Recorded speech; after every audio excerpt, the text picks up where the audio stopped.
Yes, indeed. What was the last one we did? Remember we did the 93 R&B? 94. 94 R&B? No, wow. yeah, 93 R&B. Yeah. 93 R&B, yeah. We did that. Okay, cool. We did that on Reg's channel though. Yeah. Yeah, man. Yo, we are long as back. Reg don't be stealing people answers, bro. Because what Reg like to do, he'll go in front of you and then say your answer, and then you be like, "Yo, Yo, we are back. Happy New Year, everybody. We back. 2026. I'm your host, Triborough, and we got a full panel here tonight. Uncle Freezy. We got the homie Champ Tyson. We got the homie Kavase. We got the new single out, Put You On. Check that out. It's fire. Sure. We got Reg. And we're going to be doing 1996 album for album battle. Celebrating 30 years of rap classics this year. A lot of rap classics came out in 1996. A lot of people say it was one of the best years in hip hop when it came to album releases. You know, with All Eyes on Me and Fuji's Score. You had Ghostface Iron Man, Machiavelli. It Was Written from Nas. So many great titles. And I'm like, you know what? This is gonna be a dope show. Let's celebrate 30 years this year of these classics with an album for album battle. We got 40 albums and 20 matchups. And it wasn't hard to pick the albums, but there was like some underrated albums that I wanted to include in here, and then there was some that got left out. Had people hitting me up like, yo, like you gotta include this album and that album. But I think for the most part, we got everything covered. I think we got the mainstream albums, we got the underground albums, you know, some of the albums that went under the radar. And yeah, this is gonna be tough. This is gonna be like some of these matchups are gonna be tough. Yes, indeed. Right. Yeah, What did y'all think about 1996? Like for some of those this albums? was also the summer. Side note: this was also the summer when the Knicks got Chris Childs and Allen Houston and Larry Johnson. That's right. Yeah. Yes. And Definitely. when the Allen Houston is a GOAT. started, too sweet. I forgot about that, yo. I forgot that was summer '96, right? Yeah. Yeah, I remember that. I saw that in the newspaper actually when they made the trade. Yeah. So, should we go first? Should we go first now with these matchups, or y'all want to give like your take on the '96 albums? Honestly, let's just get right to it. Honestly, Okay. yeah, like, Well, the first matchup we have. Now we're gonna do all of these until there's one winner, and whatever album it is, that's the album it is. But the first matchup we have Tupac All Eyes on Me versus Fuji's The Score. What's the better album?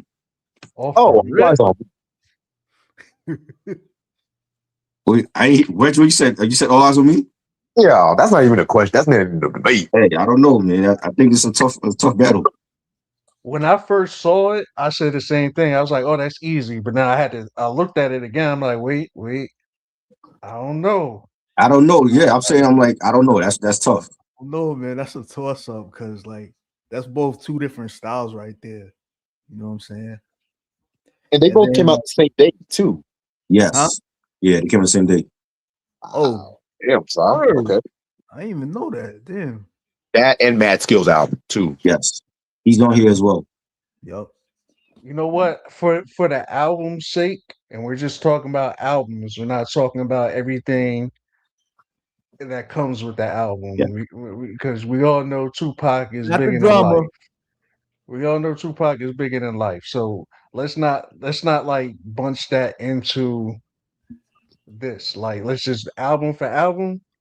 I'm gonna have to say the Fugees, man, because those hits on the Fugees noise, like they lasted way longer than I can't even remember. Maybe I'm just bugging, but like compared to that Tupac album, Right.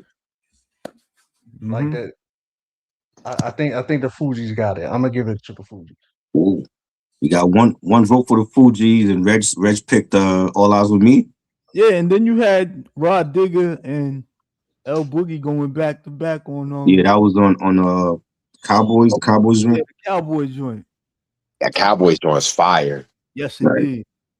And then Diamond D has some beats on there too. Yeah. Family business. And he's He still did the mad at Waka.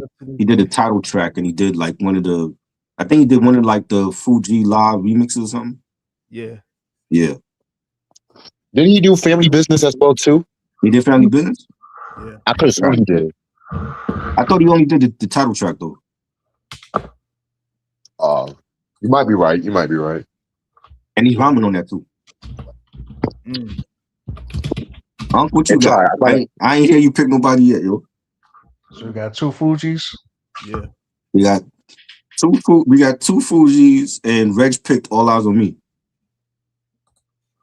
Yeah, It's 2-1 right now. I be telling you, Reg be cheating on the test, bro. Yo, He got the teacher's edition. yeah, he got the teacher's edition, bro. This boy got the damn notes written on his shoe or something. You know what I'm saying? Like, That's bro, wild. I can't even believe to quote the great American poet Ja Rule, it ain't even a question, right? Like legit, this album is so much better than the Fugees album, bro. I don't even know what we talking about, bro. Right. No disrespect to the, but if we because legit, if we talk about the greatest albums of all time, if we just did a top 10 albums of all time list, I don't think the Fugees album make it. But I do think that All Eyes on Me would be up for consideration. The Fugees album was dope, man. I ain't gonna lie, but I mean, when you're talking about, Lennox Lewis versus Muhammad Ali, basically. Right.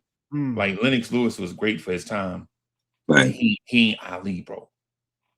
That's what I'm like. That was the case. You should have said Larry Holmes versus Ali then. What's the biggest record on All Eyes on Me?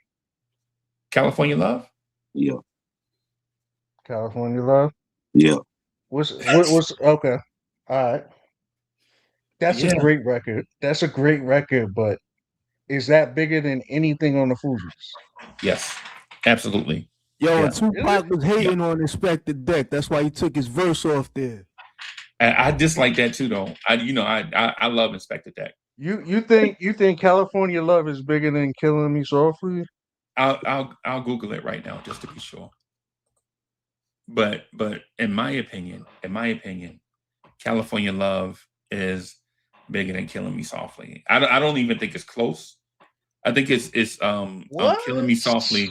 Killing Me Softly is like a cultural, iconic, can't even touch it joint. White people even love it. I know, but Killing Me, that's the third version of that joint, bro. It's been a hit twice before the Fugees did it, bro. But even like the other songs, the Fuji La and all that, all them other joints, Ready or Not. Ready or Not. No, yeah. I don't know if Ready or Not is in that category comparable to the other songs Tupac got on. Like Tupac got a song on there that's very slept on called I Ain't Mad at You. Right? Like it's a very you think that's slept on? Huh?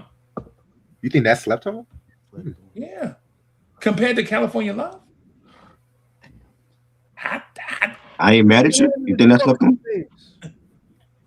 Hey,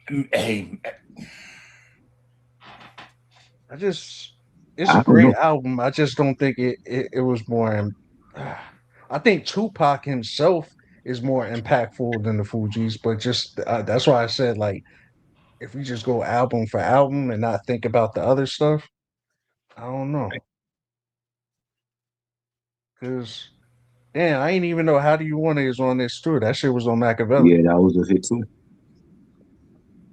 Bro, I'm saying, man, this album, man, bro. And then you got My Mind Made Up, which I just said, I don't know. That's tough. This is gonna be interesting because there's 2 Tupac albums on here.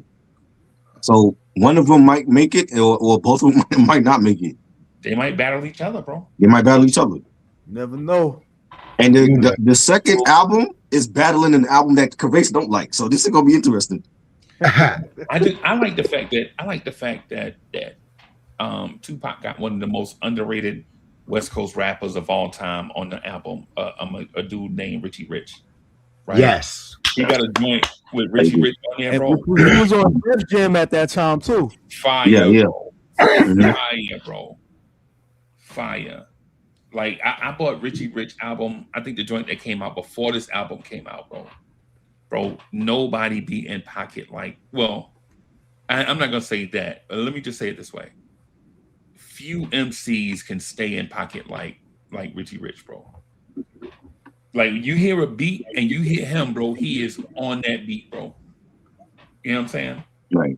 So, but All right, so you got two Fugees, two, and I guess it's up to you, Try. I got Pac. I'm not even gonna lie. I got Pac. I love the Fugees album. It is their best album. But all eyes on me, man. I think like that's like one of the best rap double albums ever. yeah.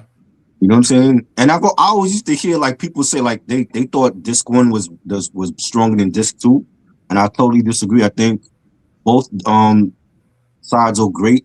You know, some of the bottom songs on part 2 a lot of people didn't care for, but I thought those were good as well. But I feel like once Pac came out with this album, that's what really like it took Death Row to like another stratosphere. Like they already had Dre, Snoop, you had the Dog Pound, but Pac, you add Pac to that roster, and I think it took them to like another level. You know what I'm saying? Yeah. Hey, I ain't mad at it. That was a tough one off the rip. I don't know if Machiavelli gonna make it though, but I do got all eyes on me. Machiavelli definitely. Let's just get to it. Machiavelli is definitely beating Iron Man. Oh my I don't God. want to hear it, bro. We I don't ain't wanna get to hear that it. one yet. Whoa. We ain't get to I that don't one wanna yet. hear it. That's like round 5 right now. We ain't get to that one. Chill. I'm with my guy, bro. We can fast forward that one, bro. We can just You Machiavelli. want to fast forward to that one? No, I'm saying if y'all want to fast forward to it, bro. You Sam already said know he's my not a vote. fan of Machiavelli. Sam, you didn't give us your vote for this one. Like he just skipping to Machiavelli already. I think my Ghostface bad. Killer is dope, bro. I just can't. I gotta Yeah. take. I gotta do him in doses, bro. It's like I told Try. I'm pretty sure I'm the biggest Ghostface fan in this room right now, but Iron Man, nah, fam. That yeah. shit. Yo, top out. Yes. I gotta is when we great. get to that, I gotta hear your reason why. Cause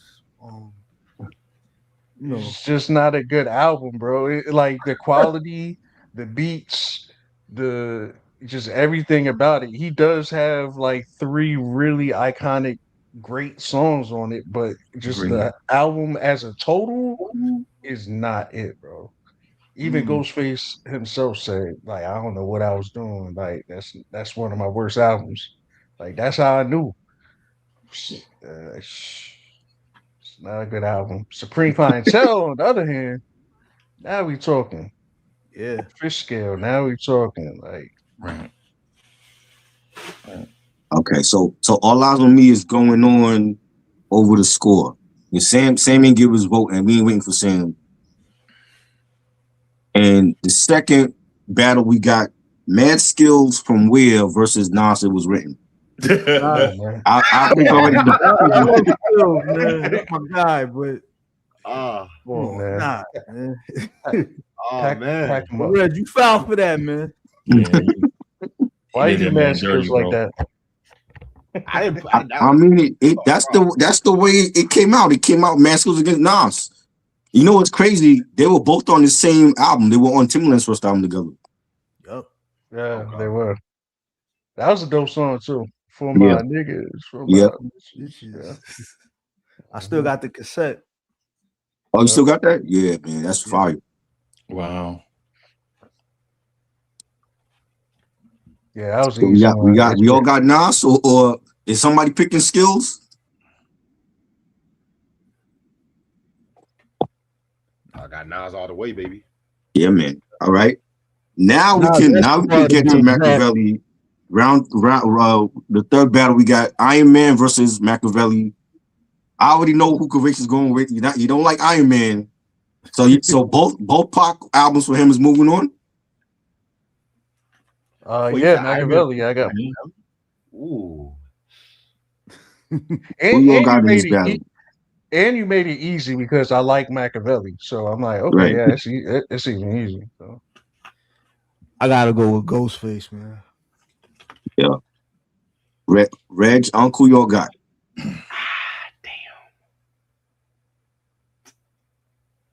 This separates the boys from the girls. I love Iron Man, but I gotta. Damn. Sam got Iron Man. You know what? I'm gonna go with Iron Man. Fuck it. Oh my god, bro. I swear y'all only That's like not even a the fair album. matchup, for God's sakes, Yeah, man. Their y'all speeches only, alone, y'all man. only, Come on, man. y'all I only didn't like hear the. be The, eating Y'all fish, only these like the. salads, matchups and are eating hard, bro. salads. Come on, son. Y'all only like the If we album the because next the one gonna cover. be harder, I'm telling you. It's all of these matchups are hard. Y'all Not only even like the fair. album because of the cover. I'm Yeah. telling y'all. I'm telling you, subconsciously, that's what it is. Like So y'all love the let me cover. ask you. I'm glad you said that. So based on album cover, which one was better, Machiavelli or Iron Man? Oh, Iron Machiavelli. Man. Iron Oh, Man. okay. I like the Iron Machiavelli Man. cover too. I think that was a better cover. Yeah. Iron Man. That shit was fire. Tupac being crucified, man. That image alone is just powerful. As an album.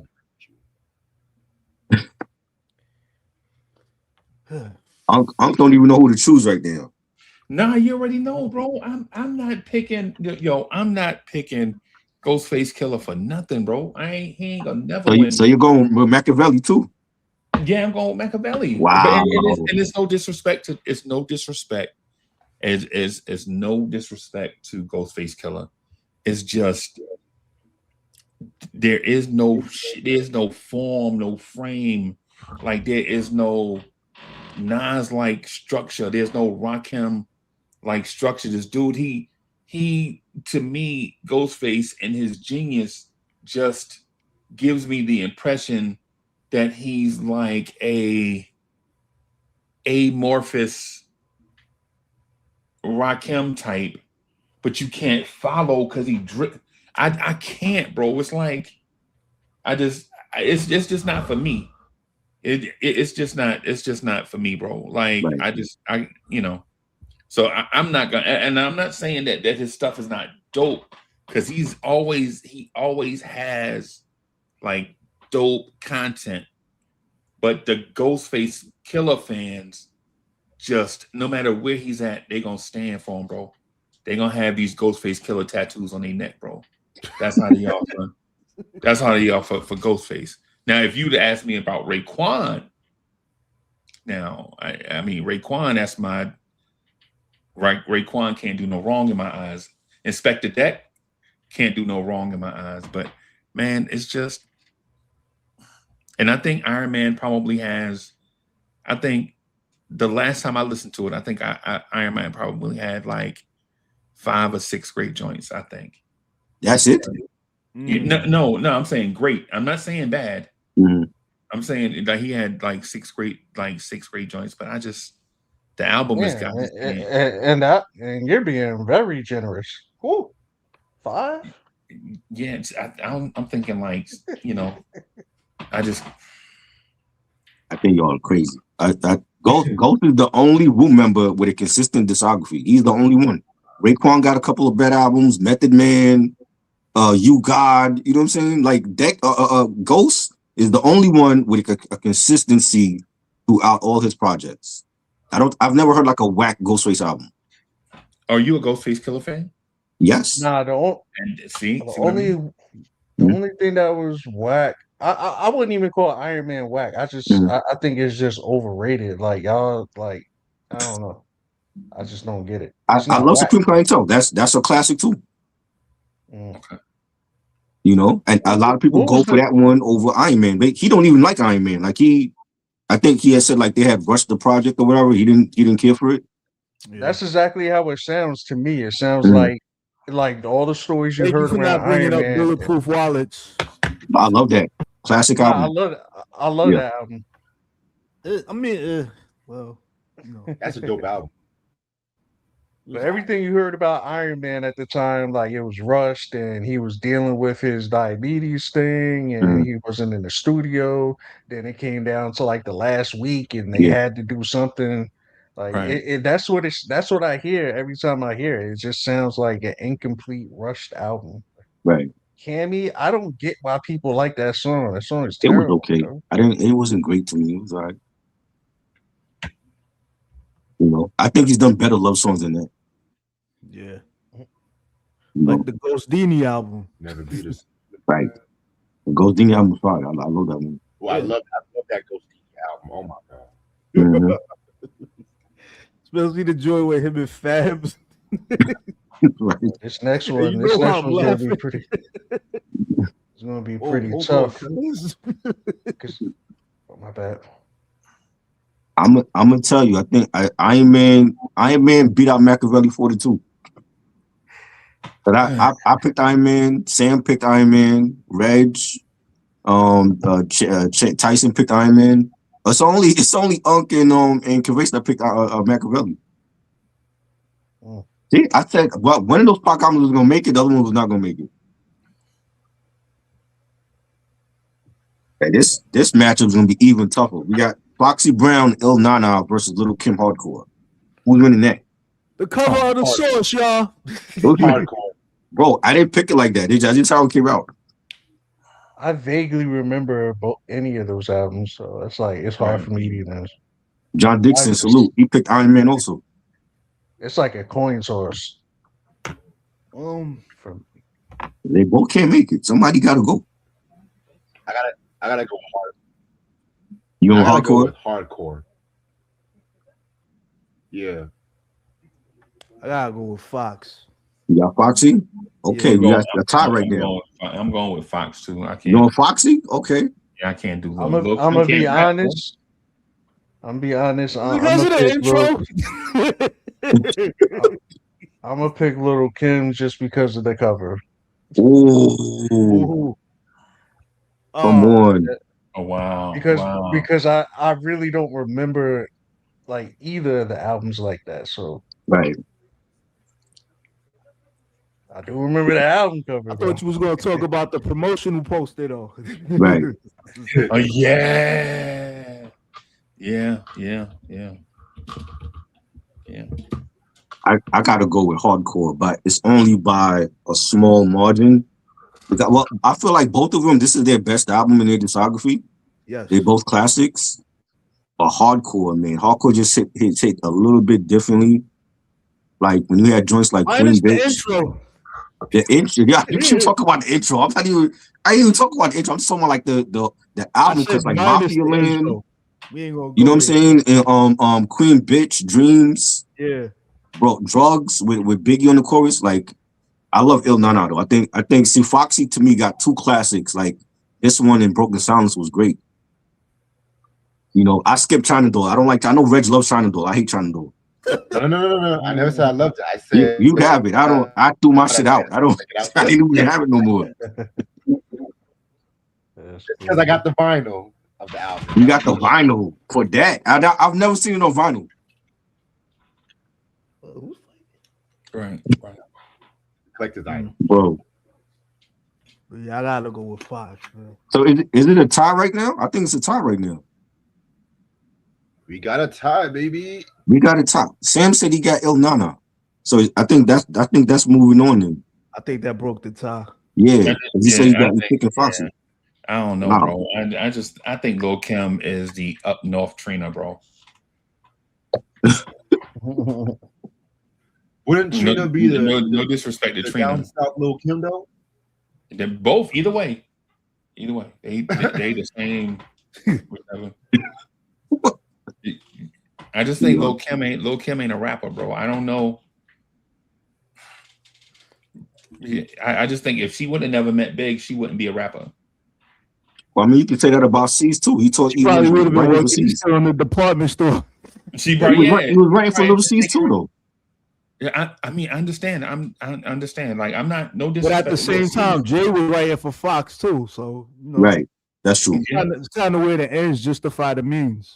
Right. Well, the thing is, though, is Fox was being brought up as a rapper, and then she just had the GOAT in her corner, whereas Lil Kim was cute back then.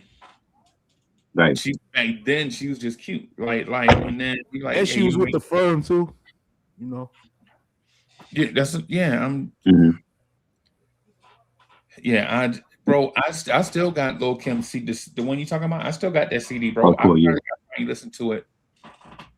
It's been 30 years. I probably listened to it 7 to 8 times, bro, in 30 years. And then, mind you, I probably listened to it like 5 or 6 times when I first got it. Right. So. Yeah, that's the only Kim album I still got. I never bought Notorious Kim or any of her other albums. She fell off after that. Yeah. Yeah, Now, La Bella Mafia was actually dope. That was good. That was a good one. That was her comeback album. That was a comeback. Yeah. Again, like her third album, same with Foxy. Broken Sounds was her third album. She came back from China Bull. Yeah. And I might be in a minority, but I actually liked Naked Truth a little bit. I didn't care. I didn't feel like it deserved 5. It didn't deserve. Is that the one? Yeah, the Source gave it 5 mics. They're crazy. It didn't deserve 5 mics. There's no way. Wasn't bad. Yo. Nah, there's no way. That's not a 5 mic album. I am so over the Source, bro. 4 mics, 3.5 at most. You're being modest. I think they only gave her those 5 mics because she was going on an up north trip. If you know what I mean. Right. Yeah, that's right. Yeah. She lied to the jury or whatever. Yeah. Of course, she ain't no snitch. Yeah. All right, we got the next battle: Outkast AT Aliens versus OGC The Storm. I think Outkast is gonna take this. Yeah, the same sweet, bro. I think Outkast is taking this, unless somebody really loves The Storm like that. Somebody on this panel really loves Starain Wonder. I love Starain. He should have been a great solo artist, but he did not come out with shit. He didn't have a machine behind him like that. Right. I bought these albums the same day too. Bought them together. Did they come out the same day? I know I bought them the same day. I think Outkast came out in the summer. I think OGC was like the fall, if I'm not mistaken. Yeah. Oh, okay. And they had Angie Martinez in the video too. Right. But I gotta give it to Outkast though. John Dixon said little brother was supposed to get that 5 mics. Facts. A minstrel show, yeah. Yeah, they got robbed. That's crazy. So we all got Outkast. There's nobody that want to thought it'd be different and say OGC. This your winner, right? I love the album. I think the Storm is they only got 2 albums. The Storm is their best album. Yeah. This album right here might win a tournament, bro. It could. Oh no. They could. No. They could, bro. They could. You know what I'm saying? It's my favorite Outkast album. Yeah. Definitely mine too. All right, now we got Jay-Z, Reasonable Doubt versus The Roots, Philadelphia Half-Life. Hold on, what is it? Reasonable. I love The Roots. Jay-Z, Reasonable Doubt versus The Roots, Philadelphia Half-Life. No, Reasonable Doubt is like that wine. Whoa, I didn't make the matchup, Joe. Reasonable Doubt is that wine tasting hip hop, but what does that mean? You said what? What does that mean? It's a classy ass album. That's a fucking white suit ass album. Like when I think Mafioso, that's the first album I think of. I'm sorry, that is just that good of an album. So you're picking Reasonable Doubt over. So Reg, I got a question for you. What's think that's Mafioso hip hop instead of that's more Mafioso than No. It was written? Nah. That's a tough question, actually. That's a very tough question.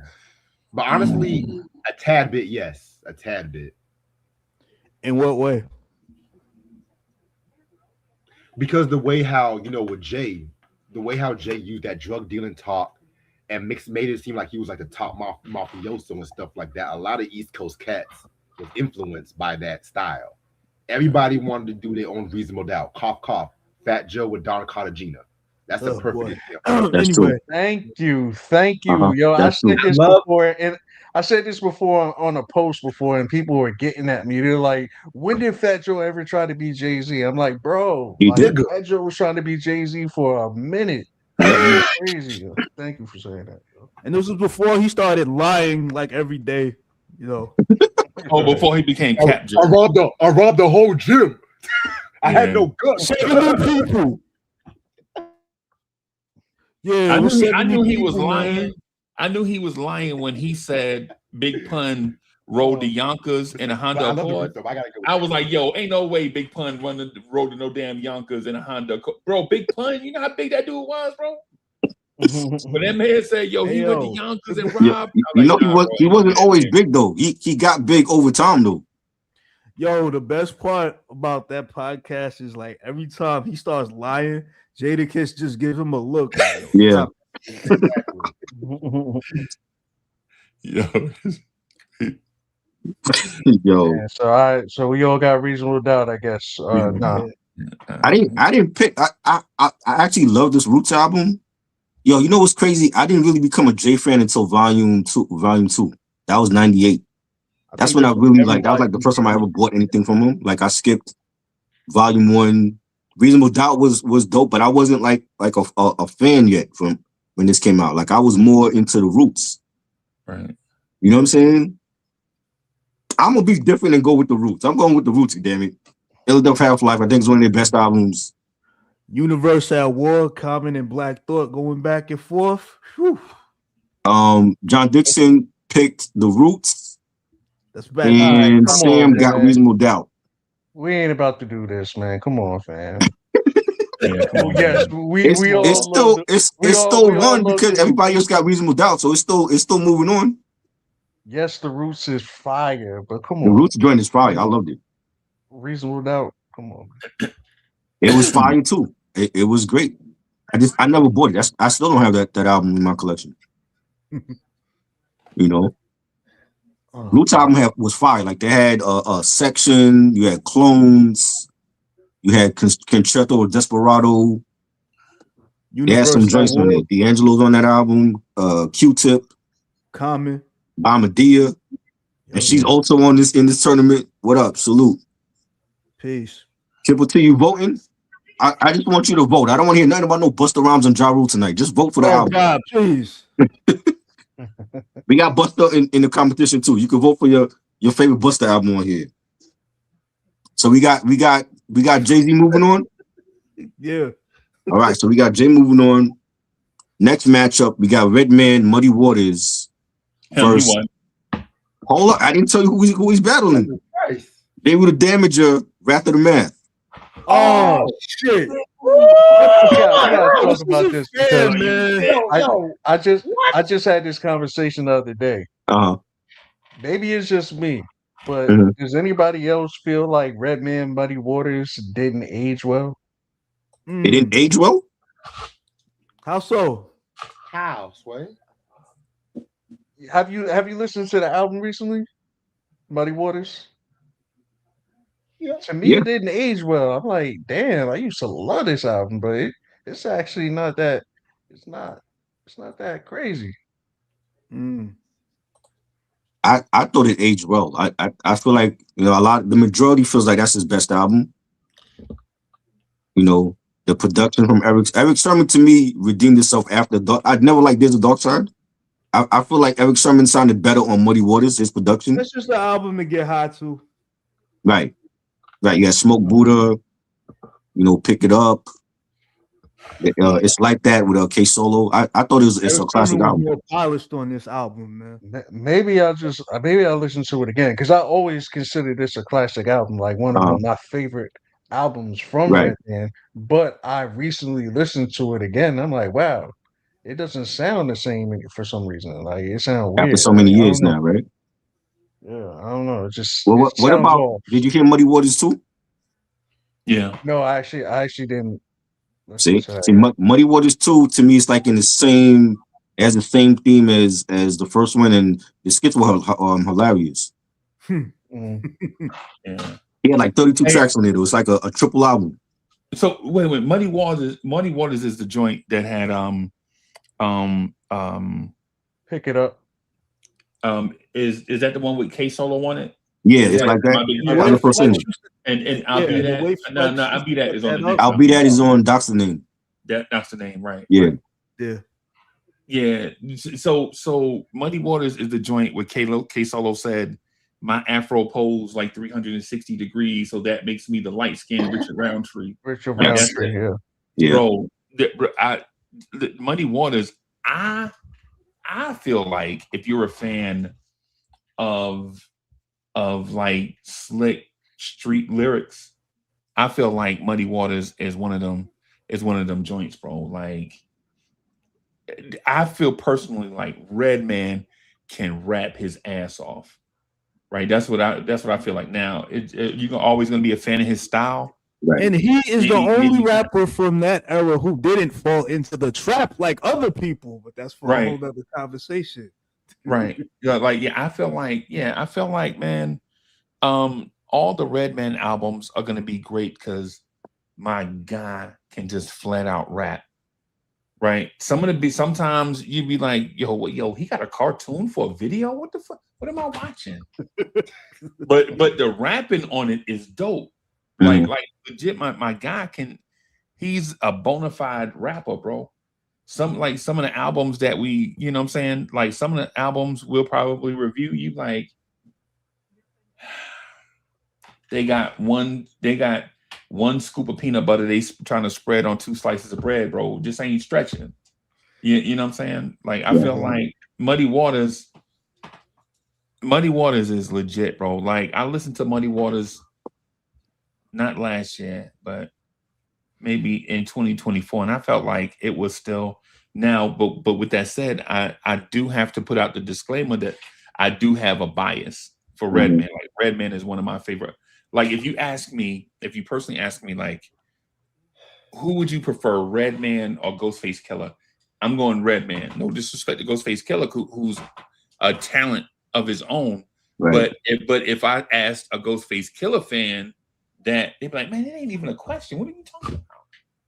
Ghostface is way better than Redman. But so I have a bias, but I think this album right here, 96, bro, it stood out. Right? That's just my opinion. Anybody's picking J. Rule? I got J. Rule. You got J. Rule? Come on, him I and love Premier. And honestly, yeah. like, yo, y'all might kill me in the comments. I don't care. Fuck y'all. But I'm gonna say Rat the Math is not fucking with Muddy Waters? The Sunrise in the East. J. Rule album. The This is Sunrise better in the than East. I love that. I love than both of them. That's his best first album, J. with Rule. Primo. For real. You know what I'm saying? Like if anything, Primo stepped up the beats on Wrath of the Man. But I feel like both of them were classics. He hasn't given us no album since then that's on that tier of those first two. Nah. I agree. Nah. To me, You know what I'm saying? The Sunrises in the East is Primo's best work as a producer. I'm sorry. You think That's so? just my opinion. What? Yeah.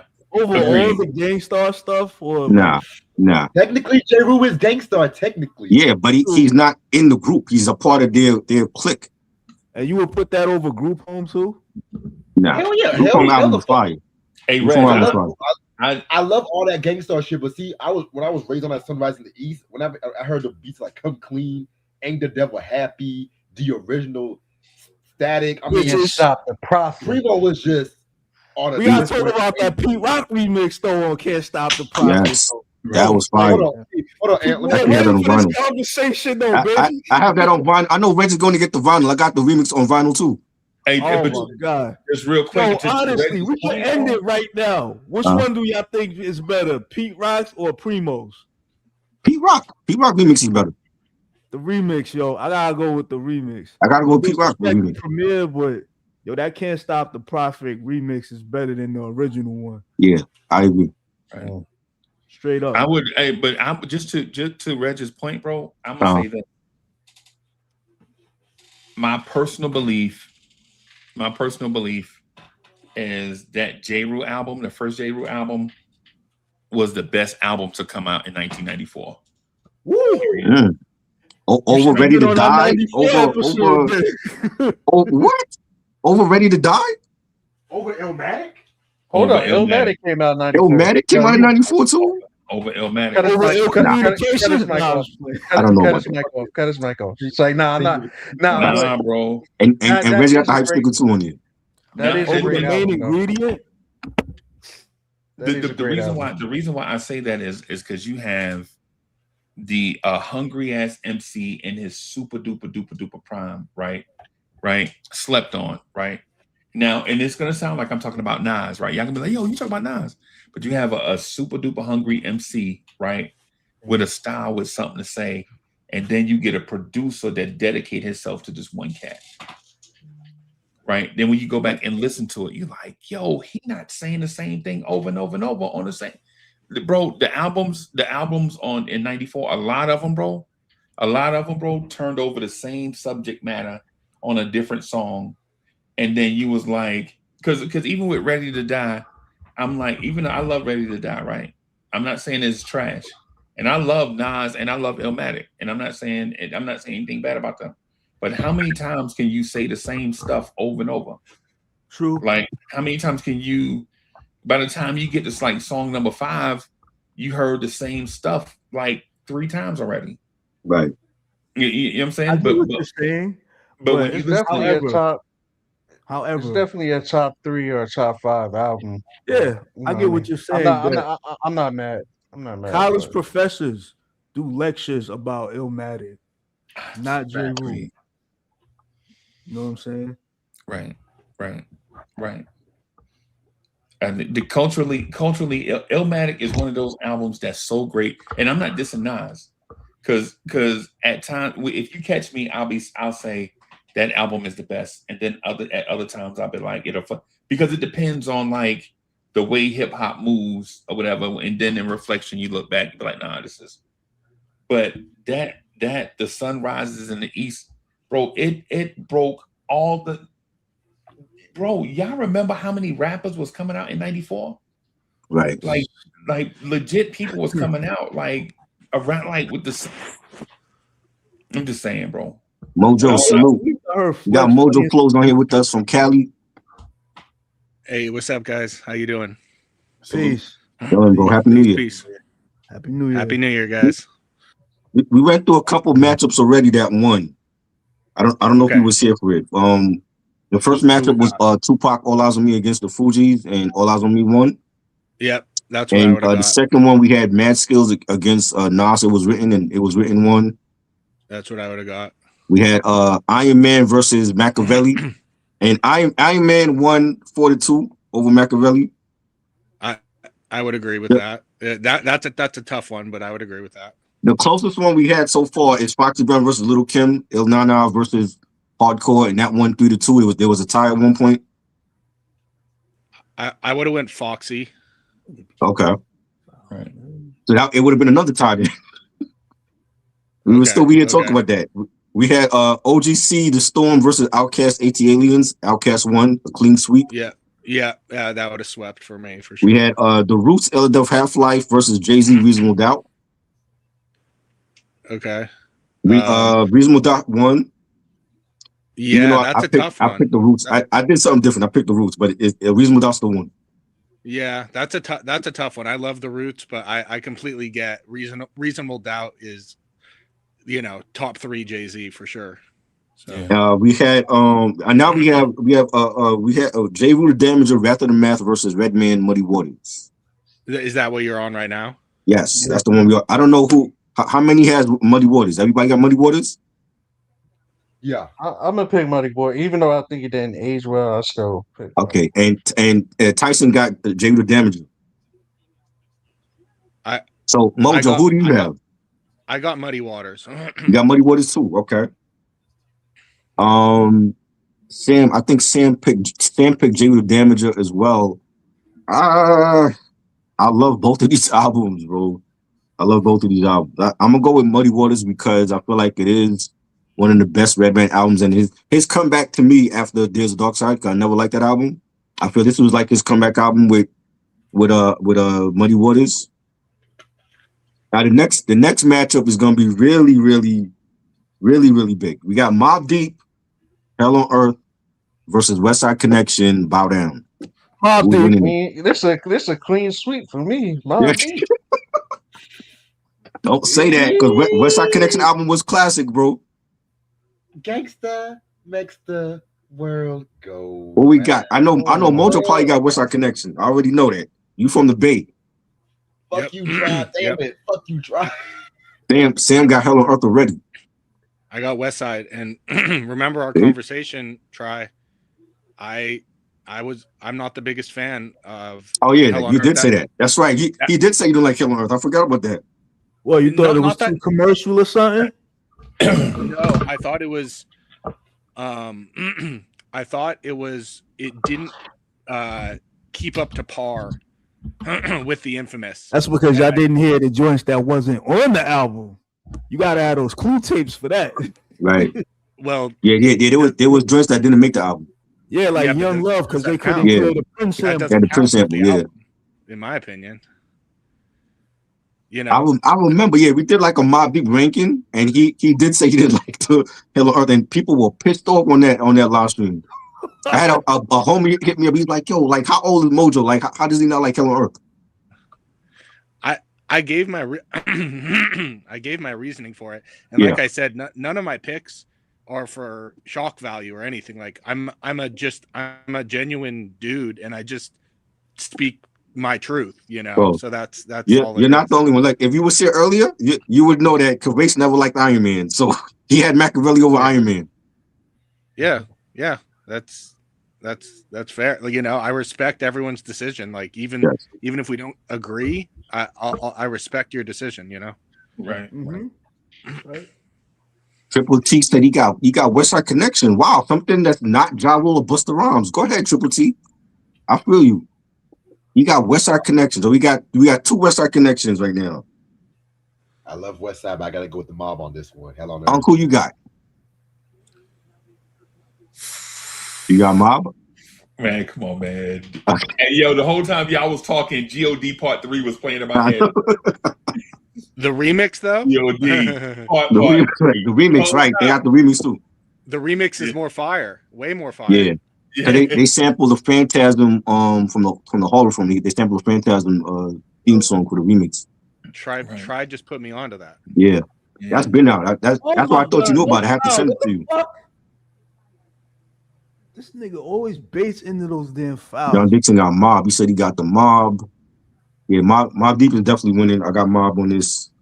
I think it's one of their best albums. Great song. I keep saying sophomore album, but I forgot they had Juvenile Hell. But yeah, Infamous is technically there. Yes, that's their sophomore. But I always start with Infamous first. I always look at Hell on Earth as the sophomore. But they're definitely a great album. I love the West Side Connection album.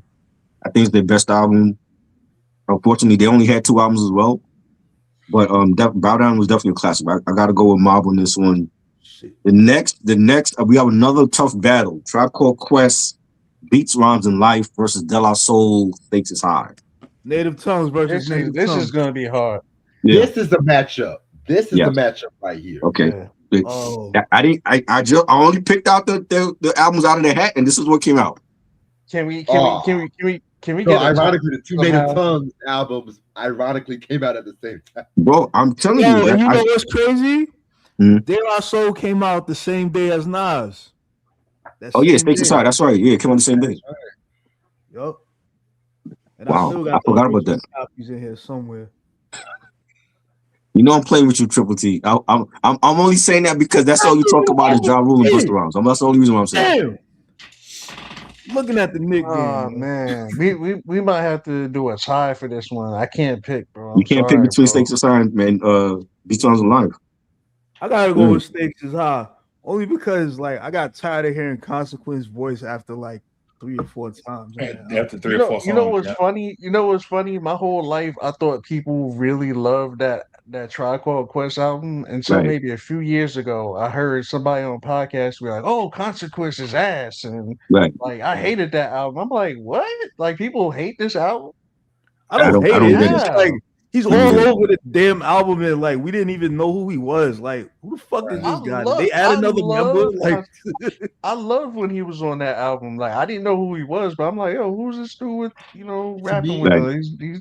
He's actually one of my favorite parts. He was on the dope. album. Yeah, he just put out a freestyle today.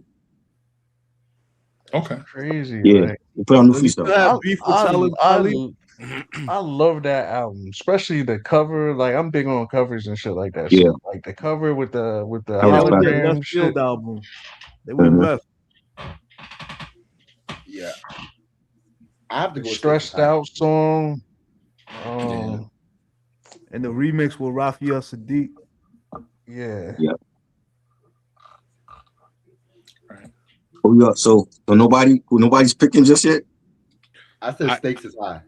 Yeah. But Stakes is high though. Stakes is high. That might be Dilla's best album or one of their best albums.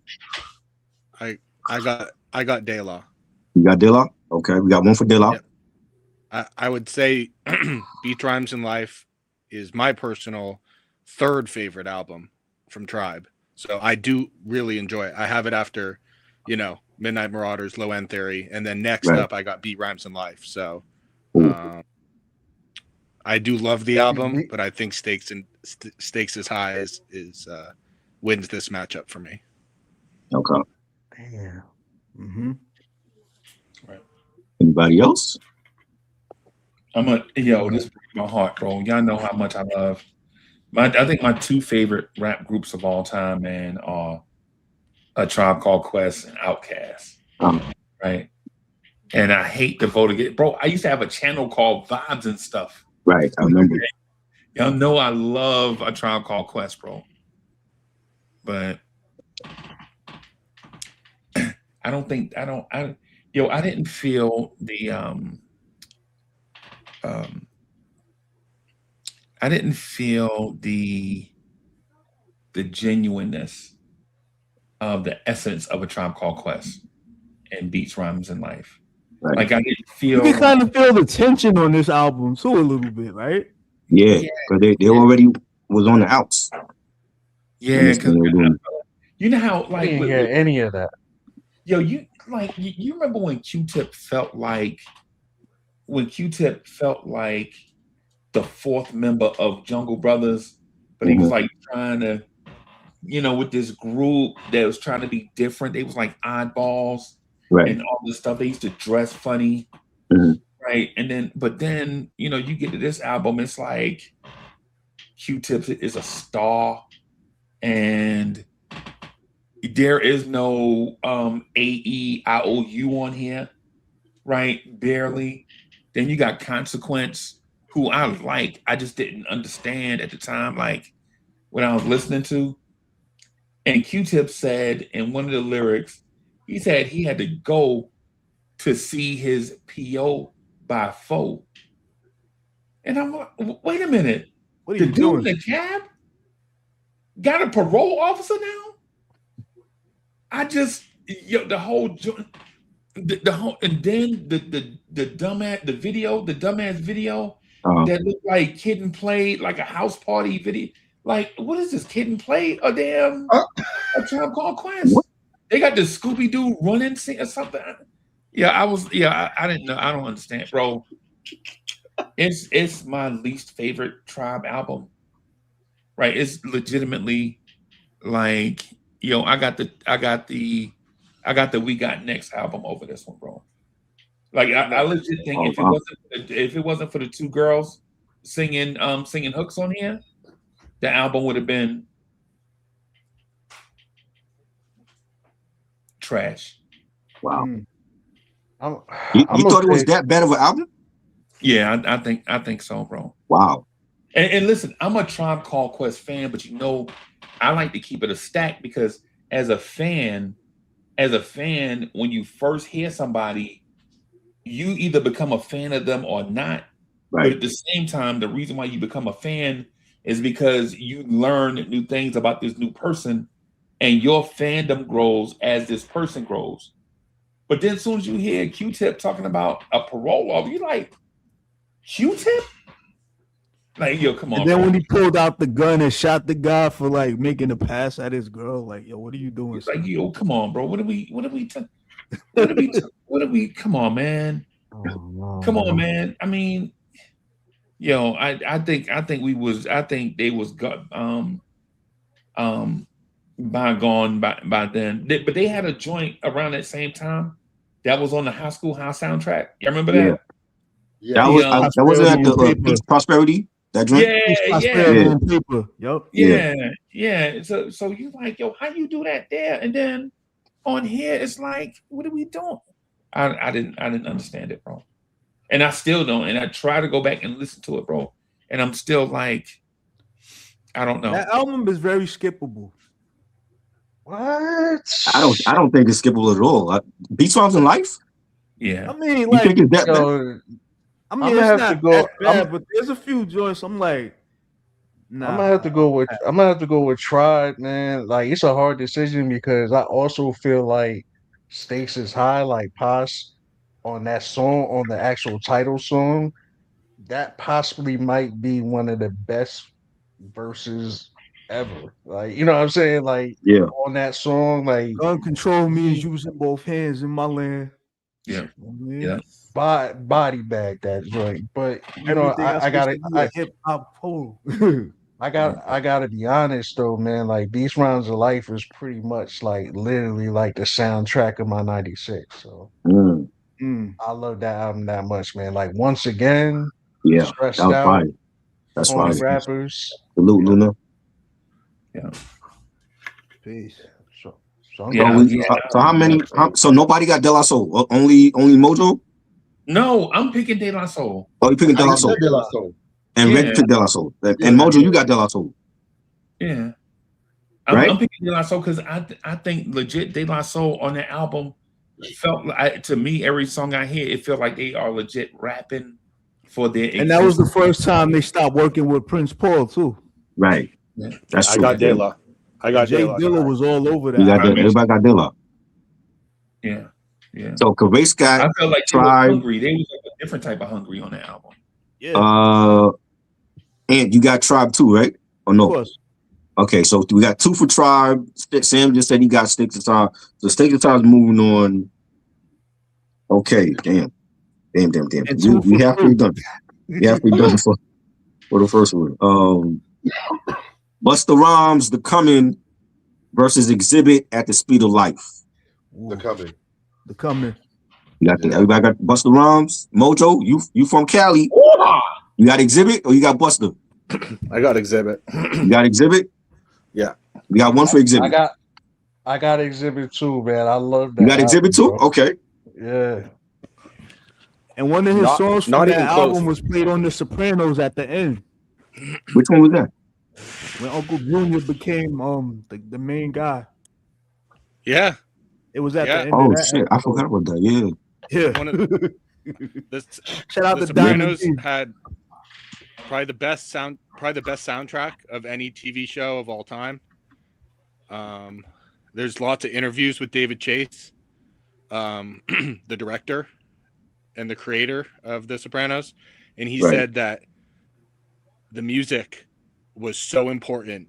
He said they spent like so much on music, you know, to get the rights to it, to use it in the show, because he knew how important it was, and integral. And so many episodes are like enhanced by the music. They there's a lot of different music, and they use a lot of rap, it's great stuff. It's great stuff. I'm glad you pointed that out. Word. No doubt. Right. All But right. yeah, All right. anyone else got Exhibit or just me? No, We I didn't got get to Exhibit. UGK yet. Luna, we still on what we on? Busta Rhymes and Exhibit. Busta and Exhibit, yeah. So we got 2 for Exhibit, and I see a whole bunch of Busta. Salute DM the most. We got Sam pick Busta, John Dixon pick Busta, Rayshawn pick Busta. Block. Red, you got Busta as well. I got Busta. Actually, you know what? You got Busta? After looking, I just realized that I confused this album with the album that came out after this. Oh, When Death Strikes. Yes. Another classic. So I'm gonna have to say Busta then. Okay, because so everybody got Busta. So we got so Busta's moving on over Exhibit. Wow. Man. Dang. Okay. now we got Rascast, Soul on Ice versus Sadat X, Wild Cowboys.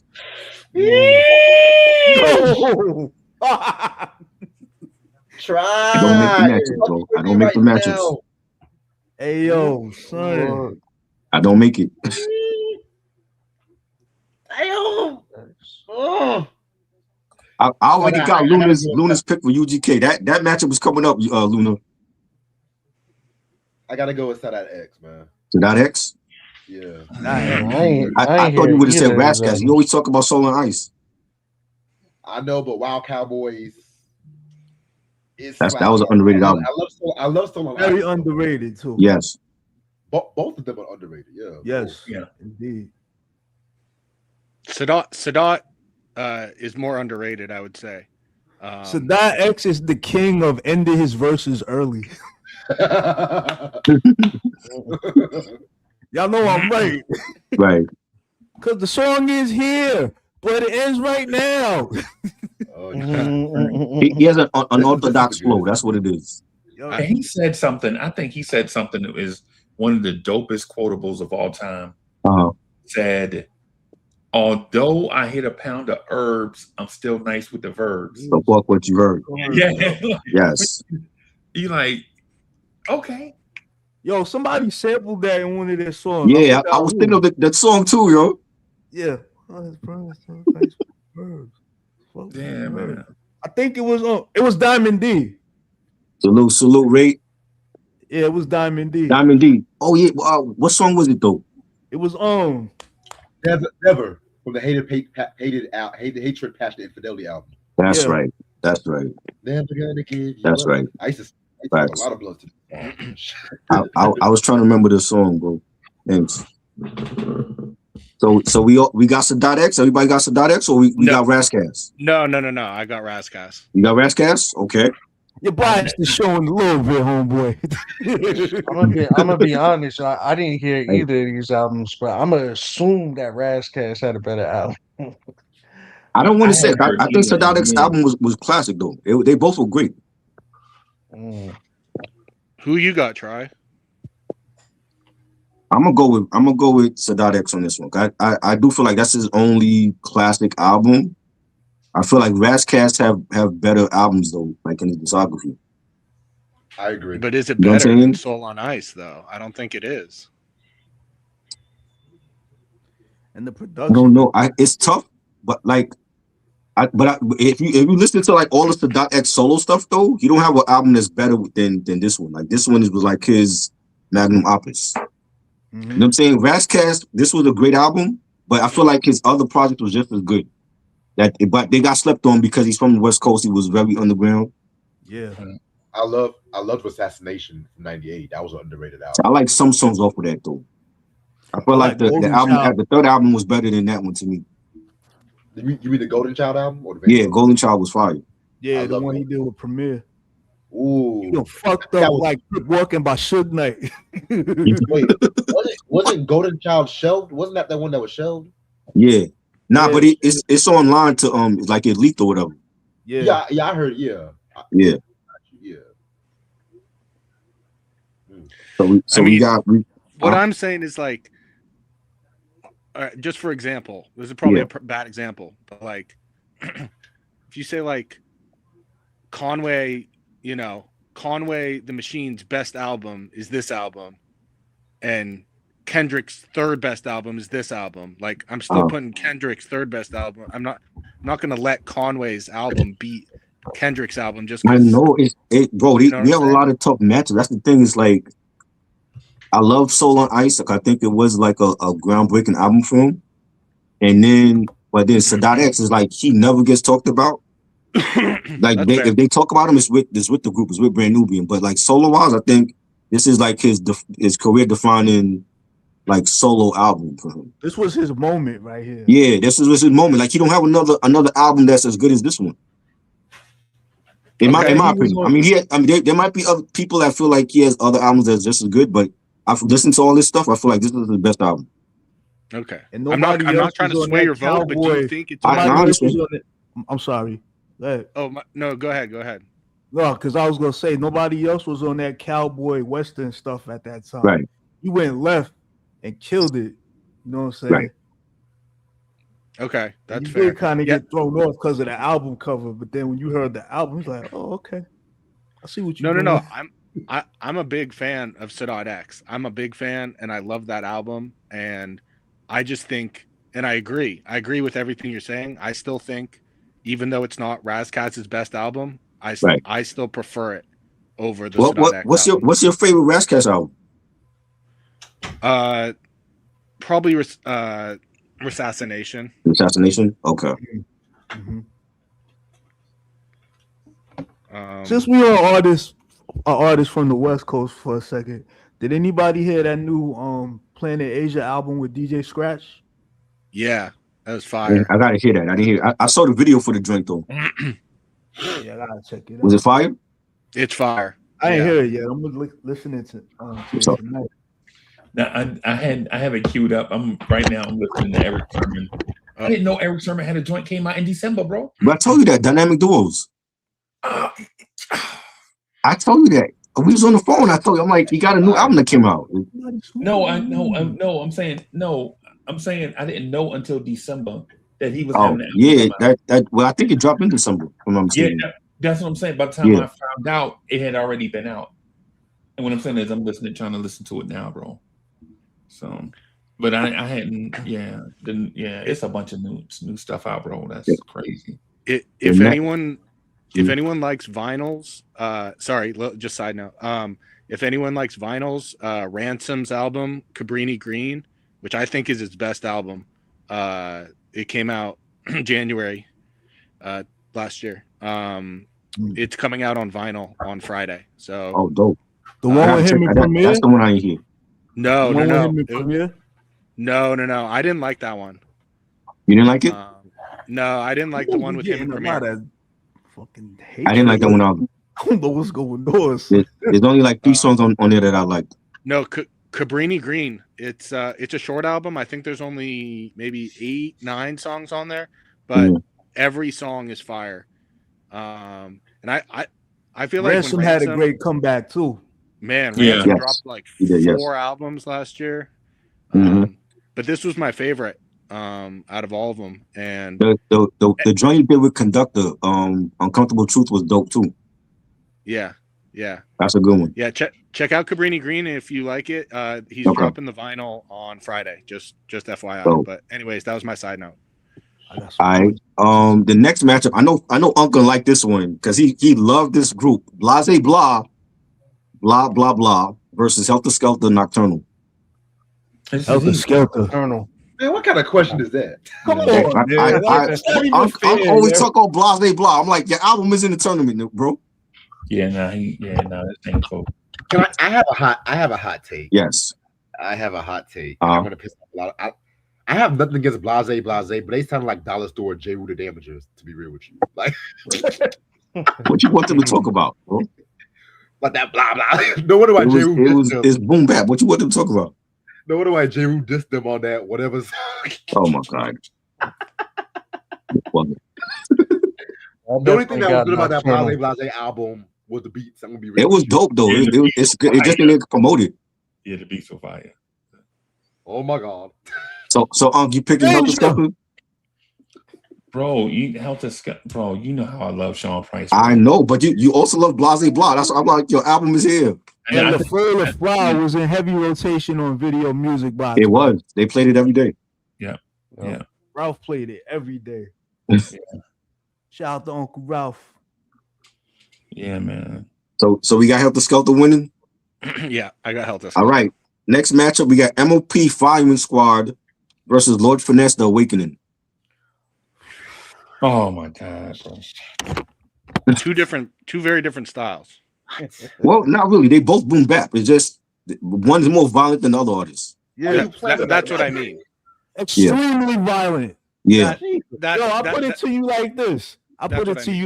And you'll get this reference try. MAP is Sabu and Lord Finesse is RVD. Oh man. Don't do Lord Finesse like that, bro. I got Lord Finesse. You got Lord Finesse? Okay. We got one for Finesse. Wow. I got MOP. I got MOP all the way, baby. You got MOP?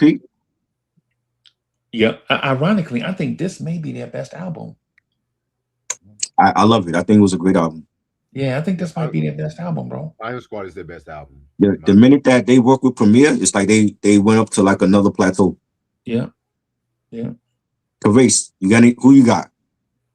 I got MOP. You got MOP? Everybody got MOP? MOP. I got MOP too. I think this is like definitely one of their best. This is the album that really put them on the map. Like I love the first one, But I think the second one really put them like out there. Like, Stick to Your Guns with Cool G Rap was fire. Yeah, World Famous. That was the first single. Like that whole album is bananas. Yeah, Stick to Your Guns. That was my drink too, Sam. Yes. The next matchup we got Lost Boys, Legal Drug Money versus Bahamadia Collage. Ooh. Hey, so who's the best lyricist in this battle? Yes. Who's the best lyricist? I'm asking. But Bahamadia. Hey, I'm just saying. Bahamadia. That's not even But that's not fair though, because Mr. Chief I ain't didn't make really the on it. matchups. That's just how it came out. I would have picked against somebody else, but it came out Bahamadia and Lost Boys. But Lost How about Boys that? make great. Come on, son.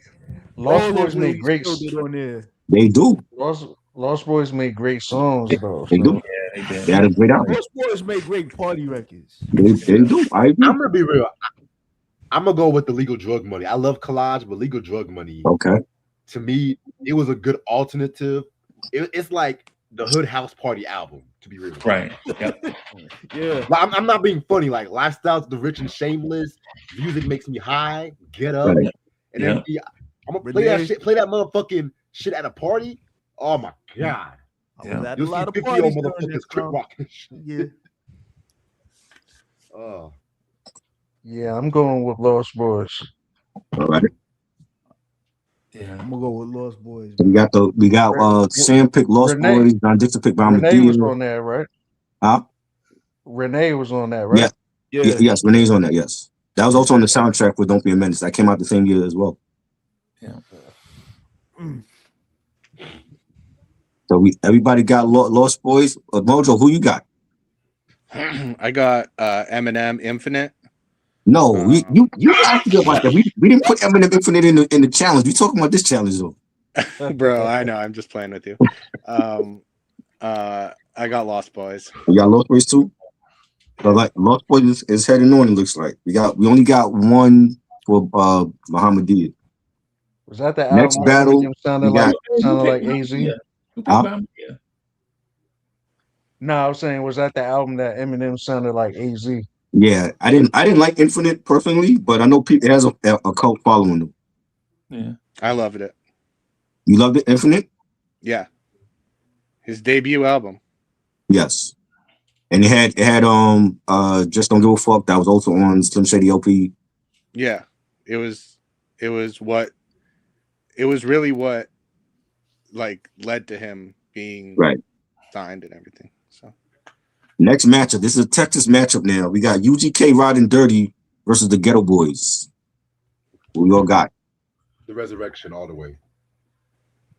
Reg, who you got?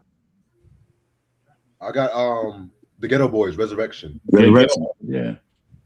That's the one with Beyonce on it, right? Gangsta. No, that was the one. That was the one after that one. Oh, okay. Yeah. Okay. John Dixon got UGK. We got two for UGK already. I know Jay Luna was in here. He said he had Riding Dirty also. We got two already for UGK. I'm gonna have to say UGK. UGK? yeah. 3-1 right now. We got one for Ghetto Boys. Wizards. I got UGK. We got UGK too? Yeah, you saw it.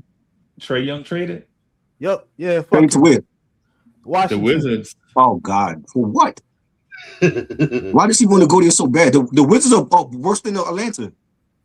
I think he just wanted to get out of Atlanta. That's wild. I never heard nobody say they want to go to the Wizards. That's crazy. I never heard nobody say they want to go to DC. Right. Exactly. Especially now. Sam got the Ghetto Boys. I got the Ghetto Boys. You got Ghetto Boys too? Oh shit. So it's 4-3 right now. Yeah. I got a hot take. What's the hot take? You change your pick? No, as much I respect the influence Riding Dirty, but I feel like Riding Dirty is kind of overrated. It's overrated. No, it's not. I think that's only because Jay shouted them out on All I Need. That's probably why. Yeah, but this is before Big Pimpin' came out though.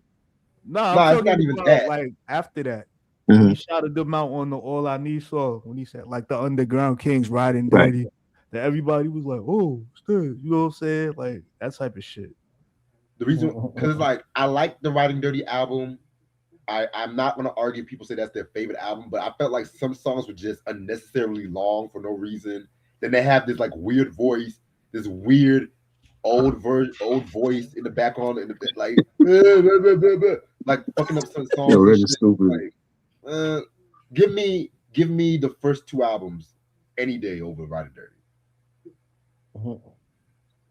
That is stupid, crazy. Yo, speaking of the Ghetto Boys, I'm still trying to understand how Willie D made Sword and Paranoid rhyme, because that makes no fucking sense at all, yo. I'm just saying. That's funny. Yeah. That is funny. I think I just wrote my next stand-up joke. Shit.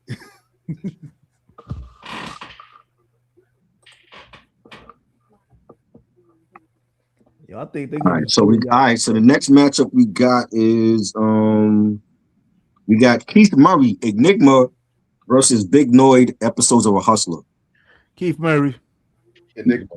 You got Keith. Unc, I know you love Keith Murray. You got Keith in this? Do I love Keith Murray? I hope he's getting better with his health too, man. Yeah. Yo, whoever made that video with him, they need their fucking jaw broke. Right? He's Yeah. like walking in the street. Yeah. He could kill himself. Yeah. Yeah. Do I love Keith Murray though? I have a You hot love take on Keith Murray, bro. I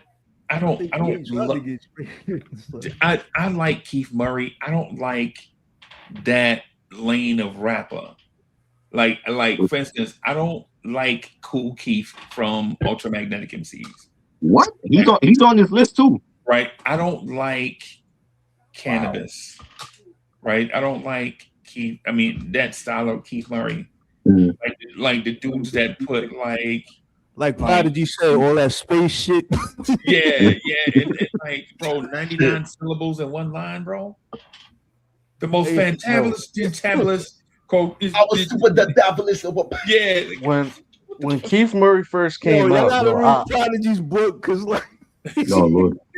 When Keith Murray first came out, yo, like we loved him, like he was dope.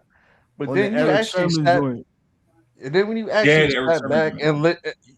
sat back and listened to him rap, he ain't saying a damn thing, bro. Like that nigga not saying shit, yo. Action factual, spectacular, right macular. Like, what are you talking about, fam? Like, nah. Y'all ever heard the verse on the opening verse on Who Shot You? He's borderline corny. He's borderline a whack rapper. Yo. Like, right? Yeah. I never heard nobody. That's a hot take. I never heard nobody say that. Wow. Yo, if you actually listen to him, yo, time out. Y'all remember what Prodigy said in his book about Keith Murray, right? What did he say? I didn't read the book. What did he say? He's like, yeah, he hit me, but he punched like a fucking girl, though. Oh wow. Damn. Yeah. I love his energy, but he borderline a corny rapper. Though. Like, yeah, he and Who Shot This? The I Shot Your remix. When he squeezed, I'm on a toilet steak taking a shit into that small line. Like, yo, what are we doing, bro? But when they slow him down, it be like, nah, Keith, and Keith be like, well, first but not least, Who Shot You? Lay him down like a do-rag in some grease. I'm like, okay, all right, Keith. But when you put in like, out of all the verses, that's the one you remember that you didn't like? Who? Talking about Keith? His whole album is that. He alphabet his best verse. I think Prodigy had the best verse on Who Shot You, honestly. Oh, no doubt. Oh, yeah, Prodigy verse was fire. I like Foxy verse on that too. Yeah. And LL was just bringing up past shit that we already fucking knew. We already knew. Kind of like Granddad on that. Yo, anybody else thought that was Shaheem at first though? Like when you heard it on the radio? I thought it was Shaheem, like when on the song. Like I heard it on the radio first. And I'm like, yo, who this? I thought Foxy Brown was Shaheem. Oh wow. Shit. Nah, I ain't even think of Shaheem. Nah. He's on this list though. Shaheem is coming up. Next matchup we got all right, so everybody picked Keith Murray, right? Mm-hmm. All right, cool. So Keith is moving on. Next matchup, we got an album that I don't care for, but I included it. Snoop Dogg, The Dogfather versus Too Short. Next. Too short. It's too short, Yeah, bro. Too Short. Right. I'm just picking Too Short because I didn't hear the damn Too Short album, but I don't like Dogfather. Yes, exactly. If you're referring to It came out in '96. I don't like it. He don't even perform shit from that album no more. Right. actually, he did get in it on the verses with E40. Yeah. Snoop Dogg? Well, are you talking about Snoop or Too Short? I'm talking just about the Dogfather album. Oh yeah, fuck that album. Yeah, Snoop don't do shit from that album no more. Yeah. They got Too Short. Everybody got Too Short. Damn, I gotta. Yeah, I got Too Short. All right. Next matchup. Oh yeah, okay. You from the Bay, of course you got that. Next matchup, I got PMD Business is Business versus Smooth the Hustler. Once Upon a Time in America. Smooth the Hustler. Smooth the Hustler. All right. I see who you got. You got PMD. Can anybody hear the Stack Bundles and Joe Button version of Broken Language on the Clue tape back in the day? Because they bodied that shit. Yeah, I do remember that freestyle. Yeah. Yeah. Yes. Oh, CJ is going to Atlanta. Wow, I got CJ on my fantasy team right now. Yeah. Smooth the Hustler. Everybody got Smooth the Hustler. Right, Elder Barge looking motherfucker again. Uncle, you got PMD or you got Smooth the Hustler? I don't remember either of these. I don't remember. You don't remember the album? And I'm not a huge EPMD fan. So. Oh yeah, you did say that. Yeah. You did say that. I remember. You love Eric Sherman, but you're not a huge EPMD fan. No, I'm a let me say it like I'm a EPMD. I'm a fan of EPMD. Mm-hmm. I just don't think they're in that. You don't think they're GOAT status? In their realm with Outkast or duo groups and things of that sort. I think they punch above their weight. I think they win by association, basically. Best rap duos of all time. You're not putting them on that list? Not even for the production with Scratch? Right. What did you add them on the best duos of all time? You're not putting them on that list with how long is the list? Let's say top 10. You got top 10. You got Red and Meth. Serious? Yes, I'm serious. Top 10. Top 10. No, bro. They not even. Everybody and Rakim. No, they no. Cool G Rap and DJ Polo. You don't got EP on that list? Show. Nah, Smith and Wesson? I thought you was joking, bro, when you said top 10. Yes, top 10. What you mean? Man. They've been around for like over 30 years. Top 10. They got classics. I think they introduced like the Hit Squad, like one of the best, one of the greatest DJs of all time. One of the best collectives with K Solo and Keith Murray, Redman, Das Effects, DJ Scratch. Yeah, bro, DJ Scratch. Y'all proving my point. That's what I'm saying. But what's the point? My point is they're dope by association. That was no, they're not. They didn't need Redman and them to be dope. They were dope before they discovered them. Exactly. Strictly Business. You don't think Strictly Business is a classic album? How many albums did it sell? So we going by record sales now. A lot of these albums on this list didn't sell. Bro, that album is still not platinum. Yeah, at one point, Reasonable Doubt wasn't platinum, and that's considered a classic album. But that album came out in 1987, dog. I get it, but there's a lot of albums on this list that didn't go platinum. Bro, you know what I'm saying? Some of the best albums don't go platinum. You know, Mobb Deep might have like one platinum plaque in their discography. Murder Music. Yep. Yeah, that's the only one. I was with you until you brought up Mobb Deep, bro. Now I'm offended, bro. You bringing up Mobb Deep and EPMD in the same conversation? They a duo. Prodigy and Harry. Wow. No, so first of all, the DJ / rapper in that group, I don't think he might be a better producer than Havoc. I mean, I don't even know. I don't know. No, he's not better than Havoc. Hell no. DJ Scratch is not better than Havoc producing wise.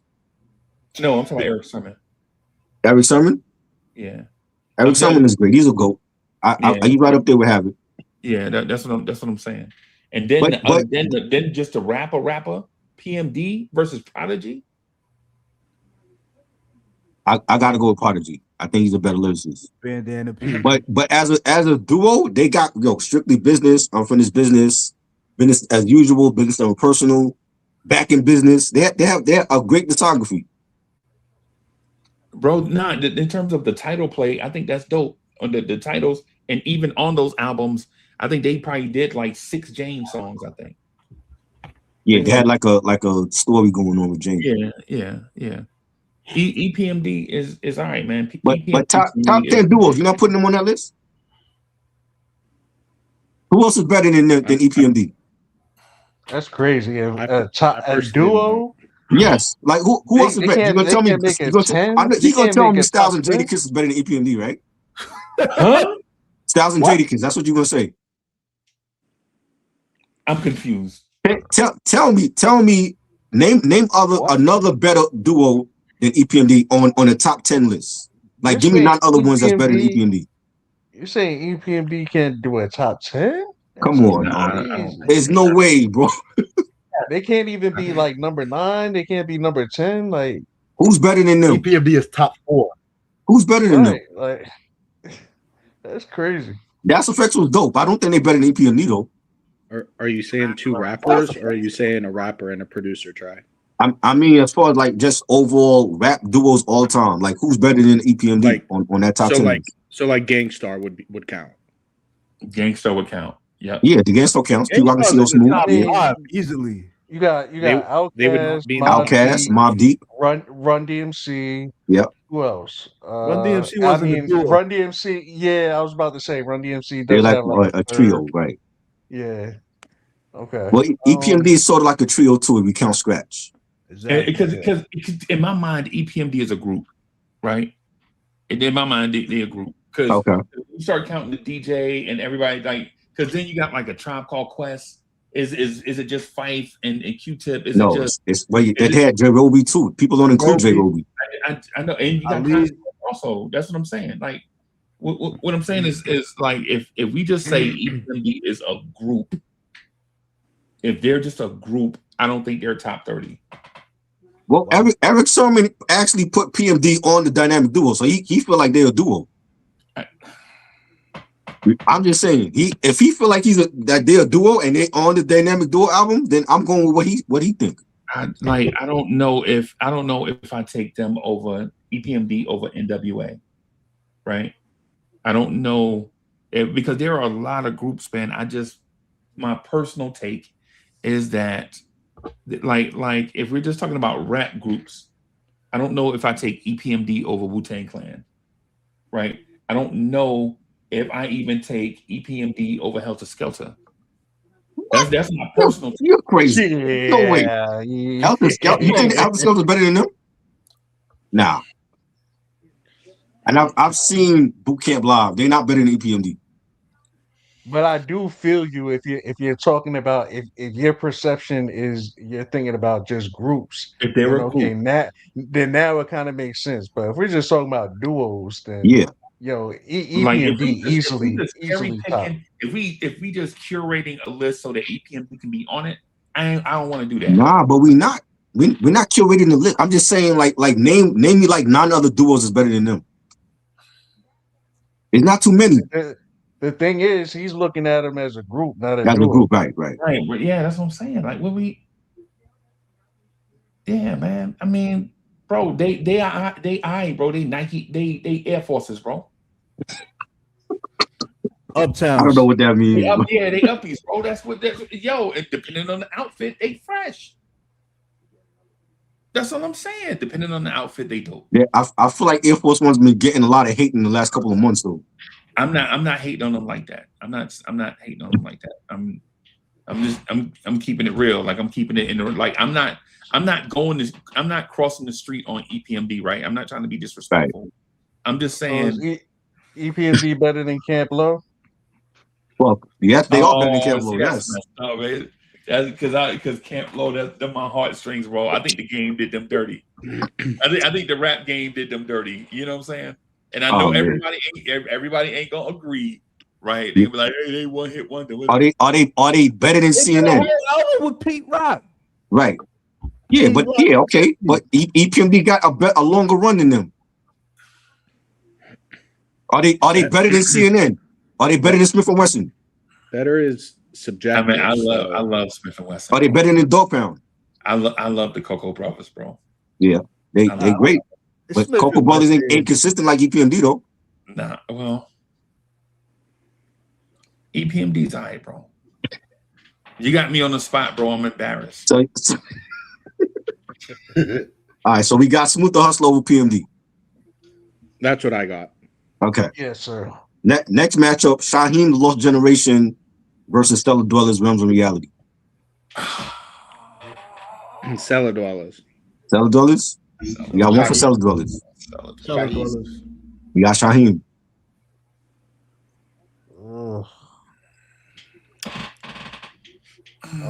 I think did we I think we reviewed the Swell Yeah. Dwellers. Yeah, the Lost Generation. We did that one a couple years ago.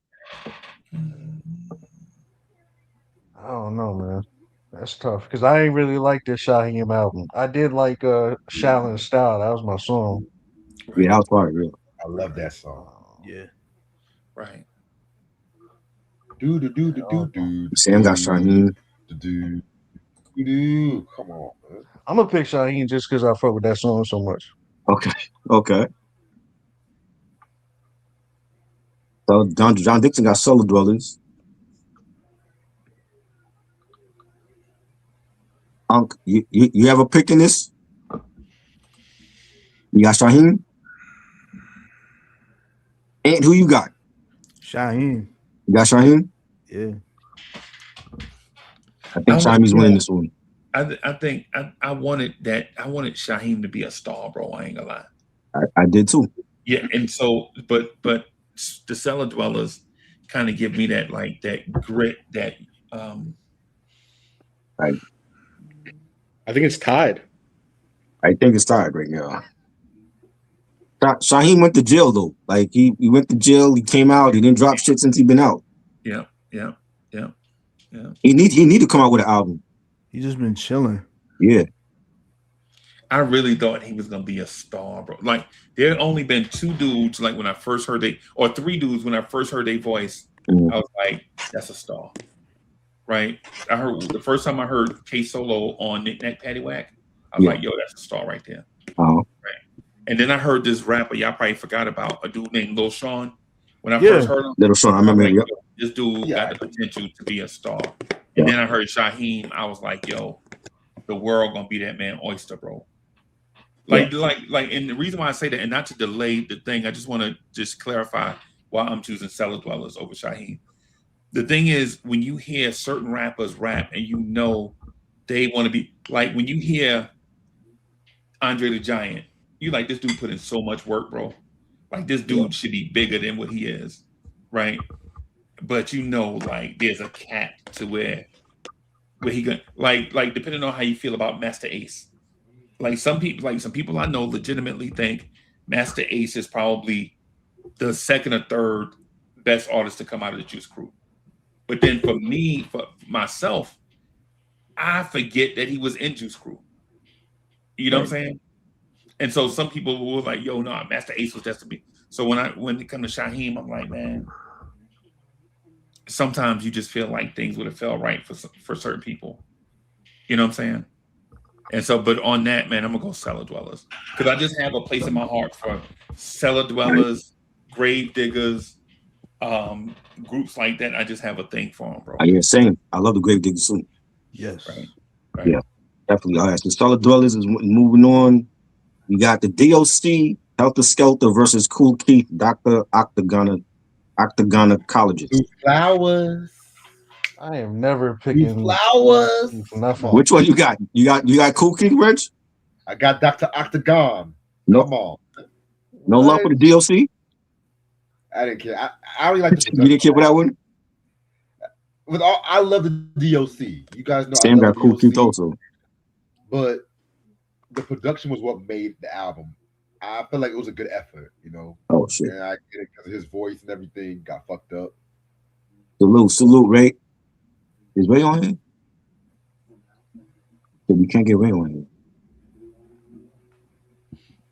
I'm just not a fan of Cool Keith, bro. I just think You not a fan of Cool Keith? Nah, the alphabet soup thing be too much for me, bro. Like all these letters, bro. Just like get straight to it, bro. I mean, what you doing, man?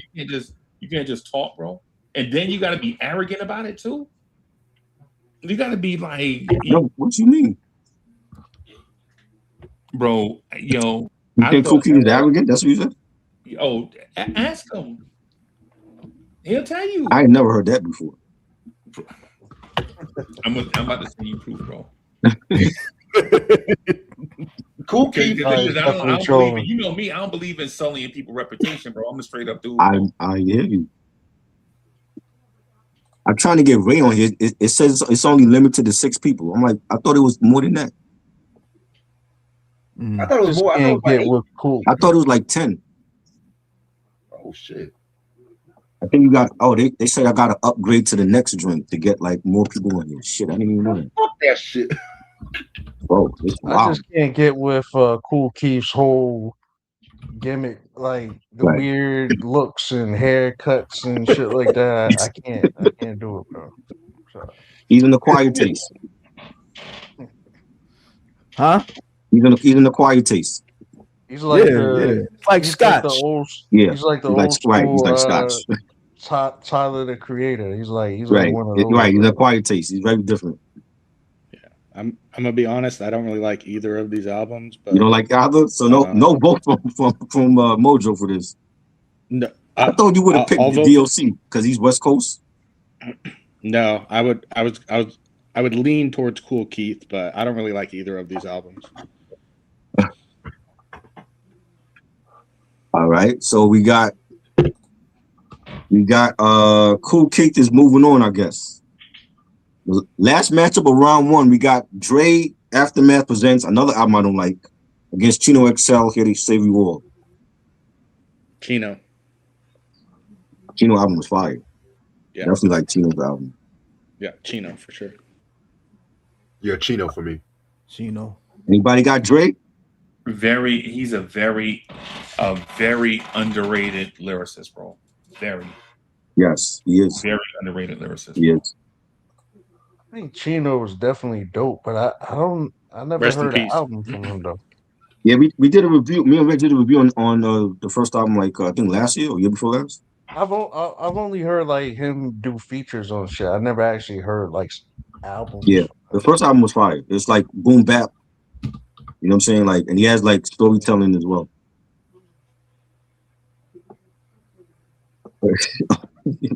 Ray's still on the whole thing about EPMD. You wants to know why you can't stand it. So I'm gonna Mike, go with Dre just because I'm familiar with what's on. You going with Dre?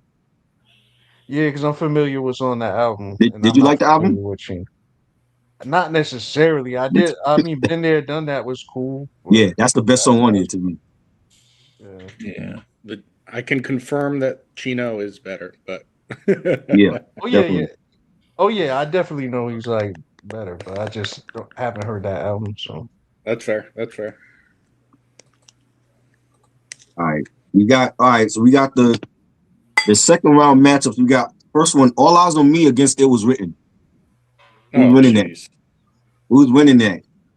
What is it? Nas against Tupac. Who's winning that? Nah, I mean, y'all gonna make me mad. That's not cool. That's like a finals matchup. Whoa, I didn't pick the matchup. This is how whoever won, go to the next round. It's written. I don't like that. I don't like that. Nas. You got Nas. You got one for Nas. Nas. You got Nas. Anybody got Pac? Man, Trouble is written on the second round. Like y'all is smoking. No Pac. I got Pac. Nas. I got Pac. You got Pac. You got one for Pac. Yeah, that's Pac's best album. You think that's his best album? Interesting. Yeah, I think that's. I respect your opinion. Unc, who you got? You got Nas too? No, I can't go against. Man, it's difficult for me, man, because I think the Tupac album is probably a top 6 or 7 rap album of all time, right? In my opinion, right? I think it is, right? Because the complexity of the Tupac album, because on this album he transitions from being the homie to the gangster to all these different things. Because this is the album that has Ambitions of a Rider on it, right? Yeah, that's the first track on this one. Yep. Yeah. I can't deny it. I'm a straight rider. Yes. Bro, Love that. And disc 2 is just as fire. I agree. How else can you start an album, bro? And Cameron paid tribute to that properly too. Yes. Oh, come on with me. That's right. Yeah. Right. Yeah, man. And man, but I gotta go Nas, because I just think this matchup isn't cool. I didn't pick the matchups, Mojo. Yeah, it's your fault, Try. It's your fault. It was my fault. Bro, I just put every album in a hat, and I just whatever came out, that was the matchup, and people vote, and then we go on to the next round. That is how it was. I didn't pick the matchup, bro. So we got it was written. Moving on. Yes. Oh man, pour one out for Tupac. Come on, guys. But the thing is, it was written. It was written has the message on it, right? Yes. That's the second track. It's like the best. That's like one of the best songs of all time. And I gave you power. Come on, son. Yeah. What are you talking about here? And then the thing is, those songs are so far apart, right? It's like when you listen to the album, it's like you go through this these. I hate the name. I hate the fact that the name Prodigy was taken, because I think Nas legit is the guy that was born to do it, right? Right. There's a lot of guys. A lot of guys have come through and spit on. Bro, there was a guy that came through and rapped one time. His name was Milk D. Yes. Milk is chilling. Giz is chilling. What more can I say? I'm like, who the fuck gave him a microphone, bro? like what are you doing, dog? Now, was the beat fire? Was Gizmo making dope beats and stuff? Right. But then you get Nas, who comes through and he just, man. I can't see Nas losing to anybody, bro. I think the winner of this battle could easily win the whole thing. Yeah. You think the winner is going to be from this one? This bracket here. Yeah. Yep. We don't know that though. We don't know that. There's other classic albums right here. We have votes, though. I know. All right, so we got It Was Written Over, All Eyes on Me. The next album is Iron Man versus Il Na Na. Iron Man. I don't think this is close. Yeah. Yo, this ain't a fair matchup. I know Kaveh got Il Na Na. Kaveh got Il Na Na already. Nah. Actually, I'm gonna pick Iron Man on you this. You picking Iron Man? What? An album that you don't like? What? Wow. You should be disqualified for that. An album you don't like, you're picking that over Foxy Brown. So you just don't like Foxy Brown. You just don't like Foxy Brown. That's what I could come up with. I don't understand that. That's crazy. Lord, Ray, if you're still here, we want to jump on and give your vote. So he's picking Iron Man over Il Na Na. Am I correct about that? I just want to make sure. Yes, sir. Wow. Okay. John Dixon got Ghostface. Sam got Iron Man. I got Foxy. Interesting. No, so nobody's picking Foxy. I got Foxy. You got Foxy? Okay. Yeah. One for Foxy right here. I got Ghost. You got Ghost? It's Reg, who you got? I got Ghost. You got Ghost? I think Ghost is winning this. I think Ghost is definitely winning this. Okay. So we got Ghost over Il Na Na. Next one, we got AT-Aliens versus Reasonable Doubt. Outcast. One for Outcast. It's a tough one. One for Outcast. I got Jay on this one. You got Jay? I got Jay. I'm gonna go with my heart, man. Outcast. Outcast? Okay. Damn. All right, we tied up. John got Outcast. Sam got Reasonable Doubt. Yikes. Ray, where you at? Where's your vote, Ray? We need you on here now. Wow. I think Outcast might just be making it. Yeah, it's up to How many you. people had Jay? Was Sam that had Jay? Anybody else had Jay? I had Jay. You had Jay too? We Yeah. got 2 for Jay. I think Outcast is winning it right here. I had Jay. You had Jay too? Oh, we got Yeah. 3 for Reasonable Doubt. And Mojo, you got Outcast, and Kavase, you got Outcast? Yep. Yeah. Damn. Oh my god. I gotta go with Outcast. I love ATLs. I gotta go with that. Yeah, that one is moving on. We got Muddy Waters versus Hell on Earth. Who is winning that? That's like an even.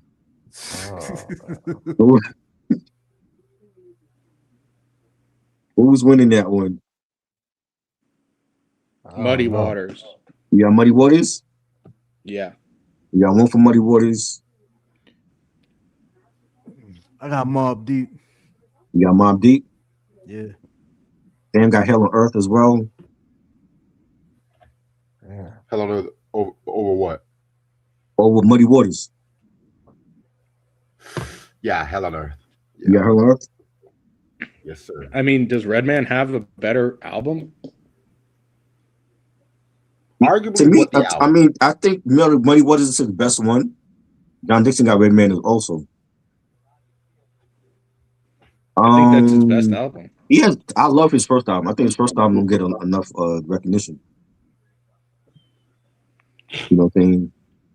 Does he have a better album? I think this is his best album. I would say that. I feel like it's his best album, but I do feel like he has other classics. I feel like the first one is a classic. I love Dr. Name, severely underrated. A lot of people love There's a Dark Side. They think it's a classic. I never liked it. I like some songs off of that, but I don't think it's a great album compared to Muddy Waters. Though. I think Muddy Waters. I would go heavy Muddy Waters on this one, but I get everyone has their own opinion. I know how much you don't like the Hell on Earth album, so.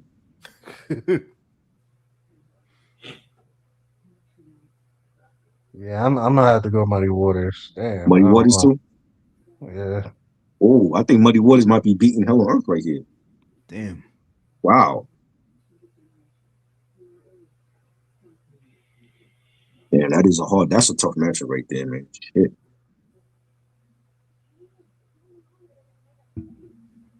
I gotta go with Mob though, man. Like that Mob album just hit different for me. It sounds like a horrorcore album to me.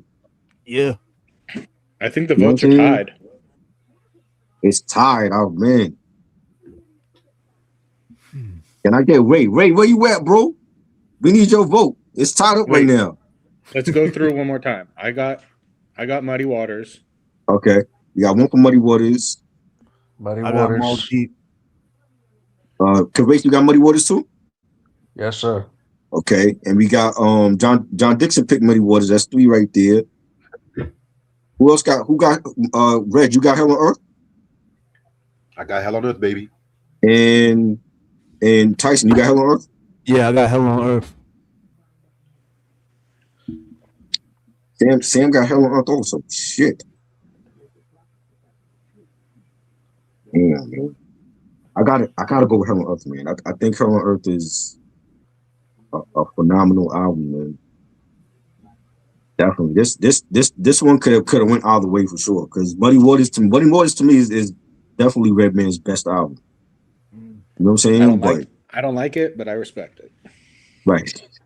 But Hell on Earth though, they just stepped it, like Havoc stepped it up on his production after Infamous. You know what I'm saying? But this is a tough matchup. This is one of those tough matchups. Now we saw this one with Drop a Gem was one of my favorites on it. We saw this matchup with another matchup that was tough in round 1 too. We're slipping in the mud on this one. Yes. All right, the next matchup we got the Coming versus Wild Cowboys. Wow, that is damn. I'm still gotta go with the Coming. I'm sorry. Okay, you got one for the Coming. Yeah, I gotta go with Buster. Yeah, Sam got the Coming also. That's 2 for the Coming. Anybody else for Buster? Buster. You got Buster. Wild Cowboys. Yeah, I got Buster. You got Buster. John got Buster. Okay, so I think Buster's definitely winning this one. All right, next matchup we got Nocturnal versus Fireman Squad.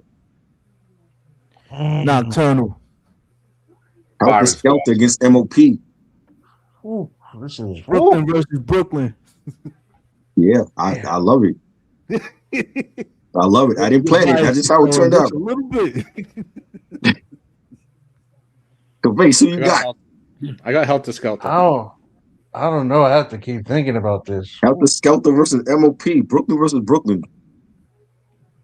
I got Helter Skelter. Try Helter Skelter. Okay. Sidebar, the Knicks won tonight. The next one? Yep. Losers. I didn't see the game. I'm gonna just vote for what I listen to more. So I'm gonna say Helter Skelter. Helter Skelter? Yeah. Looks like we got Nocturnal winning this one, I guess. This one, Nocturnal was winning. Legal Drug Money. This one is lopsided. Legal Drug Money versus Riding Dirty. Lost Boys. Legal Drug Money, baby. Mojo, who you got?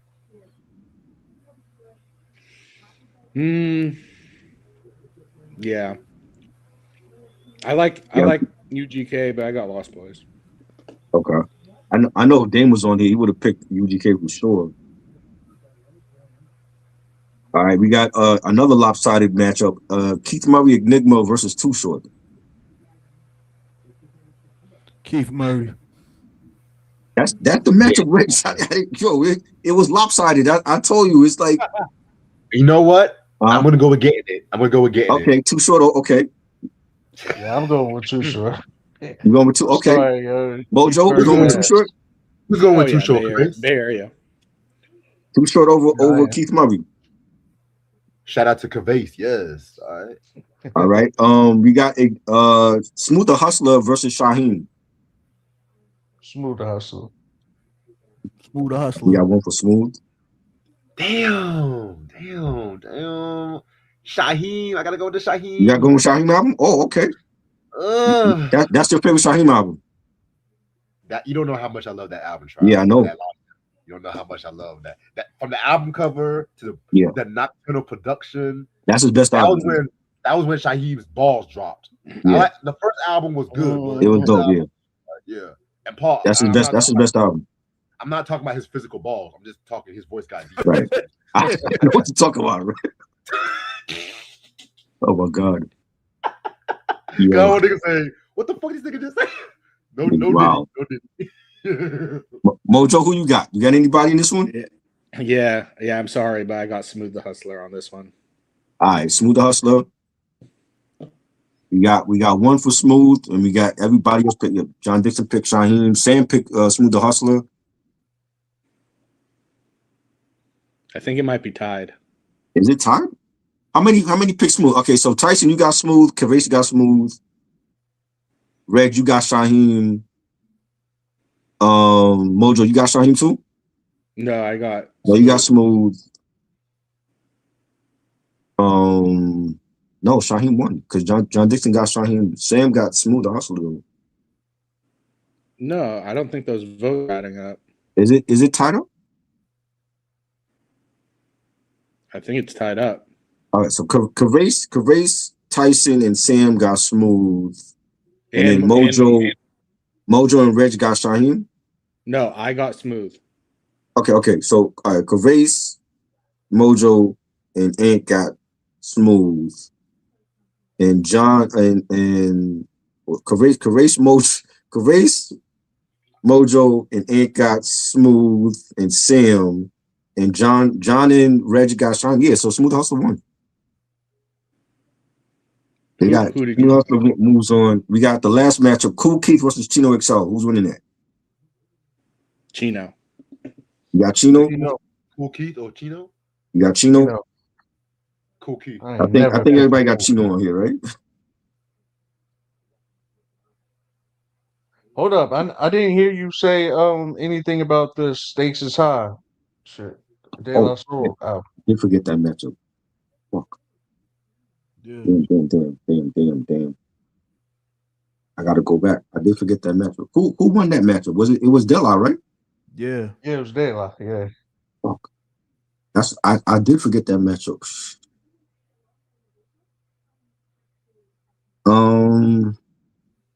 Shit.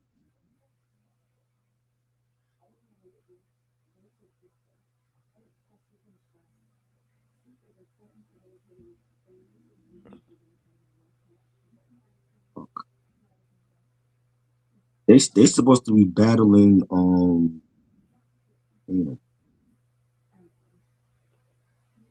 I got caught up like writing like all the winners down and shit. I forgot about Dela. Dela won, but they supposed to be battling Busta Rhymes though. But I had Busta battling what did he battle? He battled somebody. Yeah, he had battled the .X. It was supposed to be Busta against Dela and that shit.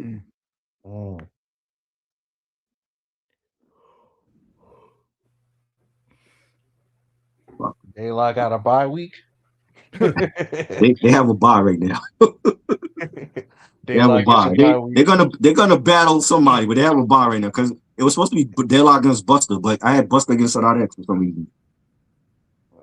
We got Tino beating Cool Keith, right? Yeah. All right. So whatever album come out of all of this, we'll battle Dela in. All right. So the next one we got is it was written round 3. We got It Was Written against Iron Man. It was written. It was written. It was written. It was written. Okay. Everybody got It Was Written. All right. We got AT Aliens against Hell on Earth. Mobb Deep. AT Aliens. AT Aliens? Oh, we got AT Aliens and one for Hell on Earth, one for AT Aliens. Interesting.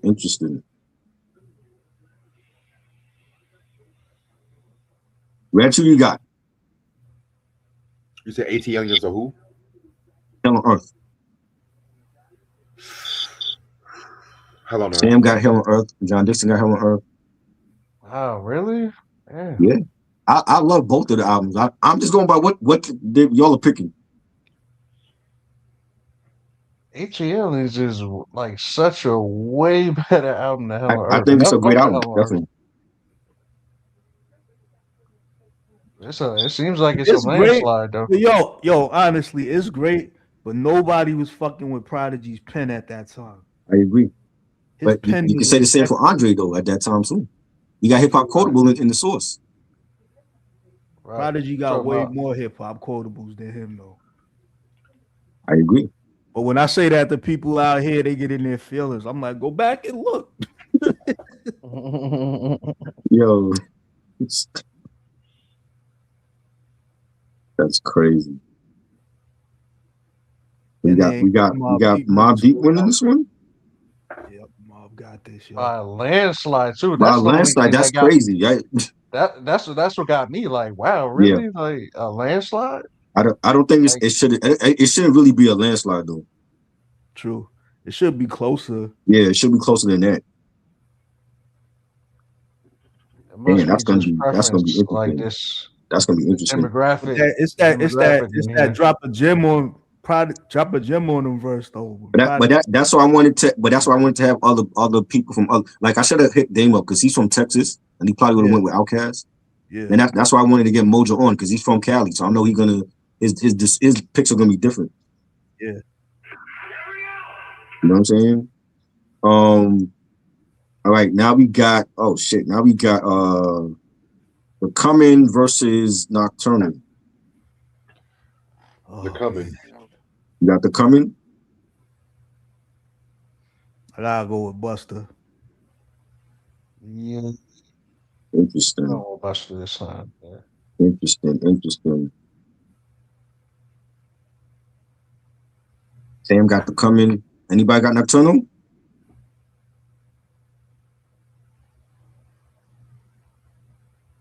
You got John Dixon got Buster.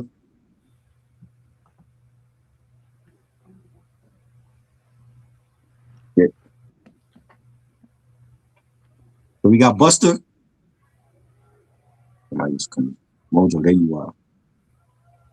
What's happening? Mojo, who you got? We got the coming versus Nocturnal.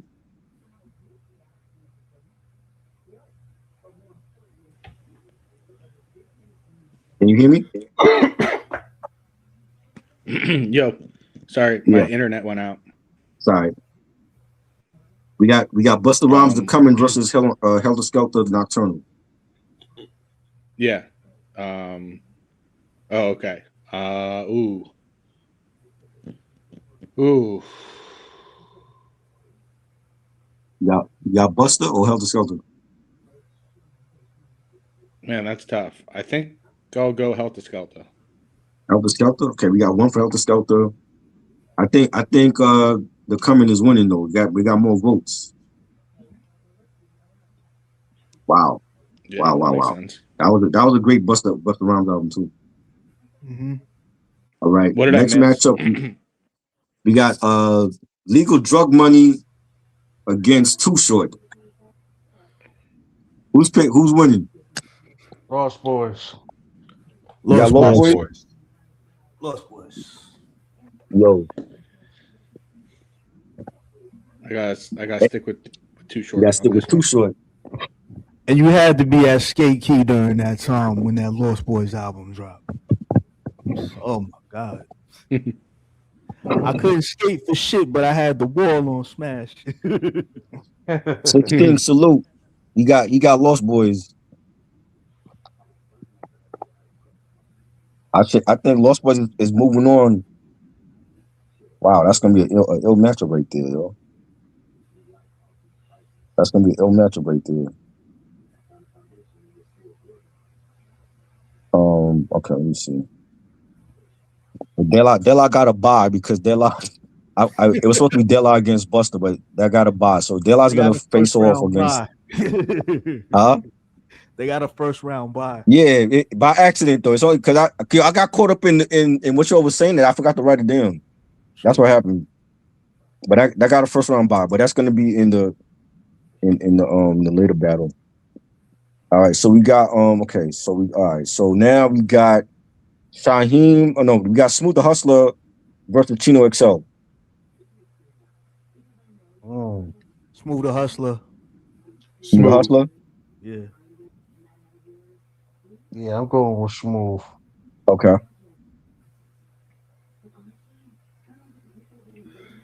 Interesting.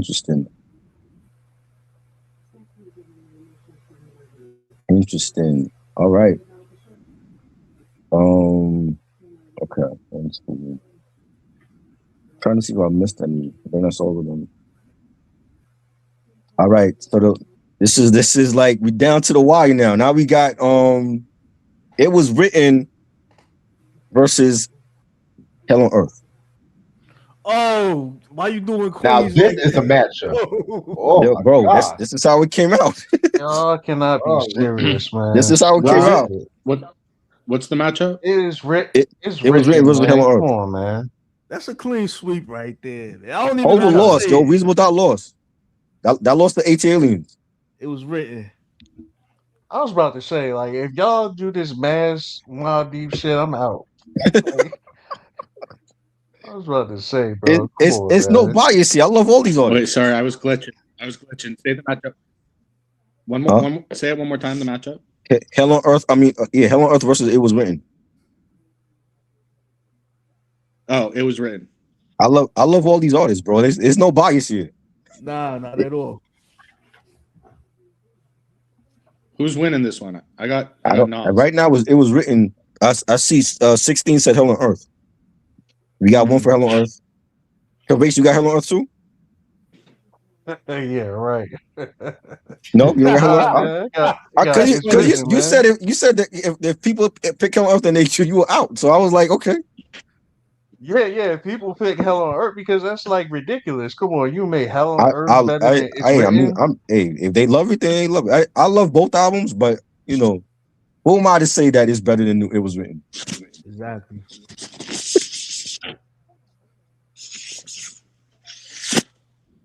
We got It Was Written right now. I think that's the one that's winning. All right, next round we got The Coming versus Legal Drug Money. The Coming. Ooh. Lost Boys versus Busta Rhymes.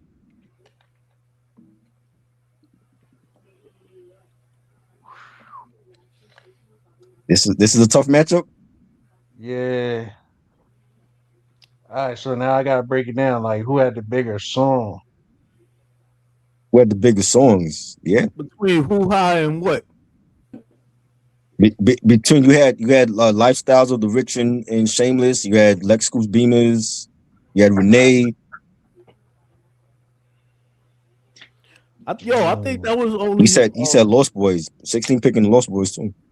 Yo, yeah, and I think Who High was the only single off that Busta album, right? Nah, he had It's a Party. It's a Party, yeah, with Johnny. That was a joint. He had the Who High remix with ODB. Shirt, so I'm gonna have to go with the Lost Boys, man. I gotta go with Lost Boys, yo. Oh, Lost Boys, okay. I'm going Lost Boys. All right. Now we got De La Soul, Stakes Is High versus Smooth the Hustler. De La. Okay. Ooh. This is gonna be tough, boy. All right. Now we got in the last round, we got It Was Written versus Legal Drug Money. Nas. Escobar season has returned. Escobar season. The early stages. Ooh. Yes, sir. We got it's all Nas. Mojo, who you got? Yo, and remember the intro to I Gave You Power? Yes. You know what was playing in the background of that, right? You gotta listen closely. What was playing? De La. Was it? Plug tuning. When I Gave You Power? Yeah, I don't remember that. The intro when he tossed the gun. You gotta listen closely. I gotta hear that again. Yeah, I don't remember that. Yeah, I gotta hear that again too. Yeah. Yeah. It was right before the song started and when you tossed the gun. Wow. I don't even remember that shit though. Yeah. Wow. All right. Now we got so we got It Was Written. What was the matchup again? Oh, I gotta write this shit down. Oh, Legal Drug Money, right? Yeah. Okay. All right. So now we got Damn. This is it. This is it, yo. We got It Was Written versus Stakes Is High. Wow. What is the best album of 1996? Hey, yo. What is the best album from 1996? De La Soul, Stakes Is High versus It Was Written. See, that's respectable. Like if someone saw us do this and they see the last two, they're gonna see it. They're gonna see it later. Time out. What did I say earlier? They came out on the same day. Now yes, they did. You did say that. Yeah. That's crazy. How ironic. We got both albums that came out on the same day against each other in the final battle. And remember, Reasonable Doubt lost. AT Aliens beat it. You should have been here earlier, bro. Who beat AT Aliens? AT Aliens beat Reasonable Doubt. No, but who beat AT Aliens? Mobb Deep beat. That was a landslide. It shouldn't have been a landslide for that though. Oh yeah, I would have. You know what my vote would have been. But anyway, AT Aliens beat Reasonable Doubt, and then it lost to Hell on Earth, which is crazy to me. But I love Hell on Earth too. But I think that was a landslide victory. So what was the final four? The final four was It Was Written, Stakes Is High that was the bye, and then you had Legal Drug Money. I'm surprised Legal Drug Money made it all the way. To be honest, yeah, legal drug money. He had Busta Rhymes are coming. Oh, okay, got you. Bet. All right, so now we got to vote. I got Nas. You got Nas? I gotta go with Nas, man. Everybody can't go. You 16. know what I mean? I didn't pick. I didn't vote, yo. I'm going by the votes. They picked him over AT Aliens. Who's this dude, man? Y'all ain't He's Queens native. So he's all Queens, yo. I get it. But you love Jay. Reasonable Doubt lost though, right? You know what I'm saying? It lost. I didn't pick. That's how it came out. It was AT Aliens over Reasonable Doubt. We got two of the most respectable albums at the top two. He said Reasonable Doubt over It Was Written. I don't know, bro. I think I like It Was Written more. And I'm from Brooklyn, and I'm saying that. You from Queens, and you got Reasonable Doubt over It Was Written. You acting like we got Too Short at number one or something. Sam said, "Hell no." It's my fault. I should have hit him up too to ask him if he wanted to be a part of this. I totally forgot, but they went with AT Aliens over Reasonable Doubt, bro. Yo, that's crazy that Ant said that in the beginning and it ended up being the two albums that face each other. I'm not Nostradamus or anything, but, you know. And it's partly my fault because I forgot to write it down, to write down Stakes is Hard. Yeah. You know what I'm saying? But it ended up getting a bye into the finals now. So who got anybody got De La Soul? Unfortunately, I you don't have to no Stakes is Hard. Everybody, I see it was written in the chat. I said the winner of the Nas Tupac was going to take it all. You did say that too, yes. You did say that. I remember you saying that. Man. Yeah. He said, "I'm gonna buy you all a dozen donuts and hot chocolate." This slander. Yuck. That sounds pretty good to me. I did not pick. I'm going by the matchups, bro. Yo. Yo, that's the funniest shit I seen all day. Yo, AT Aliens is not one of like the best albums of all time. It is one of the best albums. That's my favorite Outkast album. Right. But it got a landslide victory over Hell on Earth. Yeah. You know what I'm saying? Like even if me and you said that AT Aliens would have won, we still would have lost that vote. Yeah. No, I'm just saying that because like dude is going crazy in the chat. Like he's not mad at that. He's mad at Reasonable Doubt losing to AT Aliens though. But AT Aliens is one of the best albums of all time. It's like apples and oranges right there, man. It's people love Reasonable Doubt. They have it as a holy grail. Good apples and mangoes. You know, especially you know that Kavase, especially coming from New York. Like you know how biased they wasn't checking for Outkast until the second album. Exactly. Like apples and peaches. Yeah, you know, like they slept on the first album, and then the minute that Angie Martinez had that Battle of the Beach show and Elevators won, that's when they started checking for Outkast. Yep. I guess I always been on Outkast since day one. You can't really say that because Ralph was. But other than the media like outlets like Young TV Raps and Video Music Box, Rap City. But I had friends in high school. I tried to put them onto Outkast, and they wasn't fucking with them. Nah, I do feel you. I was the same way. I was like the only person that fucked with Outkast. Right. For a minute. You know what I'm saying? They slept on their first album. Like Hot 97 wasn't playing their first album. You know what I'm saying? Like until Elevators came out, then they started checking for they second shit. You know what I'm saying? But I'm like, like AT Aliens was a great album. I still think it's the best Outkast album, but you know what I'm saying? A lot of people love Criminal, they love Stink On You. Yeah, I know. You know what I'm saying? And they got at the Outkast credit, they got better with each album. Like Criminal was great, then Stankonia comes out, then the double album. Stankonia is not a good album. You didn't like Stankonia? Hot take. Red, you didn't like Stankonia either? It's okay. No, hold up. Didn't you give that like 4 mics when we did that review? I know what I gave it. But it's not touching their first 3 albums. I'm gonna be real with you. I disagree. I think Stankonia is better than their first album.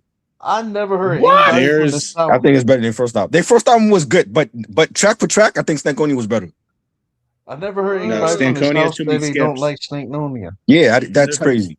There's like 15 skips on Stankonia, if we're being honest. 15 skips. Damn, that's like wild. And then you gotta remember at that time they was more catering towards people that don't look like us, if you know what I mean. Right, facts. Yeah, they had a white following. Yeah, when I went to see them, they had like all the white kids was like reciting their rhymes. When Stankonia came out, I was a freshman. I was a freshman at Benedict College, and that was in South Carolina. Right. Yo, everybody was playing. Yeah, all you heard through the that was a huge record. Break. All you heard was break. Yep. Like, everywhere you went, that's all I heard. Yo, it's crazy. 16 said in no universe of AT Aliens a better body of work than Reasonable Doubt. Stop. Wildin'. Yo, that's wild. 16, you could come on here, bro. I'll send you the link. You know what I'm saying? I want to get your picks. Because when you said that, I Try knows I'm white, so right. No, I didn't. I'm not. I was just saying like that was the first rap concert I went to where all the white kids knew the rhymes compared to our people. We didn't. A lot of there was more white kids there than us. Yeah, and they knew every word. They were singing along with the choruses, everything. I'm trying to put on my camera, but every time I put on my camera, it kicks me out. So you know what I mean? What's the first like concert that y'all went to, or like first one I went to was Uptown MCA concert in 1992. Oh, for me, my first concert ever, it was the Any Heartbreak tour, New Edition, and I'll Be Sure. Oh, that's 80s. Then after that, it was the Michael Jackson Bad. So you was going to shows before me? Yeah, at MSG. You went to the Bad tour. Wow. I never seen my shit. Rest in peace to my mother. Shit was do y'all remember the Hampton and Grambling games at the old Giants at the Meadowlands? Yeah. Hampton and Grambling games, and Illinois Scratch was performing there. Oh, nice. That shit. Now we got 16. 16. Salute. Queens in the building. What up, fellas? Happy New Year, everybody in the chat. Happy New Year. Salute to all the heads. Yeah, listen, first of all, no disrespect to anybody, man. I'm just cracking jokes, y'all. All right. It's okay. I know part of it you do feel like that though. Oh, no. 100%. Y'all wilding for the new year. Wilding. I got a bunch of grievances I got to get off my chest tonight. I should have invited you. That's my bad. I should have hit you up about it. So good. You know what I mean? Wait, I got you on the next one. Final vote in. Did Nas win? I don't know because we still talking about Nas and De La Soul. All right. No, you can't. Even though we all love De La Soul, and I think De La Soul has a lot of good projects that they've had over their careers. Like De La Soul is a very underrated hip hop group that a lot of people are probably now getting a chance to listen to since they got the masters back and all that stuff. Mm-hmm. But It Was Written is arguably a better album than Illmatic, which a lot of Nas heads and a lot of hip hop heads put Illmatic as one of the best albums of all time. And I personally think It Was Written is a better album than Illmatic. So in no shape or form am I going to choose De La Soul's album over It Was Written. I'm not doing that. I'm not doing that. And you from Queens too. That helps, right? No, listen, I'm always home team, man. Shout out to the Lost Boys, man. Yes. All right, shout out to the LB fans. That album, I'm surprised I made it to the Final Four. Yeah. Shout out to the listen, that album was better than The Becoming. Anybody that says The Becoming is a better album, the Busta Rhymes album, I thought Busta albums was better. If you didn't live in New York City, you know what, too? That's one of the things too, man. When you're not from the city, you really didn't. You didn't experience it. You didn't grow up at that time in the city. Right. You know if you wasn't on Jamaica Ave, if you wasn't on Queens going up Farmers Boulevard, Listen, going sliding through Brooklyn. It was crazy. That LB Fam album, I'm telling you. Yeah, it is great. In the Bronx. I love their first 2 albums. Crazy. And Busta Rhymes was banging back then. Yeah. Busta Rhymes' first 3 albums couldn't do no wrong. He had a great solo run. Everybody loved Busta. He had a great solo run. Even on the latter albums, he still had big hits on the latter albums. Yeah, that LB Fam album, was. Listen, man, if you wasn't there, that was a skate key staple in the Bronx. Yeah, for sure. That was a different album, bro. You look at the track list on that album, and it's like, oh damn, like they had back-to-back bangers. Shout out to Mona Lisa. She was on that album too. Yeah, facts. And that was when that was when Freaky Tar invented the what they call it when every time what's his name would say something, he would say Freaky Tar, like the what they call it ad-lib. That was when the ad-libs really took off. Like we didn't even know it was an ad-lib. Right. That shit just made the music. That too. Who? Pete Rock. Not to the level of Lost Boys. Not to that level. True. Yeah, they stage performance. You mean? Shout out to Pete Rock too. No disrespect to Pete Rock, but Pete Rock is on that album. He's on the Urn. The ad-lib era was crazy. Yeah. But shout out to y'all, man. This was nice. I enjoy listening to this, y'all. So I'm sit in the back. So you got anybody got De La Soul winning? Nah. No, everybody got it was winning. It's a clean sweep.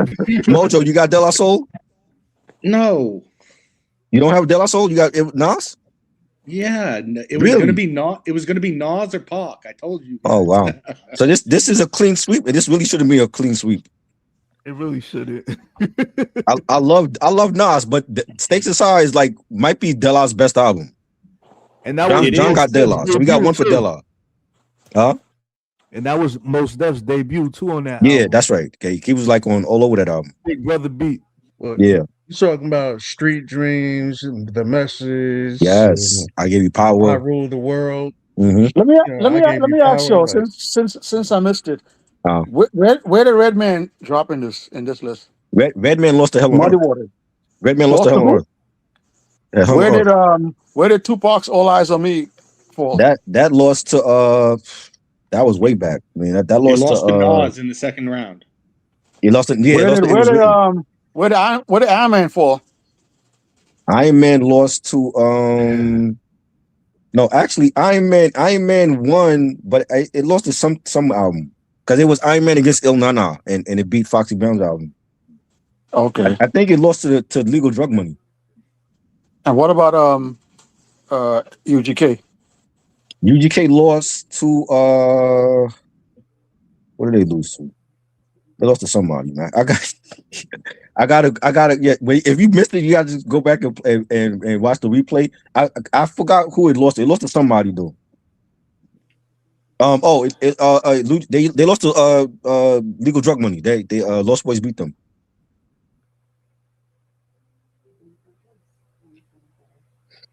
Yeah.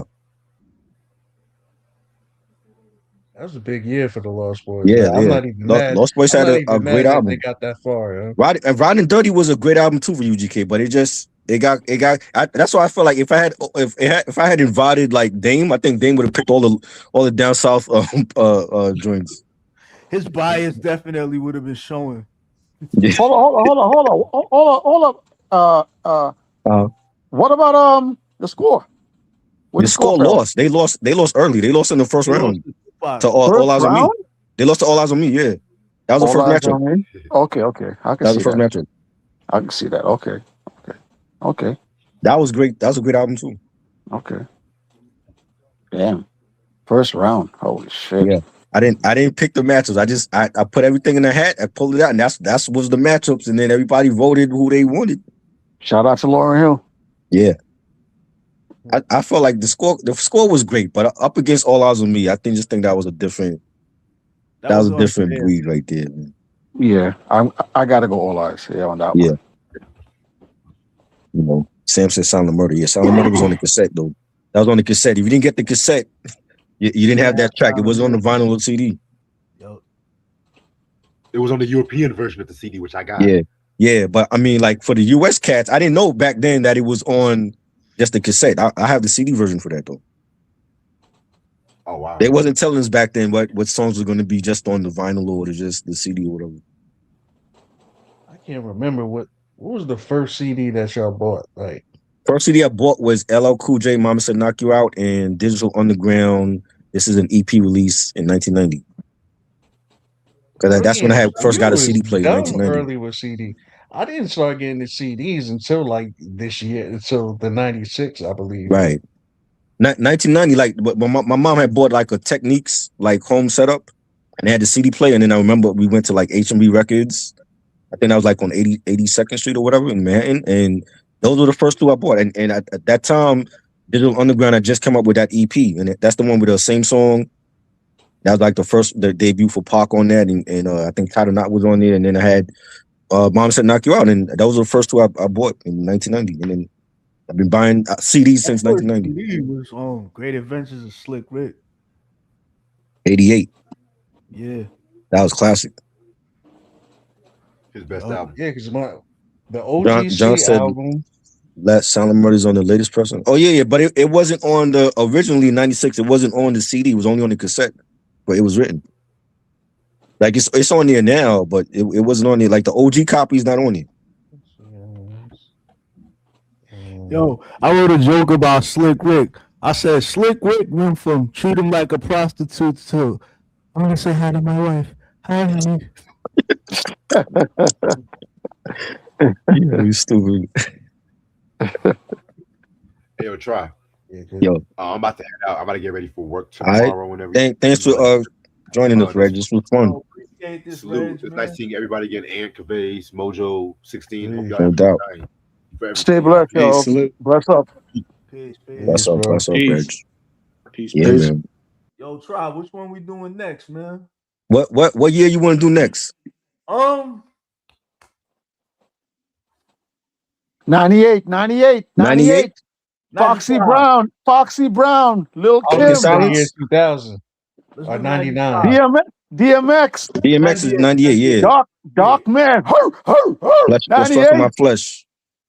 98. Yeah. 98 is dope. We can do 98. Rest in peace, X. I got two albums invite in 1 year. Let's get it. Oh, man. So I already know who you're rolling with then, right? DMX? I mean, there's a lot of stuff, bro. Like, hardcore is, listen, bro, like, you can hate all you want. Hardcore is that album, man. Hardcore from who? Lil Kim. Nah, Lil Kim was 96. We did Lil Kim already tonight. Lil Kim was 96? Yeah, so Lil she Kim lost. So Lil Kim and she lost to El Nana, actually. El Nana beat her. Yeah, so I might have to rock with X then, bro. Okay. But 98 was a good year. You had Big Pun. Big Pun was 98. Yeah. Black Star was 98. Yeah. Oh, you had Volume 2, called Knock Life. That's gonna win it all. Oh, to God. Noriega, Nore. I should be rapping with a turban. Yo, I got a signed copy of Nori album, man. He came to Jamaica Ave. That's fire. Yeah, he came to Jamaica Ave and did a signing when the album came out. Collector's edition. You still got it? Keep that. Yeah, I got a physical copy. Yeah. That's fire. I'll show it to you next time I That's go fire. Moment of Truth. Yeah, Moment of Truth is 98. Moment of Truth. That's gonna be a fire year, yo. A version of that CD by Premier. Yeah. That's fire. Yo. I never did get that one. I gotta get that one. I don't know, man. For what I seen, y'all was voting for.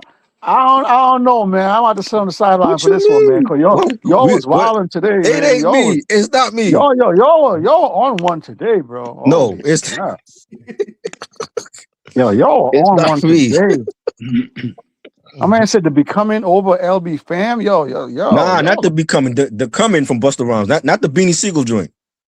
Yo, listen. That's the Becoming. The Busta Rhymes album was the Coming. Yeah, y'all said the Coming was better than Legal Drug Money. Yo, I think it was more epic because that was like his first solo album. But Legal Drug Money was fire. Like they had bangers off of that album. Remember, get up. Lost Boys won that. Yeah, they won. Get up, Lost Boys 1. Yeah. Get Up. They had the remix for Come that. on, man. Yeah. It was a great album. That's why I made the Final Four. Come on, man. Y'all got Tupac up out of there? How y'all get Tupac? The best double senior of all time. It didn't. They both lost. Machiavelli lost too. How y'all get Machiavelli up out of there? Yo, this panel right here. Yo, look at these names, yo. Hold up. Bro, Machiavelli up here, man. Hey, Floors, to be fair, yo, Floors, I voted for Pac on all these. I see Floors' name. What's my man in the top right? What's his name? Cavase? Cavase? I see Cavase. Cavase, I'm putting you in my mental notes, man. You wild out crazy. Who's my man in the middle? What's his Machiavelli faced off against Iron Man in the first round. What I said? What you think I said that was wild out? I don't know. You part of the group. Okay. he said he didn't like Iron Man. I don't like Iron Man. Iron Man versus who? Machiavelli. That was the first round. Machiavelli beat Iron Man. And I like Iron Man better. That's what I like Iron Man better. Machiavelli is one of Tupac's top 5 albums, bro. Over Iron Man? Yes, bro. Yeah. That was a really easy pick for me. I don't know, man. He said that was an easy pick. Machiavelli is one of Tupac's top 3 albums, bro. No, it's not. It is not. It's one of his top 3 albums. You're going Machiavelli, Me Against the World, and All Eyes on Me. Strictly for my niggas. There's no love for Strictly for my niggas. That's better. Machiavelli's better than Strictly for my niggas. I don't know about that, man. I don't know. It was dope. I don't know if it's better than Strictly for my niggas, man. Yo, Machiavelli's probably his number his third best. Strictly for my niggas was third best album. I'm sorry. You didn't like Strictly for my niggas? No, it's a bad album. Man. Machiavelli is top 3, bro. Me Against the World, All Eyes on Me, Machiavelli. You can shake him in the bag. However it comes out, 1, 2, 3. Go with that, bro. It's third. It's not get crazy. I'll take it third. I'm just saying it's in top 3. It's in top 3. Top 3. It's third. It's not second or first. It's third.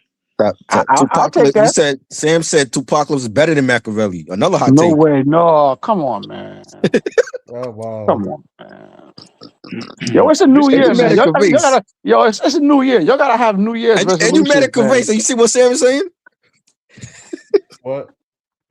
Yo, change your ways, yo. It's a new year, y'all. Stop it, man. It's the first time I ever heard anybody talk on Machiavelli. All right, man. Peace, salute. He said Tupac is better than Machiavelli. That's crazy. He like pre-Death Row Tupac. Pre-Death Row Tupac was very militant. But a lot of fans like that militant version of Tupac though. Yeah, but he didn't get his versatility till he did the Me Against the World. When he did the Me Against the World album, that album showed all of his versatility, his broadness of how he could touch more than just being an activist. I agree. You know, he could make songs. Dear Mama on that album. So many tears. Death Around the Corner. That was Nas's I Am. Yeah. Like that album just took him to another level, and he never looked back after. I agree. And he was in jail when that album came out. He was locked up. Like if you see the videos, he's not in the videos for Dear Mama or Temptations. You know, that's crazy. Sam, right, I gotta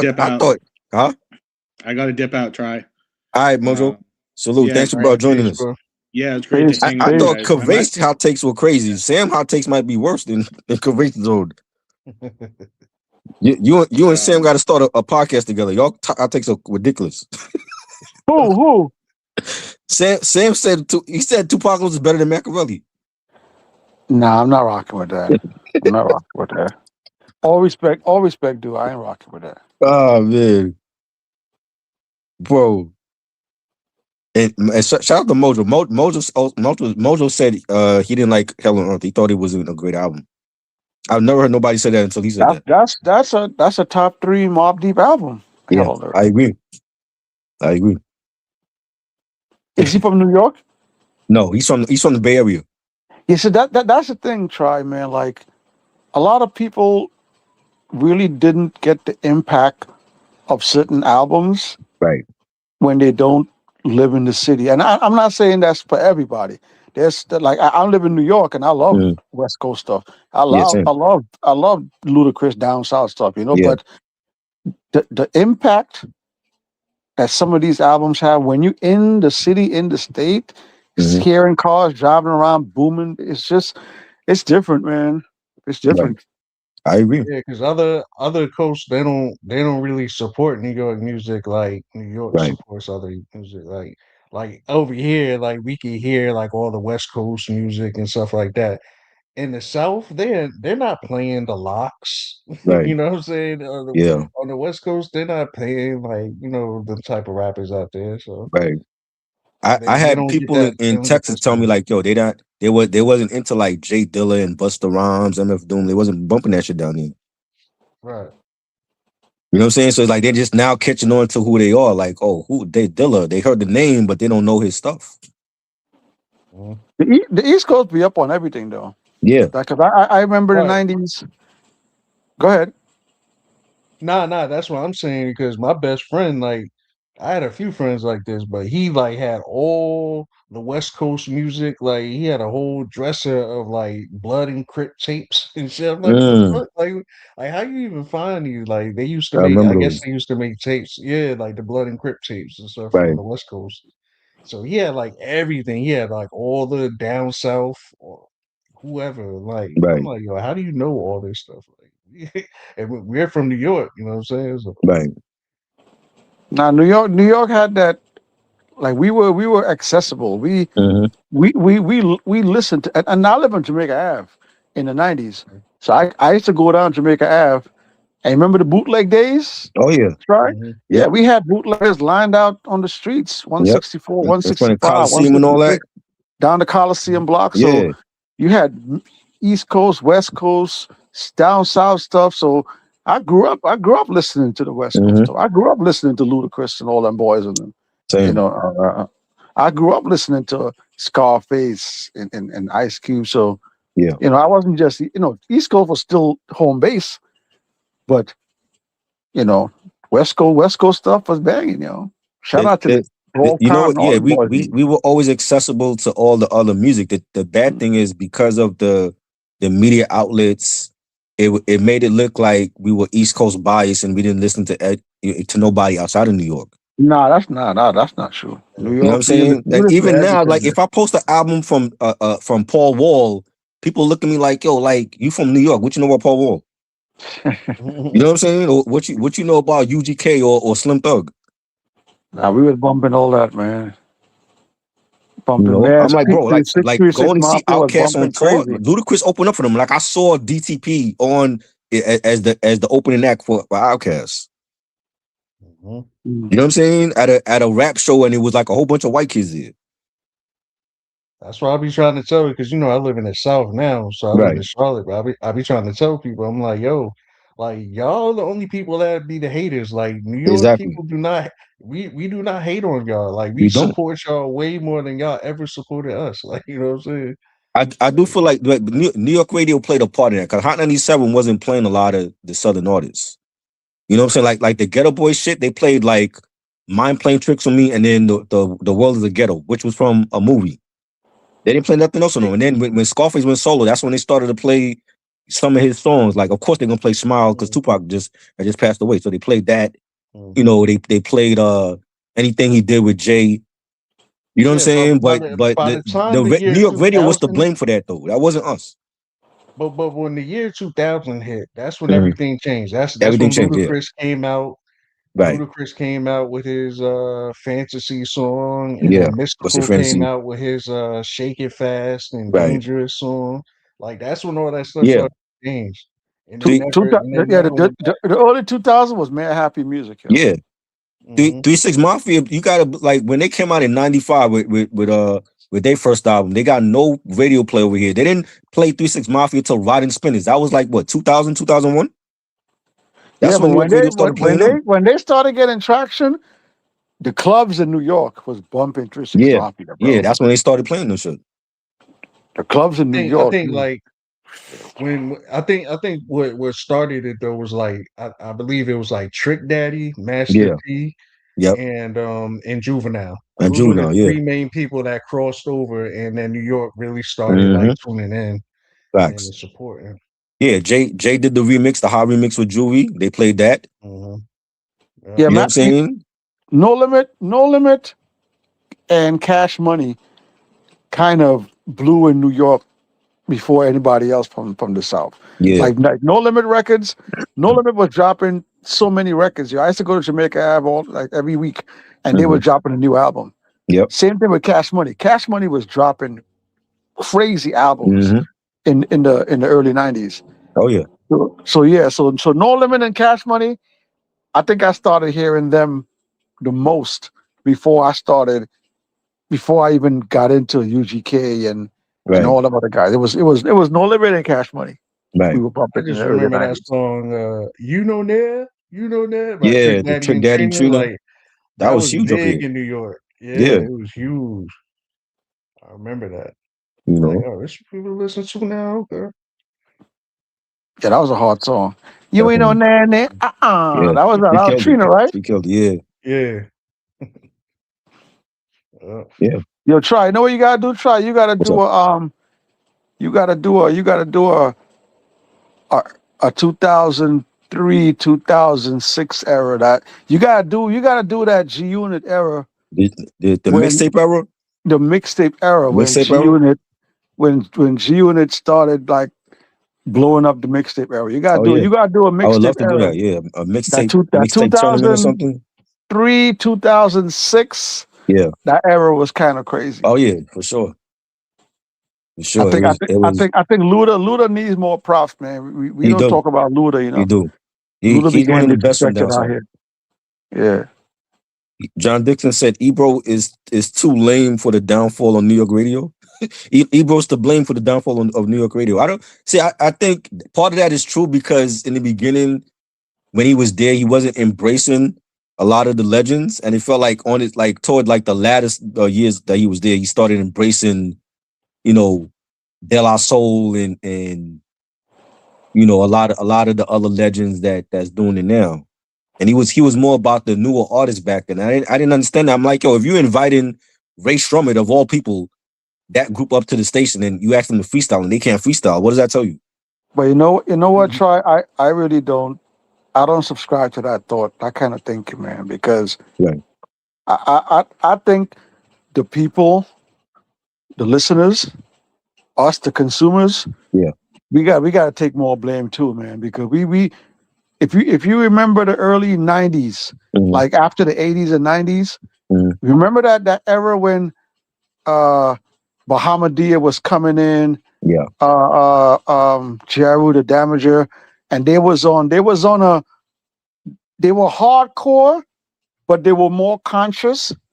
That Public Enemy era. Yeah. That and there was a lot of artists coming in that wasn't the hardcore rapping about shooting and guns and all that, and we didn't support it enough, yo. We didn't support guys like Cherry the Damage enough. We didn't support what's the girl from Flip Mode? Rod Digger. Yeah. Rod Digger. Like Rod Digger was supposed to be put on a pedestal the way she was rhyming. I agree. What's that girl? Heather B. Heather B. Yeah. All like that era. We the consumer, we pushed that era aside, yo. We started getting into the. I mean, I'm not mad at it because we got Nas and Jay and all them other hardcore hitters. But there was a time when we were getting some great conscious rappers.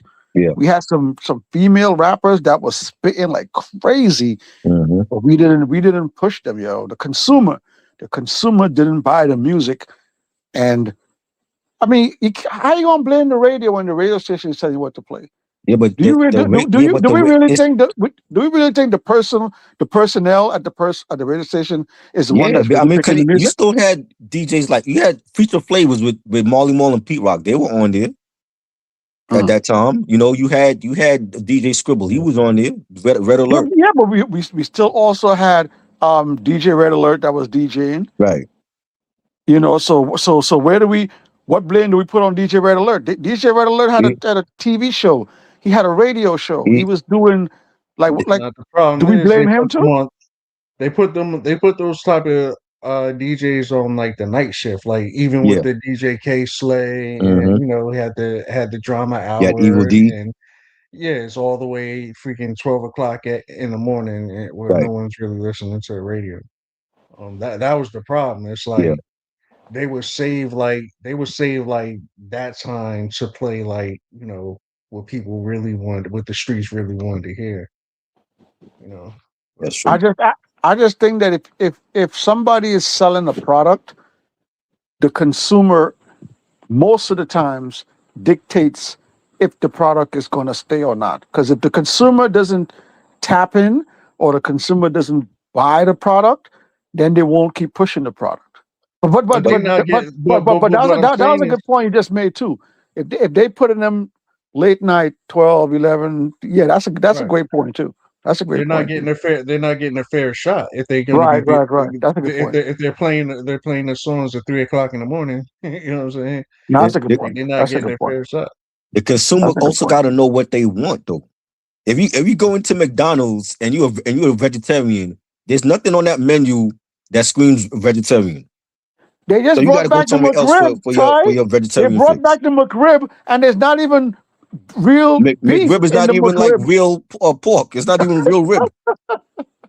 You know what I'm saying? So you're walking into the wrong establishment if you're a vegetarian. You got to go elsewhere to get your veggies. Yeah, they brought the McRib back, son. You know what I'm saying? If you go into a record store and you want that underground boom bap, and you want to hear Rod Digger or Heather B, well, you in the section that you in, and all you seeing is Cardi B, Megan Thee Stallion, Doechii. You might be in the wrong section. You got to go to the underground section. But we in an era, honestly, where we can't complain no more, man. Like we in the 90s, there wasn't a bunch of rap millionaires that were dictating how music is being received and put out today. Today, there's dozens and dozens and dozens of rap millionaires that can put their money into better radio station personnel, to better award shows. It's too much celebrities that have power today that are not using their power in the right way. I agree. There's no way that we shouldn't have a true hip hop award show that dedicates to real hip hop in 2025. 2026. There's no way. I agree. Man, Jay got money, Nas got money, Foxy Brown got money, Lil' Kim got money, right. Latifah got money. They got Dre got money. Y'all telling me y'all can't sit in the room and put together a real hip hop award show with a real board of people? They need their own rock and roll hip hop Hall of Fame. Because a lot of our hip hop legends are not going to make the Rock and Roll Hall of Fame. It's a Rock and Roll Hall of Fame. Why should they?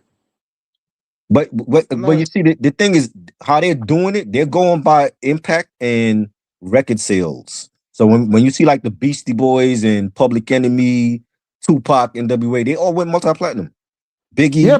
But try. What is it called? It's called the Rock and Roll Hall of Fame, right? Yeah, but so you don't look at your hip hop veterans as rock and roll stars? No. When you look at Michael Jackson, is Michael Jackson just a pop star, or he has transcended into a rock star? Michael Jackson's not hip hop though. But I'm saying like in the word, in every sense of the word of rock star. Like I look at Michael Jackson like, yo, he's a rock star. No, he's not just the king of pop. Like he's a certified rock star. No, but they don't look at it like that. Like if you're the rock and roll community, they want to just have their rock and roll artists in there. If you're using the term how like Lil Wayne used to use the term, I'm a rock star. Right. I'm ill. I'm powerful. I'm well known. Yeah, but it's called rock and roll. We're hip hop. Right. There's country music. Yeah. There's pop music. So if somebody says Nas should be in the Country Music Hall of Fame, what? He's not a country artist. Okay, we're not rock and roll artists. Busta Rhymes is not a rock and roll understand artist. what you see, but like when you say rock star, it's like you transcended every genre. Like you're like bigger than life. That's how I look at it. Like Michael Jackson was bigger than life. Like you transcended all genres. You're using the rock star term as someone that has like a high ceiling. Like that's what I mean. They're out of here. They're a superstar. Right. Okay, so use mega superstar. You can't just say rock star. Rock and roll is a real genre. Right. Hip hop is a genre. Right. Pop is a genre. Maybe that's why they're picking and choosing from hip hop. R&B is a genre. Country music is a genre. We not. Right. I don't. Me personally, I don't think we're rock. No, I agree with what you're saying, and that's why I feel like maybe that's why they're only picking like the biggest hip hop stars to be in there instead of like an underground, like a Bahami D is not gonna be in there. You know what I'm saying? EPMD, they're not gonna be in there, or Gangstar. Like they might induct Primo because Primo did stuff with big pop stars, but as a producer, he did that. Not gonna nominate his group. You think EPMD wouldn't be in there? Nah, they're not.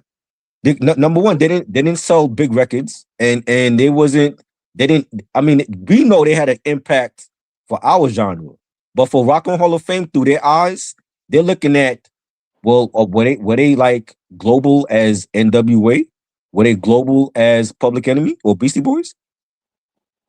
That's the thing. So they're looking at it as a global thing, and how many records they sold. A lot of our hip hop artists did not go platinum, so a lot of them not gonna make it.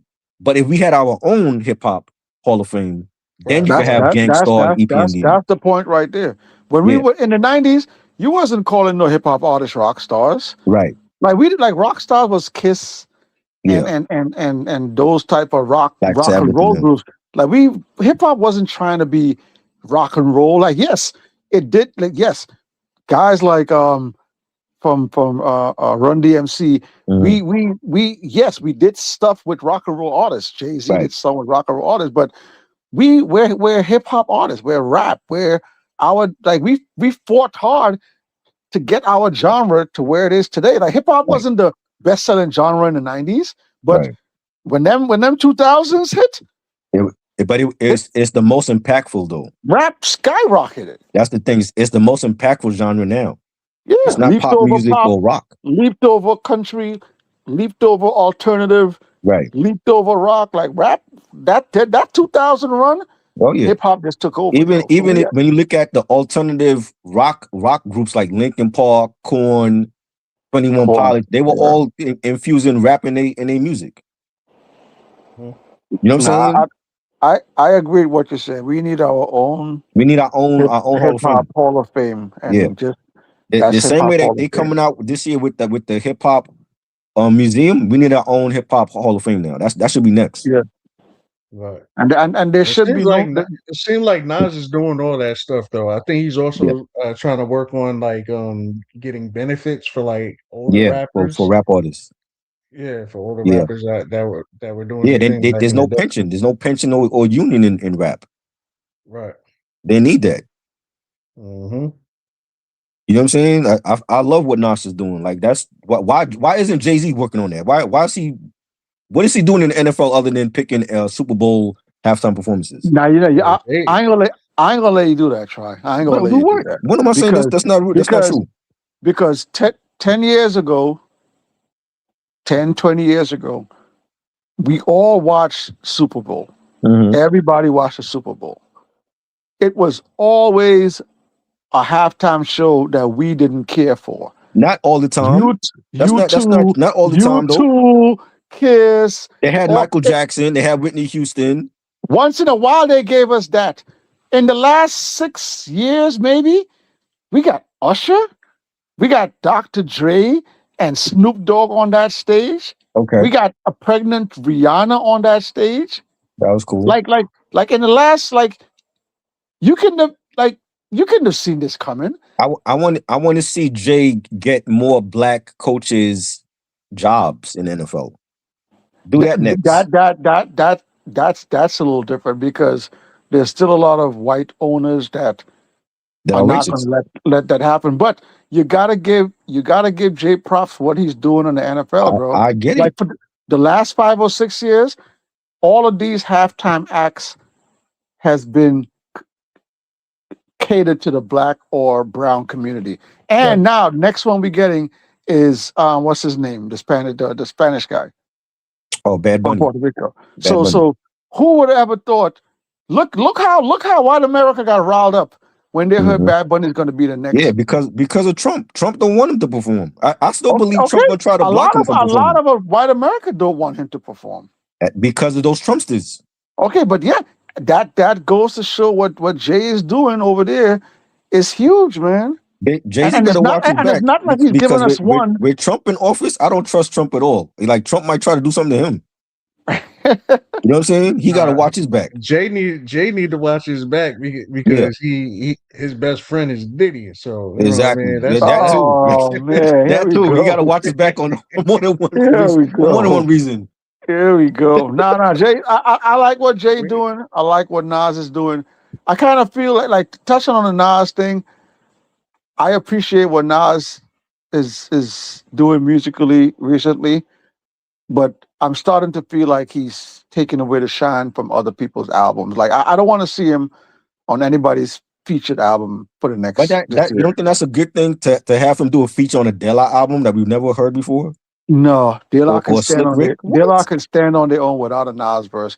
I thought it was a brilliant marketing plan to have like the owner of the label on every album. A lot of hip hop heads don't listen to rap albums like they used to from top to bottom. When they hear a certain rapper is on the album, when they first download the album or they running right to that track. So I think his presence is great, but to be on all of these albums, I think it's taken away from the artists themselves. You know, so I'm not gonna lie. I did that with Raekwon's album. I went right to really. You just ran to the Nas collab. I went right to the Nas collab, and then I listened to the whole album. Wow, a lot of people do that, right? I didn't know that. See, I listen. I'm old school. I listen from front to back, so I still listen to albums from the intro to the end. I think I was more intrigued because we heard the leak verse that wasn't actually on the album first. Oh, the Jim Jones joint. That's right. The Jim Jones. Because he did Jim Jones. That's right. Yeah. Yeah. So I was like, let me go and hear this real quick. So that's I forgot about that. Yeah. To do that. Yeah. In that case, that was different. Cause I mean, even though I don't feel like Jim Jones was ever a threat to him, but I remember when Dipset was going at him and the Bravehearts back in the day. I'm like, y'all gotta be kidding me. Like Nas could beat all of y'all by himself. Nas got his rocks off 2025. Yeah. 2026, chill out, bro. Put out your projects. I don't want to see you on the next Ghostface project. I don't want to see you on the next Raekwon project. I thought it was dope just to have them reunite. Enough is enough, bro. It's like because you know what it is to me? All of those verses, except for the Clips verse, they were all mediocre verses. Like you think so? You think all these features were? Nope. Yeah, a lot of those verses. The Slick Rick verse, I thought was a throwaway. That was fire. The documents? What? I don't like that verse, bro. I just had this conversation the other day, and say it's a hot take. I don't care what y'all say, man, but Nas today might be better. Like when he was younger, like low key. Yeah. No. You don't think he's better now than when he was younger? Low key, Nas today might be a little better. Like I think he is too. Better. Like that 6 album one with Hip Boy. What Nas album is beating? What 3 Nas albums is beating Illmatic? It was written and we're just talking about lyrics. No, but he's making quality grown man rap at 50 years old. Yeah. No, and not too many people from his era is doing that. I respect your take, but I can't co-sign that. Where is when he came out at the same time? Where was Mike Geronimo? He ain't dropping shit. This Nas right here reminds me of the Cannabis. The Cannabis. What? It's a lot of rappity. Cannabis? Fuck no. Yeah. Cannabis couldn't make a classic album to save his life. Yeah, that's what I'm saying. Like this. Nas is making. To me, I feel like this is like his second wave. Like after after Illmatic and It Was Written and I Am. I think this is like his second or third wave. He's making like some of his best music at 50 years old, bro. Listen, I'm not shitting on the guy.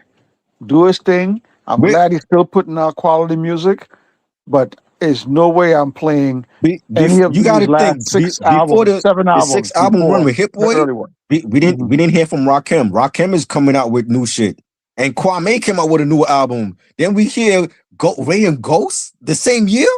Kwame was never in anybody's hip hop. I know. I'm just saying, I feel like it took Nas to show the older heads, like, yo, you can be this age and still come out with great music. You don't have to be. You don't have to be a classic album. We can't. We had that same conversation. We can't put that on Nas because Styles P has been doing it for the last 15, it's like 20 years. they follow his lead after he did that, though. Yo, you wasn't feeling Nas's verse on the Raekwon song with the Jim Jones shit? No. I like the verses. I'm just saying that they're not elite verses. Like they're not verses where I'm hitting the rewind button constantly. Yo, to me, that verse to me was probably like his dopest verse I've heard since like those days, like back in the day. Like, give me a dope verse than the Jay-Z God did verse that Nas just dropped. That I didn't like that shit at all. That was overhyped. That was I did not like that. That Khaled shit was garbage. I don't like Khaled at all. He's not a real DJ. You don't like that nigga just scream on a record and then he calls himself a DJ. What is he spun? I've never seen him spin a record. Yo, I hated that J verse, yo. I don't know why people gassing that so much. That shit was garbage. So whack. Did not like that shout shit. to Nas, man. Keep doing this thing. I just think salute Puerto Rico. 2026. Stay on your project. Put out your projects. Let everybody else get their shine. They can do their own thing without you. We had a Dog Pound album this is the best Dog Pound album since the Dog Food, because they've dropped like mediocre shit since Dog Food in '95. They put out a solid album since then because of Nas. Why are we talking about Dog Food? The album that dropped not last year, 2024. The WA, We Got Is Us. Huh? We All We Got? Yeah, that Dog Pound album was fire. That was a dope album. Yeah. You know what I'm saying? I'm like, bro, like I feel like Nas has influenced the older heads, like, yo, like come out of retirement and put out an album. LL Cool J and Q-Tip, they put out a fire album. Yeah, but try. Styles P has been releasing quality music for the last 15 years. Yeah, but we're not talking about. I ain't talking about Styles. Styles been on the run. I ain't talking about Styles. Yeah, I'm talking like artists that were like laying dormant for a minute. You make it sound like Nas is the one that brought everybody outside. Rappers been out. He brought them back out. Outside. He brought them back out literally after the pandemic. He brought them back out. Nobody is doing more for hip hop than Nas right now. Exactly. Nobody. There's not one person that's doing more for hip hop than Nas right now. You know how long it's been since Slick Rick brought out an album? Since 1999, and then he brings out Victory. Victory was a solid album last year. You like that Slick Rick album? Yes. Hold on. What you were just talking about a few minutes ago, talking about why artists are not putting their own money up and doing these events to honor hip hop. Nas is the only artist that actually did that for the Hip Hop 50 anniversary. That was Nas. Yep. That was Nas who did that. Yeah, Jay wasn't there. Where was Jay at? Everybody wanted to see Jay at that concert at Yankee Stadium. Where was he at? That was Nas who curated that event, who started that event, who that's a double-edged sword though, Try, because you're gonna say where Jay at, and then when Jay comes out and takes up all the spotlight, then they're gonna say, bro, I would love to see Jay do a halftime show. Like he need to do that. We don't need Jay to come out and let. I would love to see a Jay-Z halftime show at the Super Bowl. He needs to do that. Nah. Why not? Give it to other artists. He don't need that no more. Give it to smaller artists coming up, or give it to someone. I've never had a problem seeing. I saw Jay-Z. I never had a problem seeing Jay live. I feel like he's a legend. He's a GOAT for a reason. But I'm saying is like as far as like the NFL, he's in a position where he can put other heads up there. I hear you, but as far as like the NFL, like did he only link up with Roger Goodell just to do the Super Bowl stuff? The Super Bowl is big. You making it sound like the Super Bowl is something mediocre. But with his influence, you don't think he could get black people jobs in the NFL? Black owners? I think that's hard. That's hard. He has like license. He has a license because he's able to use like all the artists that are under whatever title or whatever music shit he has, Rock Nation or whatever. Yeah. He's able to use all those artists on there and have those artists play and stream on NFL games. So it's not just Right. a Super Bowl. It's when you're watching the NFL game, like you'll hear Bad Bunny in the background before it goes to commercial or some shit like that. That's all revenue. But That's we what we Jay-Z's doing. gotta put the relevance on Super Bowl too. Super Bowl is a worldwide event. I know that everybody watches, and not in America, other countries. Yes, so I get it. When you see an act like when Rihanna did the Super Bowl, right, her streams went up 400, 300% for the next 4, 5, 6 months. Like you could do the Super Bowl and then set up a tour after the Super Bowl, going on a worldwide tour. You know, so we can't minimize.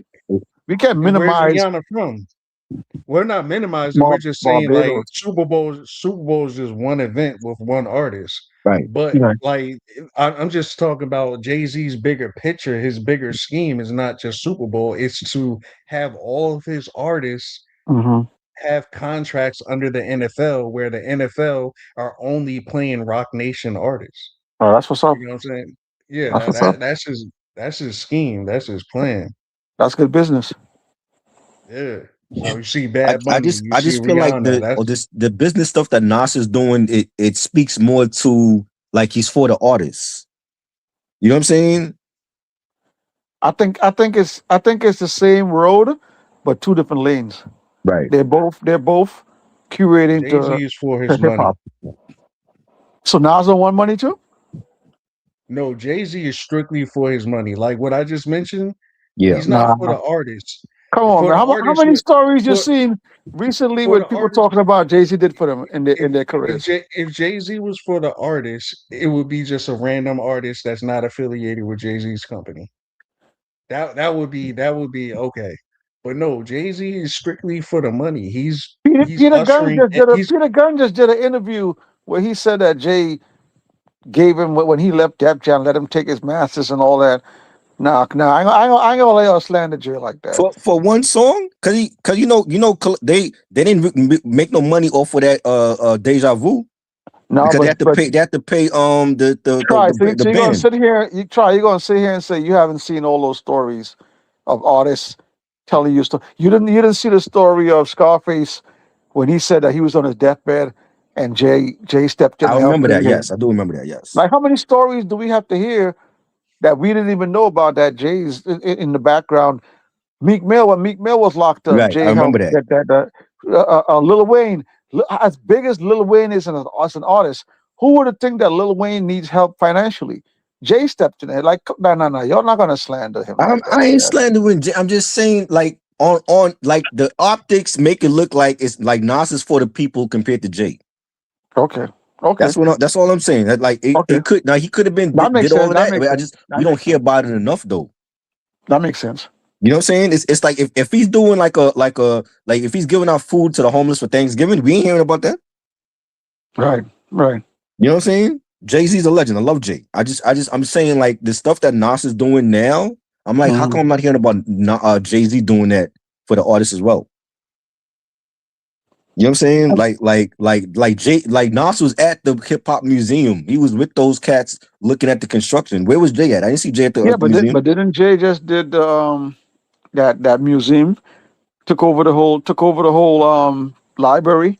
So the whole of New York. I went to that. That was like a couple years ago. The museum was what though? It was a museum that showcased his life. He talking about the Brooklyn Public Library. Oh, his life. Yeah, so I mean, his accomplishments. Oh, okay. His life. Yeah, but you got but on the back end of all that, you got people that's getting jobs. You got people that's you got to hire more staff to work there to show you around, to usher you where you got to go. Try was there. Try seeing the amount of publicity it was a big event. Everybody, like people around the world, went to that event. It's like an influence. You might not think it influences you, but for the young person coming up, going into that and seeing what Jay came from to where he ended up, That could be an influence that could change their I life. hear what you're saying. Like it's gonna influence different people in a certain way. Mm-hmm. You know what I'm saying? Like they both do it, but it's like it's two different paths that they do it differently. That's what I'm saying. It's just the same highway. I don't know if not like Nas never really struck me as the type that would do the NFL type of thing. Like he's more like low key. Okay, but he's doing a casino. What does a casino generate? Well, yeah, that's for the public. That's gonna be for the public. It generates money. You think Nas is not in it for money? No, he's in it for that too. Yeah, definitely in it for that. Of course. You think Nas did cryptocurrency for nothing? Right. You think Nas sold Ring Doorbell for nothing? He mentioned it on the new album. People got pissed off at him doing that. He mentioned that on a couple of different albums too, the cryptocurrency. Yeah. He kind of recycled it. I noticed it a lot more on the Primo album though. Yeah. He kind of recycled some of his rhymes on that. Right. I'm gonna give him a pass on that. They didn't like him mentioning that shit either. Why not? I don't know. I think people don't want to hear that from us. You mentioned Sweet Chick Heavy. Like, listen, Big Pun said it best, man. If you ain't in it for the spinach, get the hell out, man. Like, people be thinking that these artists is just doing this for the love of. There's a bottom line of money too to be made out of this, bro. Yeah, I agree. Let's stop sugarcoating this. They're doing this for the love. He should definitely get his money. Yeah. There's a part of it they're gonna do for the love. Don't make the money the only reason why you're doing certain things, though. Right. You know what I'm saying? Like you still gotta. I feel like you still gotta have a passion for what you do as well. Well, they're at a point in the career that they can do that now. You think Nas was doing this back when in '92? Right. He was hungry. He had no money. He had no leverage. Now he got paper. Now he got leverage. So. Right. You know, like you say, he's on his grown man shit. So, and this is what I was telling people when the album came out and they was shitting on the album. I'm like, bro, y'all know Nas don't have to do music no more. He could retire now if he wanted to. Mm-hmm. The fact that he's still doing this because he's still passionate about the art form. You know what I'm saying? And they all they could think about is, I don't like Primo's beats, this and that. I'm like, bro, this album is fire. It ain't for everybody. Some of the beats were kind of off. You didn't like it? So you one of those people. You didn't like the beats either? No. Some of the beats were off. Some of the beats were off? I felt like the beats were well. I think this is some of Primo's best in years. Because I remember I told you, I'm like, 7-8 years ago, Primo did fall off. He was dropping crap. But I feel like the De La album still A1 though. The De La album, that was like some of his best production in years. You know what I'm saying? And then it carried over into Light Years. You know what I'm saying? I'm like, bro, if y'all think Primo's beats is bad now, go back 7-8 years ago when he was that second Prime album was not good, right? That last Gangstar album that was not good either. He produced all of that shit. I remember calling this like before like months, maybe a year before the album even came out. Right. The Light Years came out. I remember me and you on here, and I was like, you know what? I actually think that the Primo and Nas album is going to be slightly disappointing. Mm-hmm. Which it was, but it wasn't, because like I said, I came in thinking I was going to be disappointed. Right. But it really wasn't as disappointing as I thought it was going to be. The beats were a little off, but his lyrics were still A1. Right. Like he's still delivering like magnificent lyricism. Like, so that's how I still like the album Light Years, because the lyrics was just so good. But it's like Primo, like, see, a lot of the stuff Primo did back in the day was on analog. We're not living in the analog world no more. Everything's digital. Right? And he's using different equipment now. So I feel like that has a part to play in his production. Because like when he was on analog, a lot of his beats, you had that gritty, vinyl, dusted sound. You don't have that on every beat now from Primo. It's only like far and few between. Listen, there's something such as rap fatigue, man.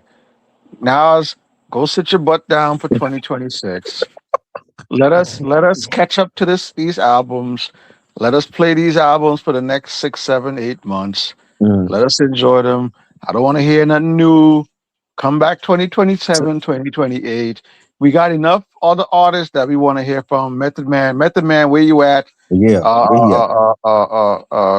Helter Skelter, my man doing his podcast. Come out the podcast ring, come back over here. We got enough people, Nas. Go sit down, go in the back of Sweet Chick and go make some chicken and waffles and do all that and go to the casino and all that. Hip hop is in a good place right now. If he said right now that he was dropping a collab album with AZ this year, you're not gonna listen to it? I'm not I think AZ is very overrated as an artist. I gotta go. That's crazy. AZ is dope. But the last few projects AZ has released has been forgettable. Like, what's the last great AZ album? This guy said I was out of pocket. Oh my God! What's the last great AZ project? The last great one that I like was Non Lives. I think Non Lives was a phenomenal album. I think his last two projects were good. Like, what are you talking about? 1 out of 10. How do you rate this Nas and AZ song from this album? I thought it was a 7. I thought it was good. The beat tone, it was very melodic, and I know that's not the original beat because I like there's an original beat that Primo couldn't use because of sample clearances. So you give it a 7. But when you hear it though, like this is vintage Nas and AZ going back and forth. Hold on. So you give the song a 7. My man, what you give the song? I probably give it the same, about a 7. It's not. So you think waiting as long as we waited to hear a Nas and AZ song, you think a 7 is good enough for a Nas and AZ song? It's not one of their best. It's okay. Like I said before, I went into this album already expecting this to be disappointing. So, you know what I mean? Like, I'm not really that disappointed because I'm like, okay, well, I kind of expected this. You kind of expected it. Is that one of your replayable songs that you go back to on the album, or is it not? No, I don't play the album really at all. But you know, there are a few songs that I feel like he got off on that joint. But if you look at it though, like the history of their collabs, they've always done like really slick, smooth, melodic type of joints. They never did like some type of hardcore street joint. I didn't understand what people wanted. I mean, it was not on the caliber of their old stuff. Like no, if it's you not go on back the caliber of their old stuff. If you go back and pick any Nas and AZ joint, anywhere, any Nas and AZ joint, and you put this up against any of those songs, it's coming in at the bottom. Well, and I'm not even hating. Are we excluding the Firm album? Because that wasn't a great album either. But the verses that we remember AZ and Nas on, we put them in high caliber, yo. Like we have AZ and Nas as like 9s when they spitting. This song on this album, it felt like they were just playing around in the studio, smoking cigars, having a good time. Like it didn't sound like we don't need that. I don't want throwaway music. The First King's Disease, AZ on that song, he bodied that was hard. That was hard. That was hard. Yeah. That was hard. That was hard. Sure. That was hard. That King Disease, the first King Disease, was a dope album. Yes. Mm-hmm. That had some joints. But I back to your question, I'm not. I will not run to the record store to pick up a Nas and AZ album in 2026. Wow. I wouldn't either. And Nas is my favorite rapper of all time, and I probably wouldn't either. I'm kind of fatigued with Nas, even though I think he said the same thing. He said he's fatigued by Nas. I'm fatigued by Nas, but I've been saying this. Like I said this before the Primo album came out. But he is still like, I don't think anybody can out rap him right now. Not I don't think there's one person that can out rap Nas right now. Right. But I am kind of overhearing him drop projects. You know what Nas is secretly doing? Mm-hmm. You know what? And this is the hot take. Anybody out there? Hot take. Yep. Nas is taking advantage of an era where it's not super competitive to shine. And when I say that, I go back to 96 to 2005, 2007. Right.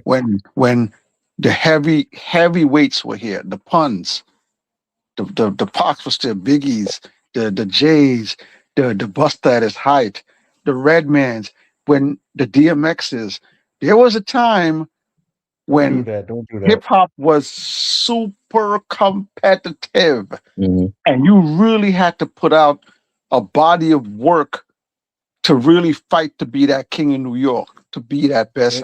I think right now the landscape is not as super competitive at the late 90s to the early 2000s. And I think Nas is in this mode where a lot of other rappers in this era, they ain't nice like that. They ain't nice like these 90s rappers. Right. So him putting out all of this content and super rapidy, he wasn't doing this in the late 90s, early 2000s. And part of that is his fault though, because he wasn't coming out often. He was getting his butt whooped in that 2000s era. Yeah, he wasn't coming out often. I feel like the Jay-Z battle woke him up though.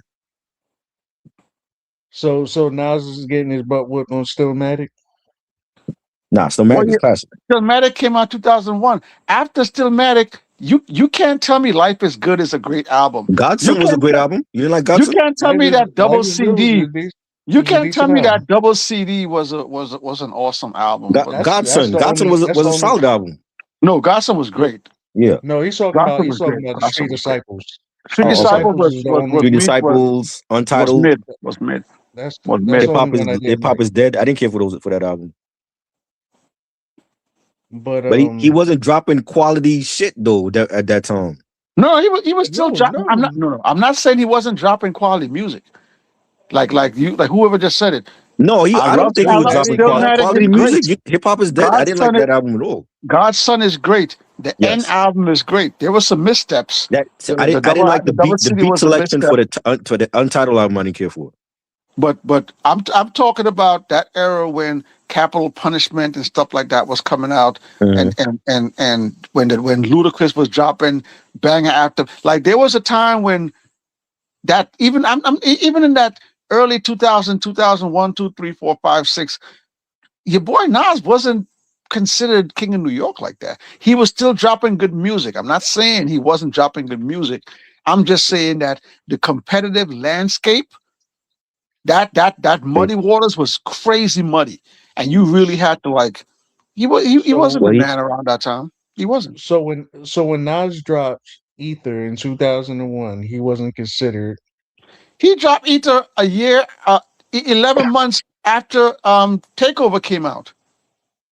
Yeah. Okay. When Jay John Takeover, he waited to drop Ether. But he didn't drop it right away. But he wasn't considered the top in New York at that time. No. When that song came out, that was a dope song. That album was a dope album. I'm not saying that. I'm just saying that at that time, if you look at the albums that were received around that time, there were artists that were doing much better than him. When Kanye first dropped, what year Kanye dropped? That was like 03, 04 was Kanye? Kanye was on top of when Beanie Siegel was on top of his game. When DMX was on top of his game. But even when Beanie was at his highest, I don't think he was fucking with Nas though. Stop it. Nah. Becoming was great, but it wasn't fucking with Nas. I think Nas. So the first 3 albums, Beanie Siegel first 3 albums. I love the first 3 Beans albums, but I don't think it's fucking with Nas first 3. I'm not talking about Nas early content. No, I'm not. Don't touch Illmatic. It was written. Okay. I am. Those albums, the latter albums. That's the albums I have a problem with. Like I didn't like Hip Hop Is Dead and the Untitled album, and Street Disciples was okay. It wasn't a great double album. And what year was Hip Hop Is Dead? 2001. That was like 06, I think. Yeah, that was like 06. The End album, as great as the End album was, the Nas fans didn't like that album. I didn't like that album. I like the concept. I didn't like the beats on it. The End album. I didn't care for all the beats on there though. I think the beat selection was iffy. When Nas was trying to get over Khalees with the Life is Good album, I hated that album. I'm like, yo, bro. I didn't like that album in the beginning. I didn't like it. I like it now though. I think it aged well. Yeah, I actually like that album. Yeah, pretty good. But I'm not saying that he wasn't dropping dope music. I'm not saying that. I'm just saying that the landscape of hip hop It was different. Was very very. There was over 20, 30 artists that you could say. I ain't talking about whack artists. Right. I'm not putting Memphis Bleak in there. I love Bleak. I'm not putting. I didn't even say Bleak not one time tonight. Because you always talking about Bleak. You know what's crazy? I gave Memphis Bleak his props. He had a great album last year. Apartment 3D was great. I'm not putting Lil C's album in there. I'm talking about. I didn't like Lil C there album. was a time when there was a good 20, 25 rap artists that was on top of their game. Even your boy 50 Cent. 50 Cent came out in what, 2002? Yeah. 2003? Yes. And when that album came out, that album with him and G Unit. And then you still had Jay. Jay was out doing shit. You had a lot of the Southern artists. Jay ran New York, man. You had Rick Ross, you had T.I., you had Luda, you had Jeezy. No.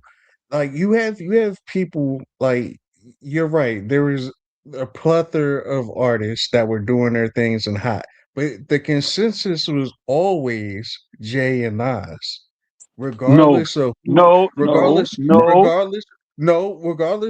was hot. You had DMX who was burning up way hotter than Jay-Z was ever was. Not for a longer period. But DMX had a peak, but the consensus was still Jay-Z. Yeah. Tell me the Nas album that's better than the Best of Both Worlds. Tell me the Nas album that's better, the compilation album that's better than I like Street Disciple better than Best of Both Worlds. Wait, did you just say name a Nas album that's better than Best of Both Worlds? No, I'm saying like a compilation album where he did QB Finest. Yeah, QB Finest. Come on, try stop. You didn't like QB Finest Volume 1? It was a good album. It wasn't a great album. I think that was better than Best of Both Worlds. Yeah, you know how many artists you had? You had CNN, you had Mobb Deep. I can say the firm. QB Finest was a better album. Try.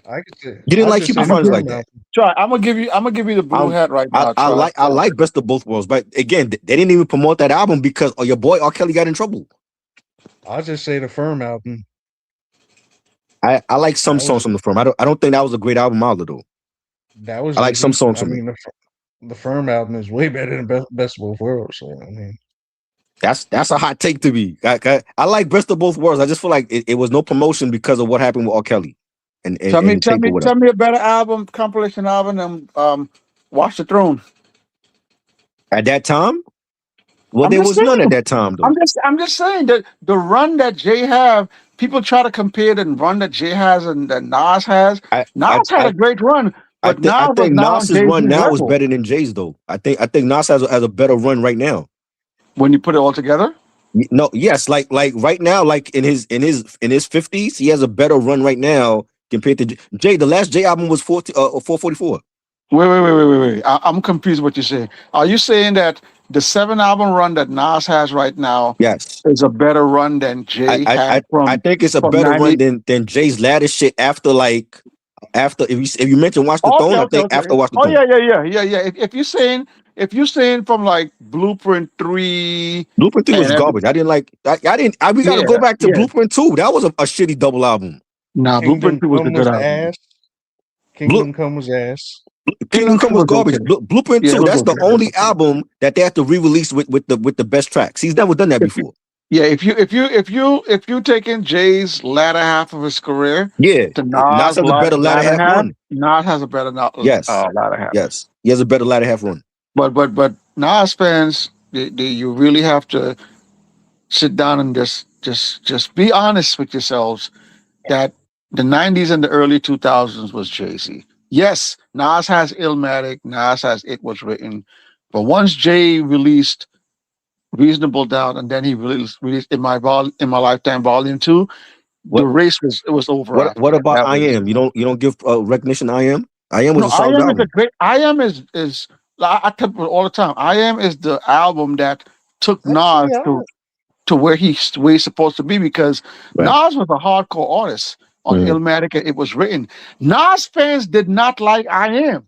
I live in New York. That's crazy. I'm on the ground here. I'm in Queens. I'm in Brooklyn, going up to the Bronx. I live in New York. Nas fans did not like I Am, but I Am is the album that broadened Nas' horizon. Yes, Shout out to Puff Daddy and whoever did the production on it, because Nas got out of his comfort zone on I Am. If you go look back at the numbers from It Was Written to I Am, it's like quadruple.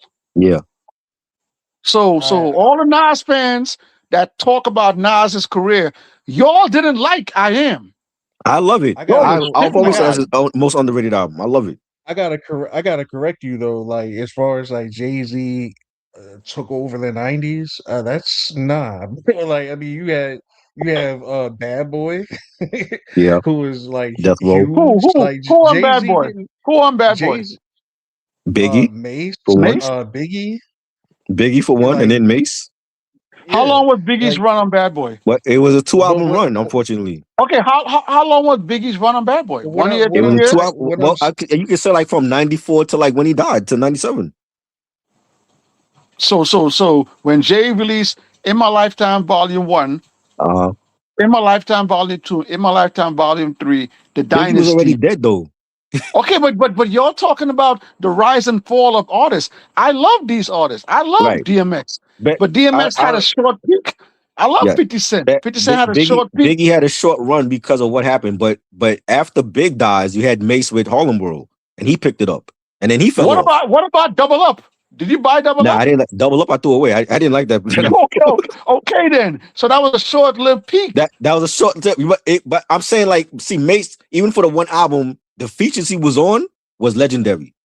But it didn't last. It didn't last. It didn't last. No, right? Because he ended up retiring. He ended up leaving rap and being a minister. You could talk about what Jay dropped in Summer Jam from 2007, 8, 9, 10.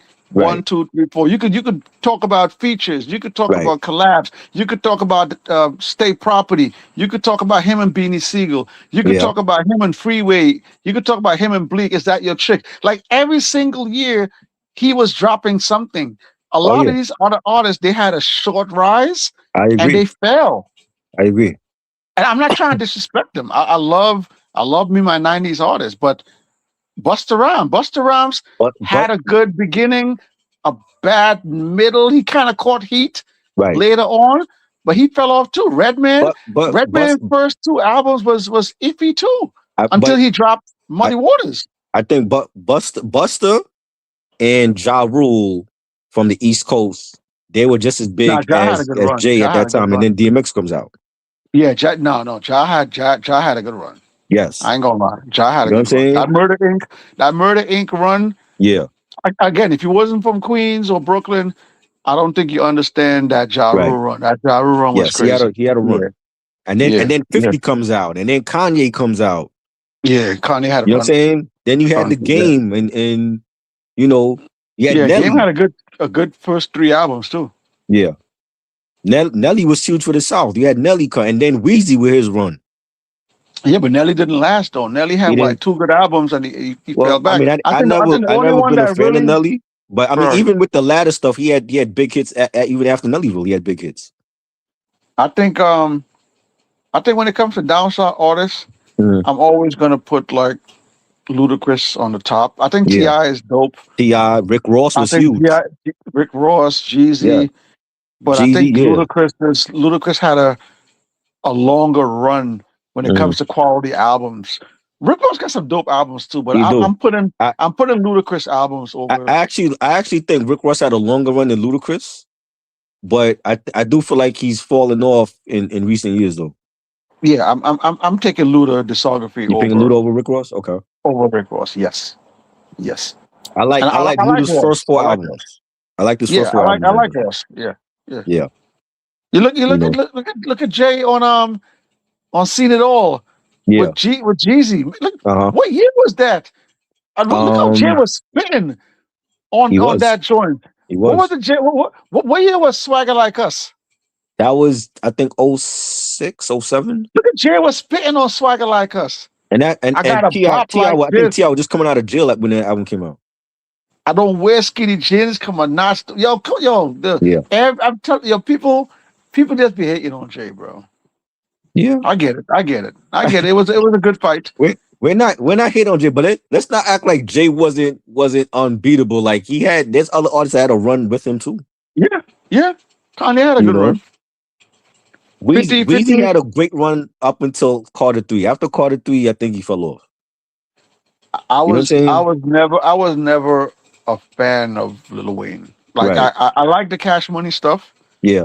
You know, but 400 degrees around that area. But I didn't like the Carter stuff at all. I wasn't. You didn't like the Carter trilogy? I think he's a good rapper. But when I dissect his lyrics, right, and dissect his flow, some of the stuff just sounds kind of ABC to me sometimes. Yeah, you didn't care for it.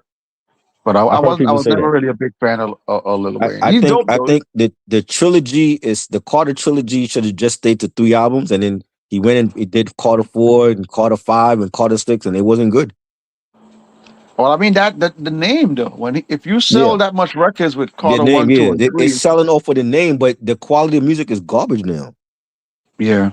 You know what I'm saying? I totally forgot he dropped Carter 6 last year because I didn't listen to it. So I'm like, after Carter 5, I was done. Even Eminem, like Eminem's latest stuff, everything I listened to Eminem for the last 7, 8 years, I can't get into because it's not good. It hasn't been good. And it's rapidly, but it's not good music. If somebody came out and said he's back on drugs, I would not be surprised because this is how he sounded when Encore came out. Because Encore was garbage, and I felt like he was on drugs. He was on drugs back then when he made that album. Yeah, that Ja Rule Paying His Love. Ja Rule had a run, man. Paying His Love was fire, definitely. That 50 Cent's G-Unit beef. Yes, that shit was real, bro. Like 50 really did steal Ja Rule's style. Yeah, it's a street beef that turned into an industry beef, and I think unfortunately for Ja, like because 50 was so popular, everybody was on 50's side. And I'm like, yo, let's hold up, because the love songs 50 doing, that's Ja Rule shit. That was Ja Rule. That was Ja Rule. 21 Questions. Ja Rule can easily do a 21 Questions. He can easily do a candy shop or amusement park. That's all Ja Rule shit. You know what I'm saying? I think Murder Inc. should have fought back more. But when I listened to the interviews, I know that they said that they were going through the stuff with the feds, so that's why everything kind of and then remember, and then I really wanted them to fight back more. Remember, Gotti and his brother was using drug money from Supreme to start Murder Inc. And Supreme had beef with 50.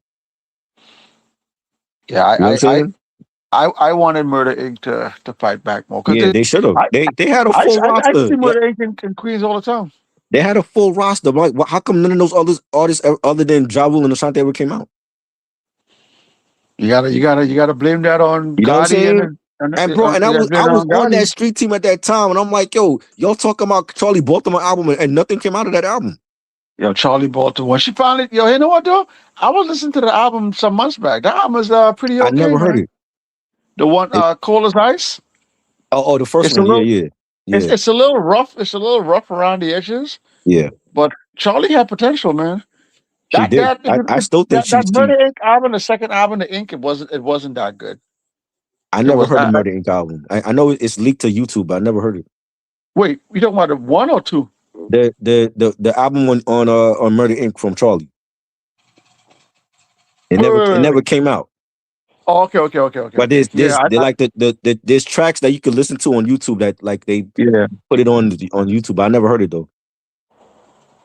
Charlie Baltimore, she had skills, bro. She needed to get her own album back then. For sure. I think Un was still managing her back then. Who Lance? Un? Nah, I think when she went with Murder Inc., I think it was Gotti that was like managing. Gotti was managing her then. Yeah, she should have dropped something. She should have left. Yeah. That was a lost opportunity. That's what all the Black Child should have dropped and Cadillac Todd. None of them niggas dropped anything. It was all about Ja Rule and Ashanti, the Cash Cows of Murder Inc. That's the only stuff that was coming out. You see, back then, Cadillac Todd and Black Child, they we didn't want albums from them. Like I wanted to hear Black Child. I thought he was a dope MC. Living in Queens, we were okay with hearing a murderer's album and hearing them on a murderer's album. Right. We were okay with hearing a Ja Rule album, hearing them on the album. Like we wasn't really checking for a Cadillac Todd, even though I think Todd did release an album. But Queens, like I think I can't remember, but we weren't really checking for their solo projects like that. We were cool, just Irv Gotti dropping Murderers albums, compilation albums, everybody on the album. We were cool with that. That's pretty much what it was. If it wasn't a compilation or it was a remix album or they were on the Fast and Furious soundtrack, that's the only time you heard the other artists. You know, and it's a shame. I'm like, they had so much talent that they didn't even begin to tap into their talent on the roster because it was all about Ja Rule and Ashanti. Ja Rule, yeah. You know what I'm saying? But that's all you need sometimes. Though. Like you don't need a G Unit with 50 Cent and Lloyd Banks, and then you got Tony Yayo rapping. Yayo fucked up. To Tony Yayo. Tony Yayo got some bangers here and there. Yeah. But that era when all the rappers wanted to have somebody in their entourage release an album, that got overblown way too far. Way too far. There's a lot of artists out here that shouldn't be rapping. Okay. You look at that whole Junior Mafia squad. No disrespect to Junior Mafia, but there's a lot of artists on Junior Mafia. Biggie should have just had Lil Kim, Steez, and that was it. And what about Klepto? You wasn't a fan of Klepto? No. I think Klepto actually wrote his own stuff. He might have been the only artist in that crew that wrote his own rhymes. Yeah, after Big Pass, what did they do? If you're that nice and you were artist, what did he do after that? You gotta give credit to Kim. Kim did have a successful career even after Biggie died. It's C's that was a disappointment. You know what I'm saying? I got that C's album, Wonderful World of C's. I never bought it. I never bought it. And even now he's talking about like re-releasing that on streaming with like new bonus songs. I'm like, who wants to hear that? No, you know what? They have a Junior Mafia album. When they released the video called The Chronicles of Junior Mafia, they had a double CD on that DVD, and they had a CD. I didn't even hear it. Yeah, they need to re-release that. They're supposed to be doing like a Junior Mafia documentary or something like that. Yeah, they have one that they released back after Big Pass. Right. It was called The Chronicles of Junior Mafia, and it was a DVD and a CD. I gotta see that. I got it somewhere. I'm sending a picture of it. Bet. The CD, they were dropping. They had some bangers on that CD. Buck Nash, salute, Happy New Year, bro. Yeah, like I mean, shout to Vita too. Yeah, Vita. That's another one that was on the roster, and she never got a chance to come out. But again, I think we didn't need a Vita album. You got Ja Rule, you got Ashanti. Let these other artists shine on their songs. Let them shine on their album. Let them shine on the compilation album. Who wants to hear 16 songs with Vita? Charlie Baltimore though, I feel like she could have been a star. Baltimore, I'll buy her CD. I'll buy her CD. But Vita, no disrespect to Vita, she got some joints. I like her energy and all that, but I don't think anybody wanted to hear 16 tracks from Vita. Like that. I can't name not one Vita song or feature that she was on. Vita. Oh, I remember Vita from the Belly movie. Vita. But I don't remember that one song goes she did. Hard off the Murderers album. I gotta hear that again. Know my name, my name. The fact that you remember that? Did you buy the album? Because I never bought the album. I got the album. I'm telling you, that Vita song. I never bought that. It has a hard drum. It goes like. Wow. I gotta hear that again. Bitch, be Vita. Wow. And she's spitting. And you remember the song too. That's crazy. I'm telling you, but she wasn't the type of artist to get her own project. Right. She was the type of artist that can be featured on other Murderers albums. Right. Like put her on a Ashanti album. Right. Put her on just like Emile. Emile didn't need her own album. Emile was supposed to be this. Put her on the Dynasty. Put her on Bleak album. Put her on Bleen's album. Put her on State Property. Like, who remembers the Emile album? Yeah, that album was bad. You know, I just heard Emile on a new album, though. She's on Moni Love's new EP. Emile is still doing music? Yeah. Well, apparently Moni Love got her on the track. But she's only on the chorus, though. She's not rapping. She's only on the chorus. Shout out to Emile, man. What's she doing in her life now, man? Shout out to her. I heard she was working in a supermarket the last time I checked. I don't even know. Nah, they did Emile dirty, yo. Yeah. a million gone. That's how they did her dirty. Jay was like, "Get her out of here. She's not worth it." And they still put on the Dynasty album, which is crazy. They said that she was just too high maintenance. Like, and I can see that too. There you go. Some of these 90s females, like Ashanti and them, they were high maintenance, bro. Mobb Deep and Vita, facts. Oh, gosh. Oh yeah, the learning, the burn.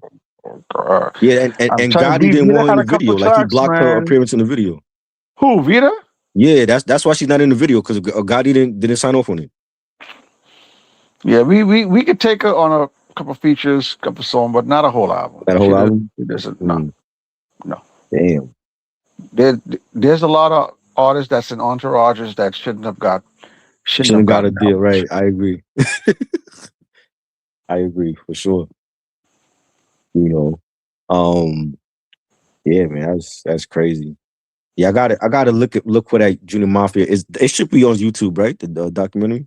It's called Chronicles of Junior Mafia. Yeah, I'm gonna check that out. And it's a DVD. They have like a movie showing how they're moving around after Biggie and all that, but they have like they put together tracks. Right. They put together some tracks. So if you had bought the DVD, it came with like a second CD that had all the tracks separated. But yeah, if you watch the DVD, there's some songs on there. You'll see that the Junior Mafia day was pretty good. Right. Pretty dope. It's pretty dope. Chronicles of Junior Mafia. I gotta check that. Yeah, I would love to see a documentary for them. I think their story should be told through their eyes, though. Not because Biggie's no longer here. You know. But how honest is the story gonna be, though? Well, like, I don't know.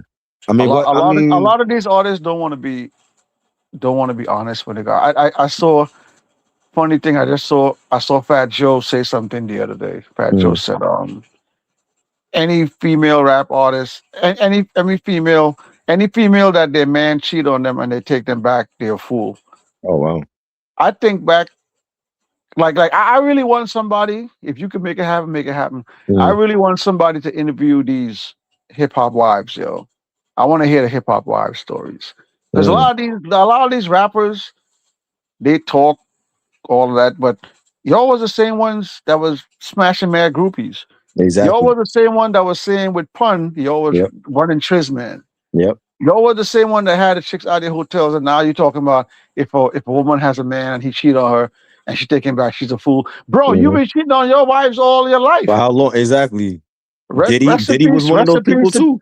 Rest in peace. He had what's her name? Kim Porter, and he was with J-Lo when he was with Kim Porter.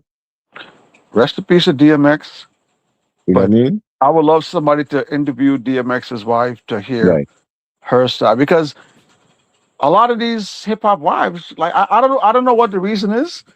I don't know why guys like Doggy Diamonds and these big, like, you know, Joe Buttons. I don't know why they don't get these hip hop wives to do interviews, because I want to hear how they were living when their husbands went out on tour.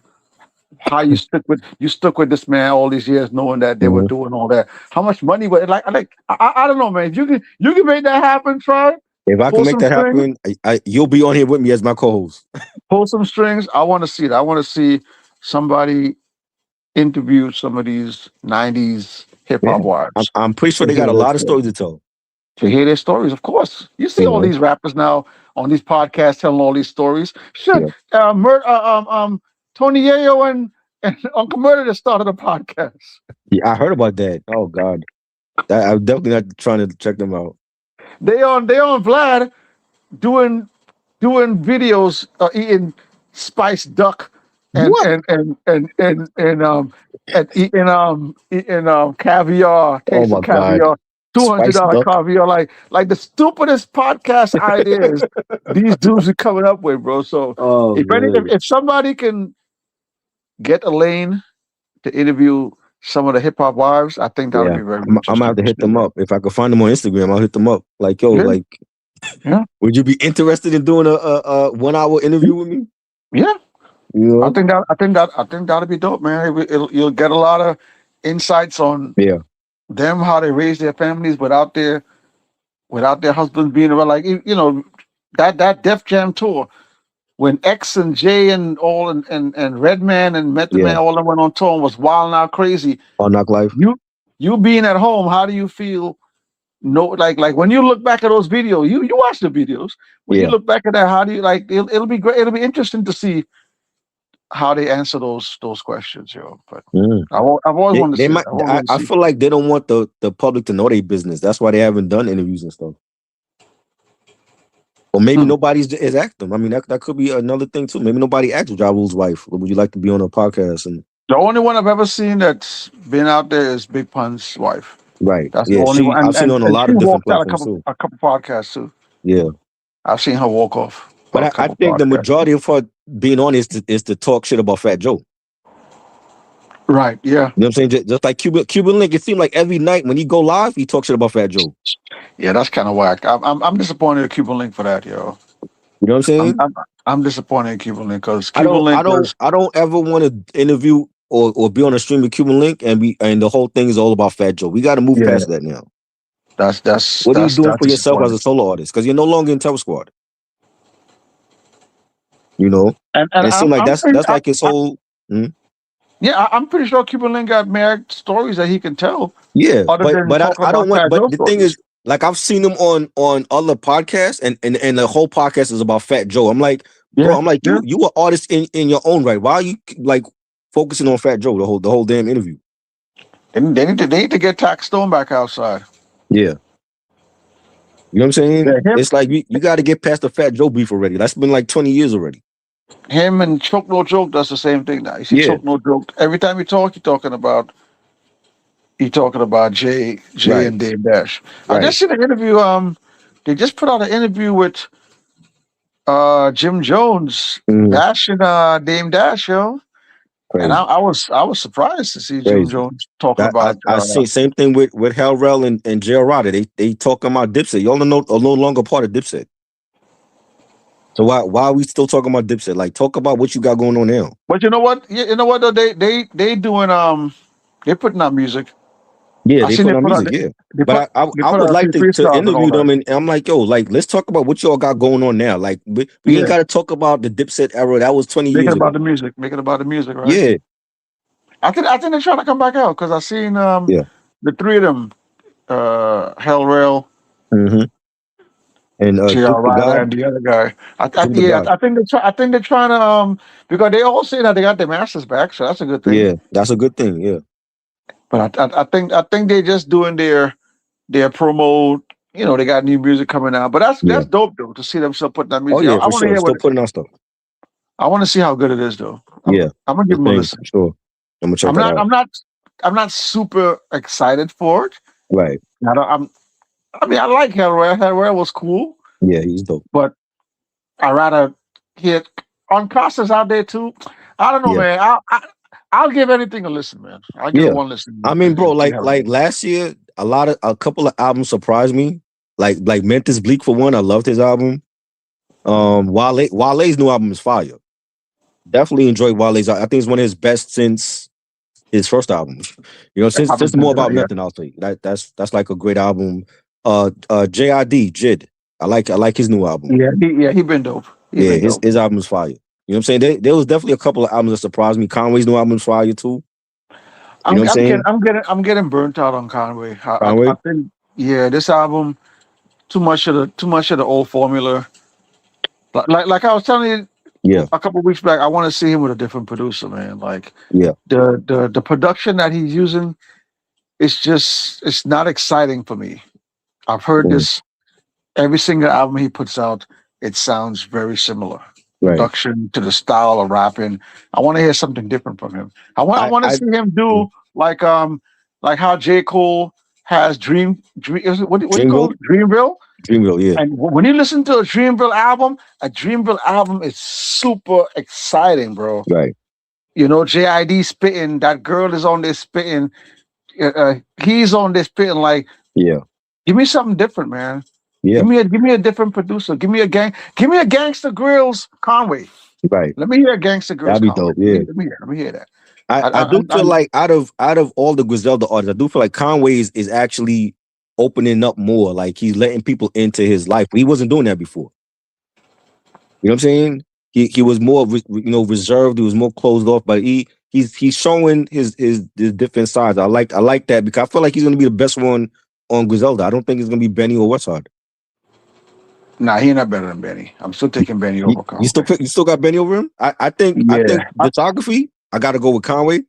I think Conway's a better rapper than Benny, but the stories that Benny tells and Benny's cadence and his beat selection, I like it better than you like it better than Conway. Okay. Yeah.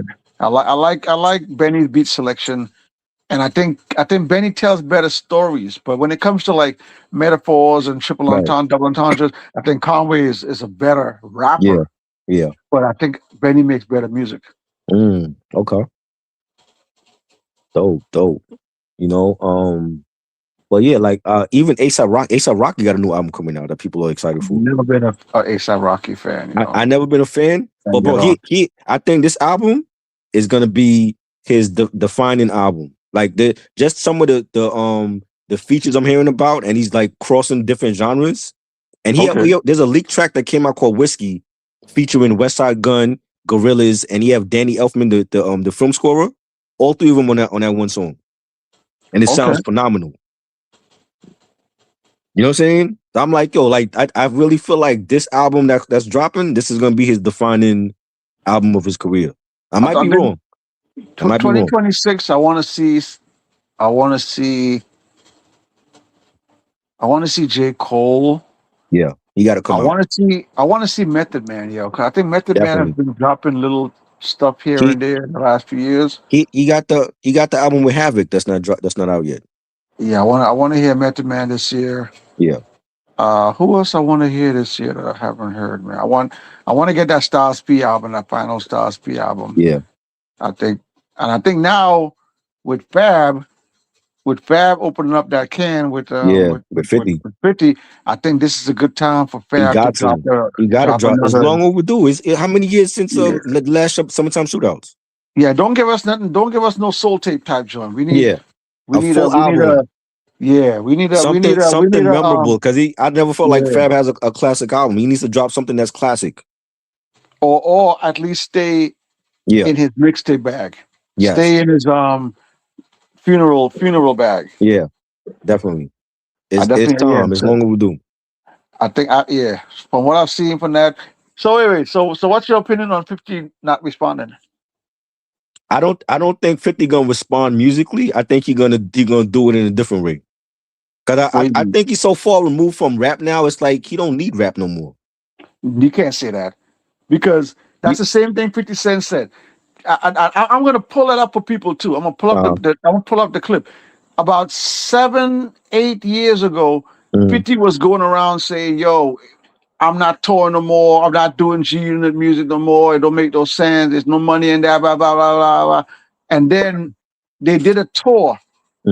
Forgot what tour it was, like 6-7 years ago. And that shit boomed off. And ever since then, he started doing all these G-Unit tours again. So he full of shit. But the thing is, what is his relationship like with Banks and with Young Buck? Because it doesn't matter. If you go back and look at the last 2 years of them touring, he been making money the last. You don't want to see like a OG reunion with Banks and Yayo and 50? Yes, of course I do. But my point is that 5-7 years ago, you was trashing the G-Unit music. Right. Nobody want to hear that no more. We don't want to perform that no more. We don't want to do. I'm not doing that. I'm doing something different.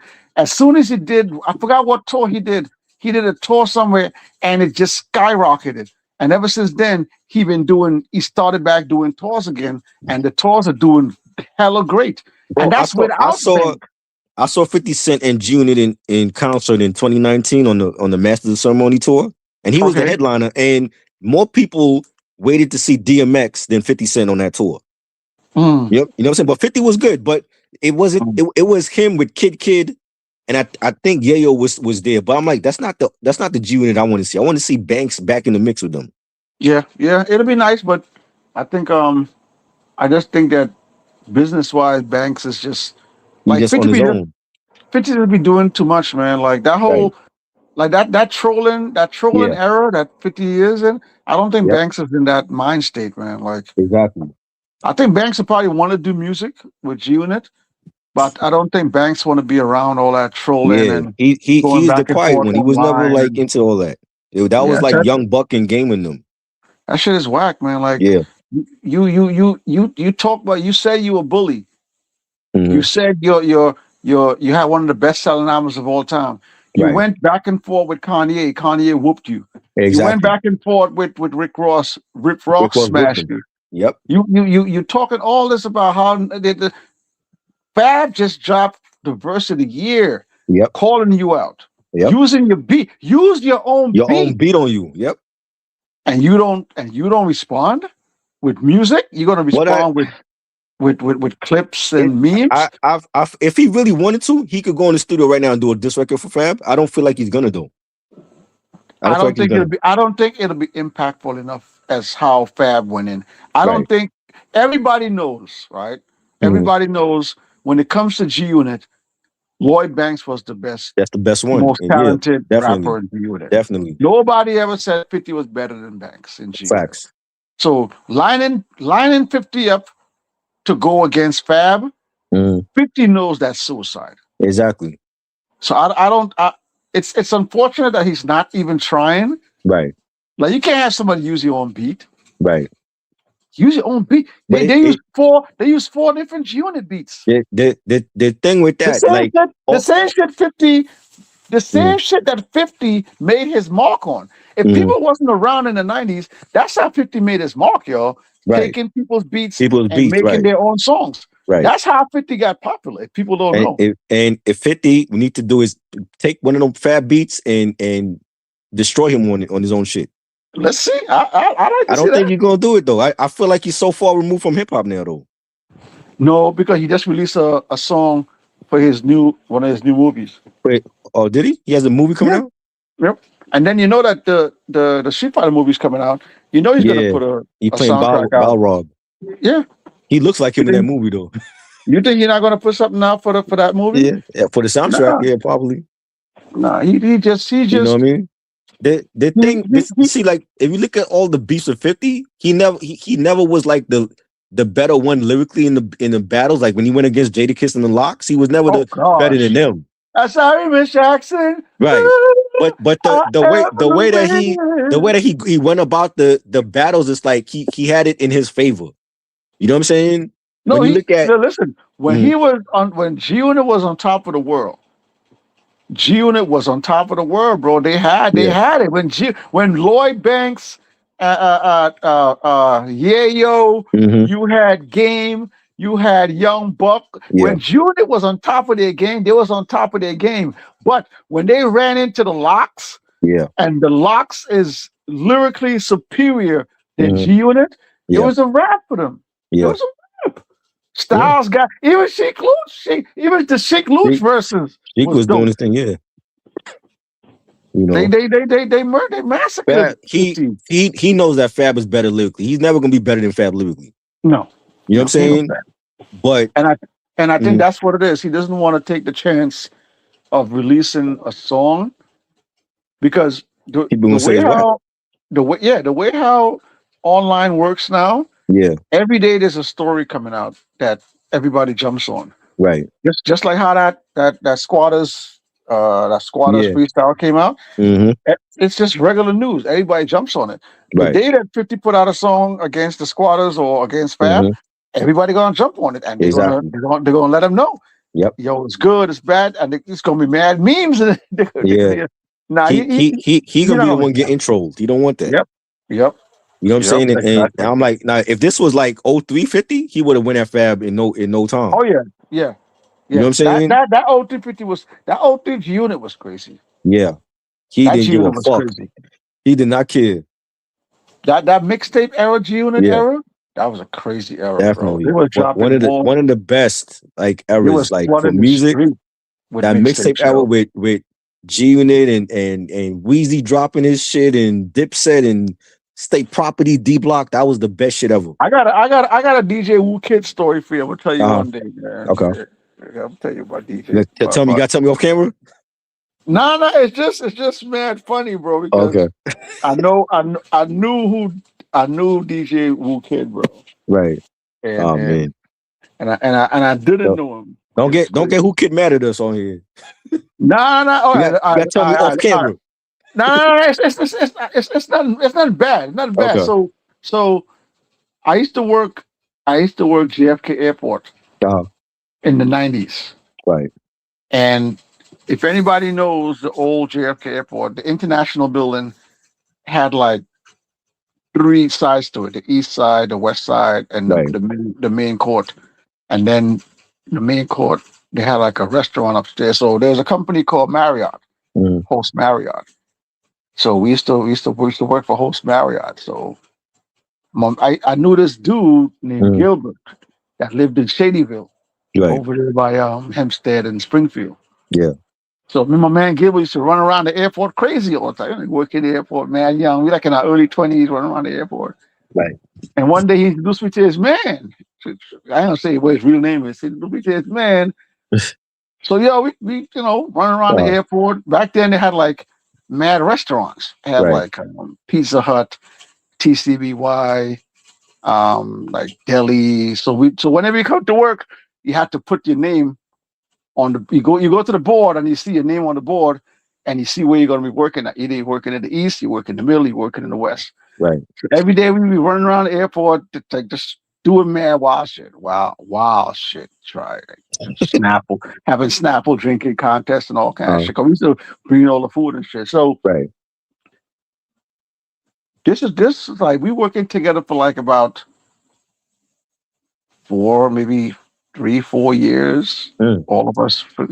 Okay. So after a while, dude left and went to SkyCab. You know what SkyCab is, right? SkyCab is like the guys that when you walk into the airport, they take your bag and you put it on the chair and they take it in for you and you give them a tip and all that. Right. So he left Marriott and started working for SkyCab. All right. So after some years, I left the airport and shit. Working in Starbucks. I'm working in Manhattan. Queens, this is like early 2000 now. Queens is crazy. Unit is out. Unit is smashing shit, son. Right. And back then, DJs like Ron G, Kid Capri, they had mad DJs that was putting out stuff. When G Unit started popping, when you go on the Ave, you started seeing these mixtapes, DJ Who Kid. So I started picking them up, started listening to them. I'm like, oh, this DJ is ill. But that's that G Unit era. Like DJ Who Kid was dropping mad exclusive G Unit shit. So we used to go on the Ave every week. Buy CDs, buy DJ Who Kid, buy these. So so fucking one day, you had the hip hop magazines and all that shit back then. So I bought a hip hop magazine, and in the shit, they had a cover featuring DJ Who Kid. Right. And I'm like, yo,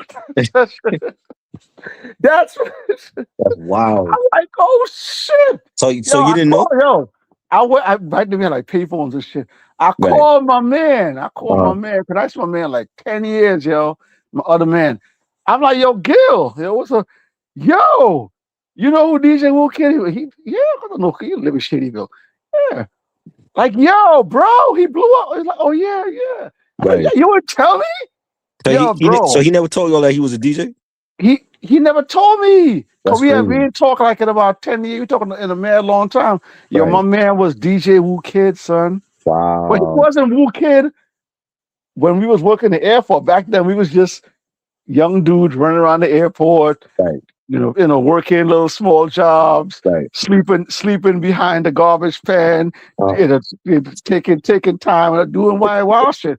Yo, my man was I was mad starstruck. So I'm like, yo, I work with this. Well, that's my man though, son. I never got a chance to really see him. You got to think he was probably working on being a DJ even at that time.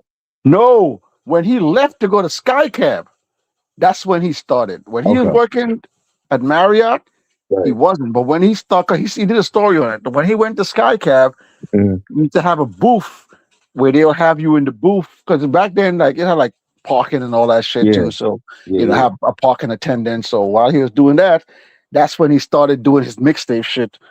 Like he started doing that while he was working and doing mixtapes and all that. But yeah, he started doing that shit after. But I lost touch with him. So I'm like, yo, my man is Wu Kids. I called my other girl that used to work with us in Long Island, my girl Desiree. I'm like, yo, you won't believe this shit. I'm like, yo, shit, what?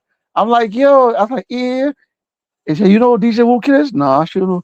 I'm like, yo, I show her the picture. I sent her the pictures. She's like, yeah, that's it. I'm like, yeah, yo, he's 50 Cent's DJ. She's like, you fuck out of here. I'm like, yo, dogs, fucking Wu Kid, man. Yeah.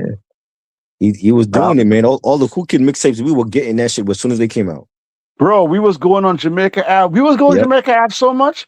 Yep. Them joints, they was releasing CDs with only instrumentals. Yeah.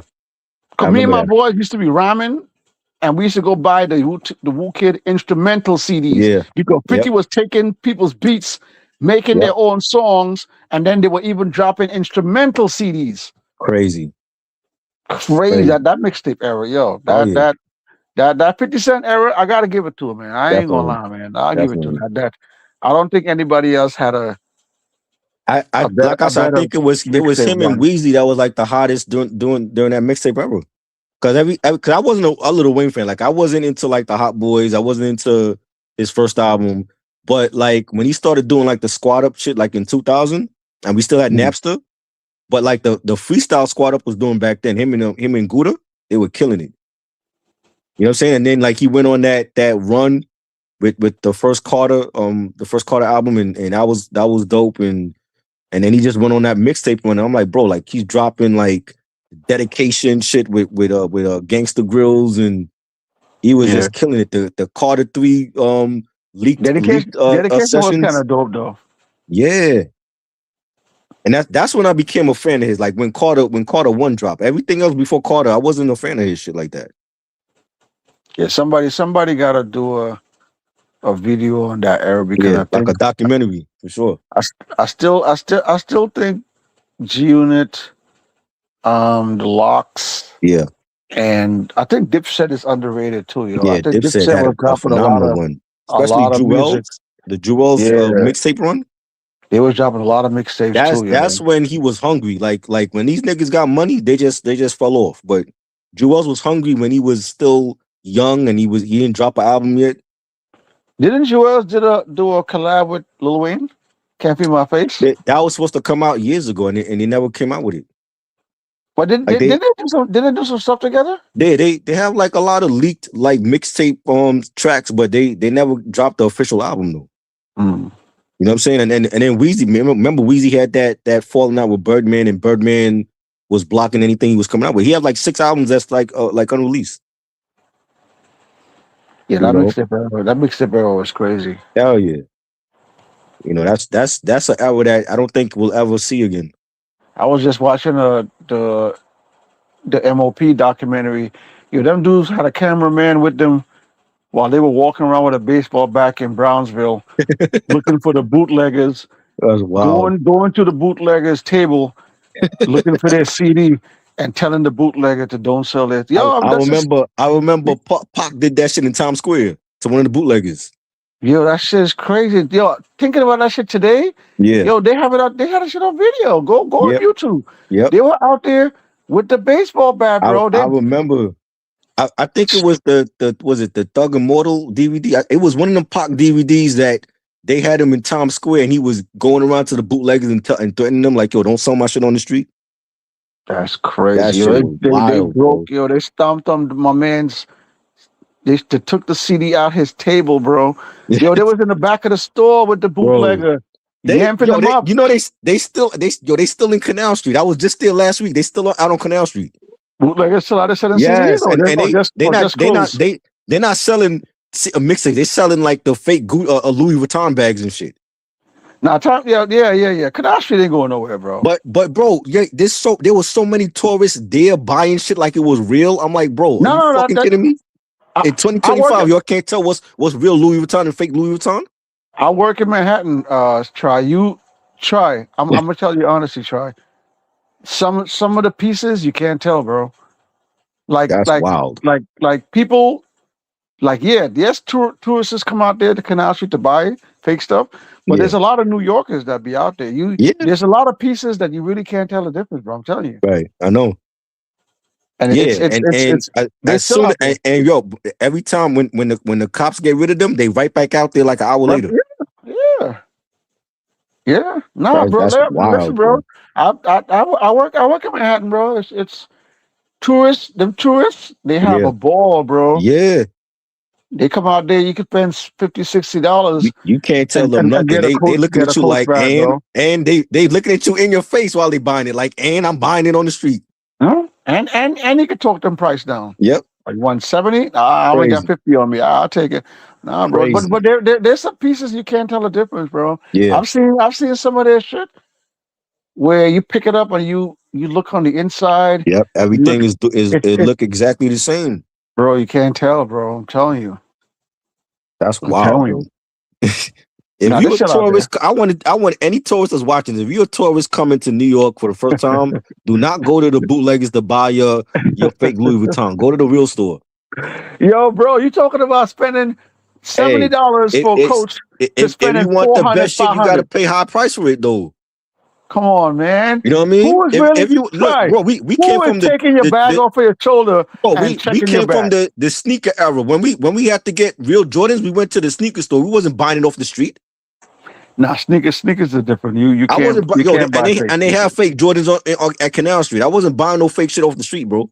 Nah, it was real shit. Nah, yeah. Sneakers is different. Like New Yorkers knew you can't buy sneakers off the street. If you're gonna buy sneakers, you gotta go to the store or go to a Foot Locker. Exactly. But that's how it should be for bags too. Yeah, but nobody is taking your bag off your shoulder and saying this is fake or not. People like it's facts. People already, nobody knows. When a female is walking around with a pocketbook on her, you're not looking mad close to see if it's real or not. Nobody's checking for that. Yeah, hey, you remember in the cross color era when cross colors first came out and they were checking your pockets to see if it was real or not. If you had the logo on the pockets, it was real. Yeah, the cross colors. You know what I'm saying? That's how you. And they checking your polo too to make sure that shit was real. Like the horse better not be crooked. Yeah. You know what I'm saying? They were checking to make sure that shit was real. It was ways to find out. Nowhere, bro. Canal Street is popping, son. I see. Street is popping, man. I see. I was like, yo, I can't believe it. I couldn't believe it. And they looking at you in your face while they buying the shit. When's the last time you been on Canal Street? Bro, I don't go to Canal Street often. Like I went out there because I was there for like the Master Pill event or whatever. And then like we were like walking around and shit. But I was like, yo, there was so many bootleggers out there with the fake Louis and the tourists were spending like hundreds of dollars, bro. You go down Fifth Ave right now and find bootleggers on Fifth Ave and shit. Yeah, I know.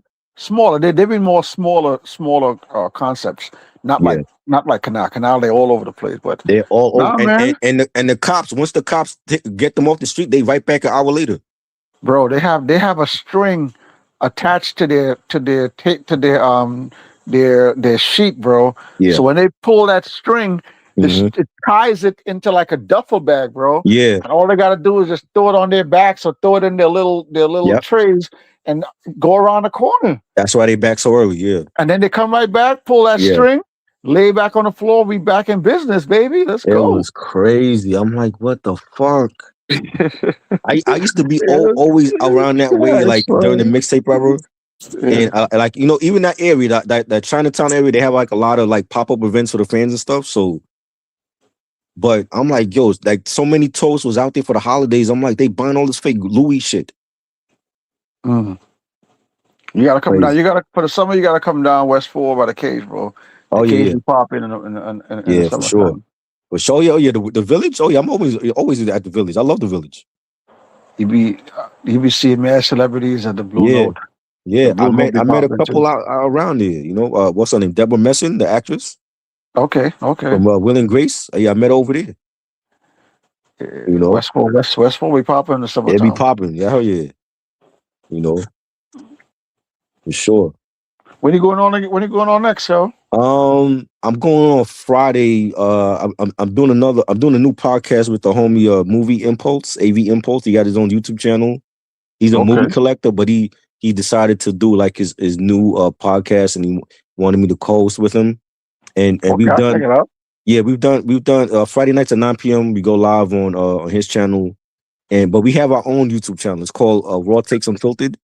So you can subscribe to that and follow, and then we're gonna upload all the live streams and videos over there. Then we can go live over there. All right. But he's cool. He's from North Carolina.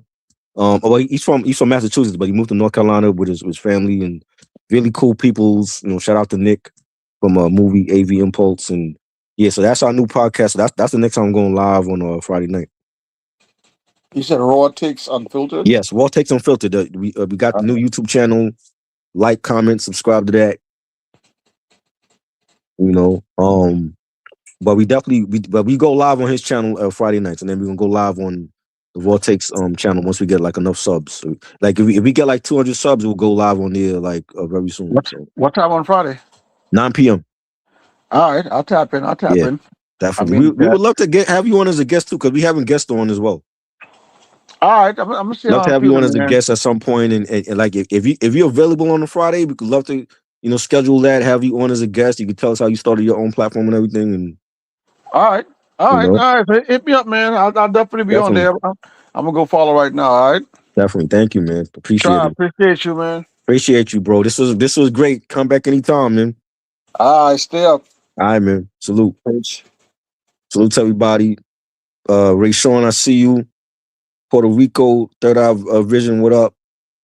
Mark Nash, salute to everybody that came through. We had an epic live stream tonight celebrating 30 years of the classic rap albums of 1996. And the winner, when it was all said and done, was It Was Written, no surprise, a 5-mic classic from Nas, his sophomore album that dropped in July 96. Celebrating 30 years for that album this year. The runner-up was De La Soul, Stakes Is High. That was my fault because I did have it as a buy because I really messed up the brackets and I ended up putting it as a buy, so it managed to get in the championship round where It Was Written. But all of the albums were classic. I was definitely surprised about some albums that made it to the Final Four, like Lost Boys, Legal Drug Money. Great album. I didn't think it was going to be in the Final Four, but it's a great album. Salute to the Lost Boys. We had All Eyes on Me, Iron Man, Bahamadia, Collage. Just a lot of great classic albums. The Fugees, The Score, that went out early. I really thought I was going to make it to the last, but it didn't. But this was a great tournament. I'm gonna definitely try to do more of these in the future. And I'm gonna try to bring on other people. I should have brought on Back to the Lab and some other people I wanted to get on here, but shout out to Ray Lansky also. I couldn't get him on here, but we definitely gonna come back next Wednesday with Rocker Bash. Shout out to Rocker Bash. He's in California right now. Enjoy yourself, Rocker. Happy New Year to you. We're gonna have Rocker Bash on here next week and Ray Lansky. And like, comment, subscribe, share. Let me know what's your favorite albums of 1996 and who should have won. And we out. Peace.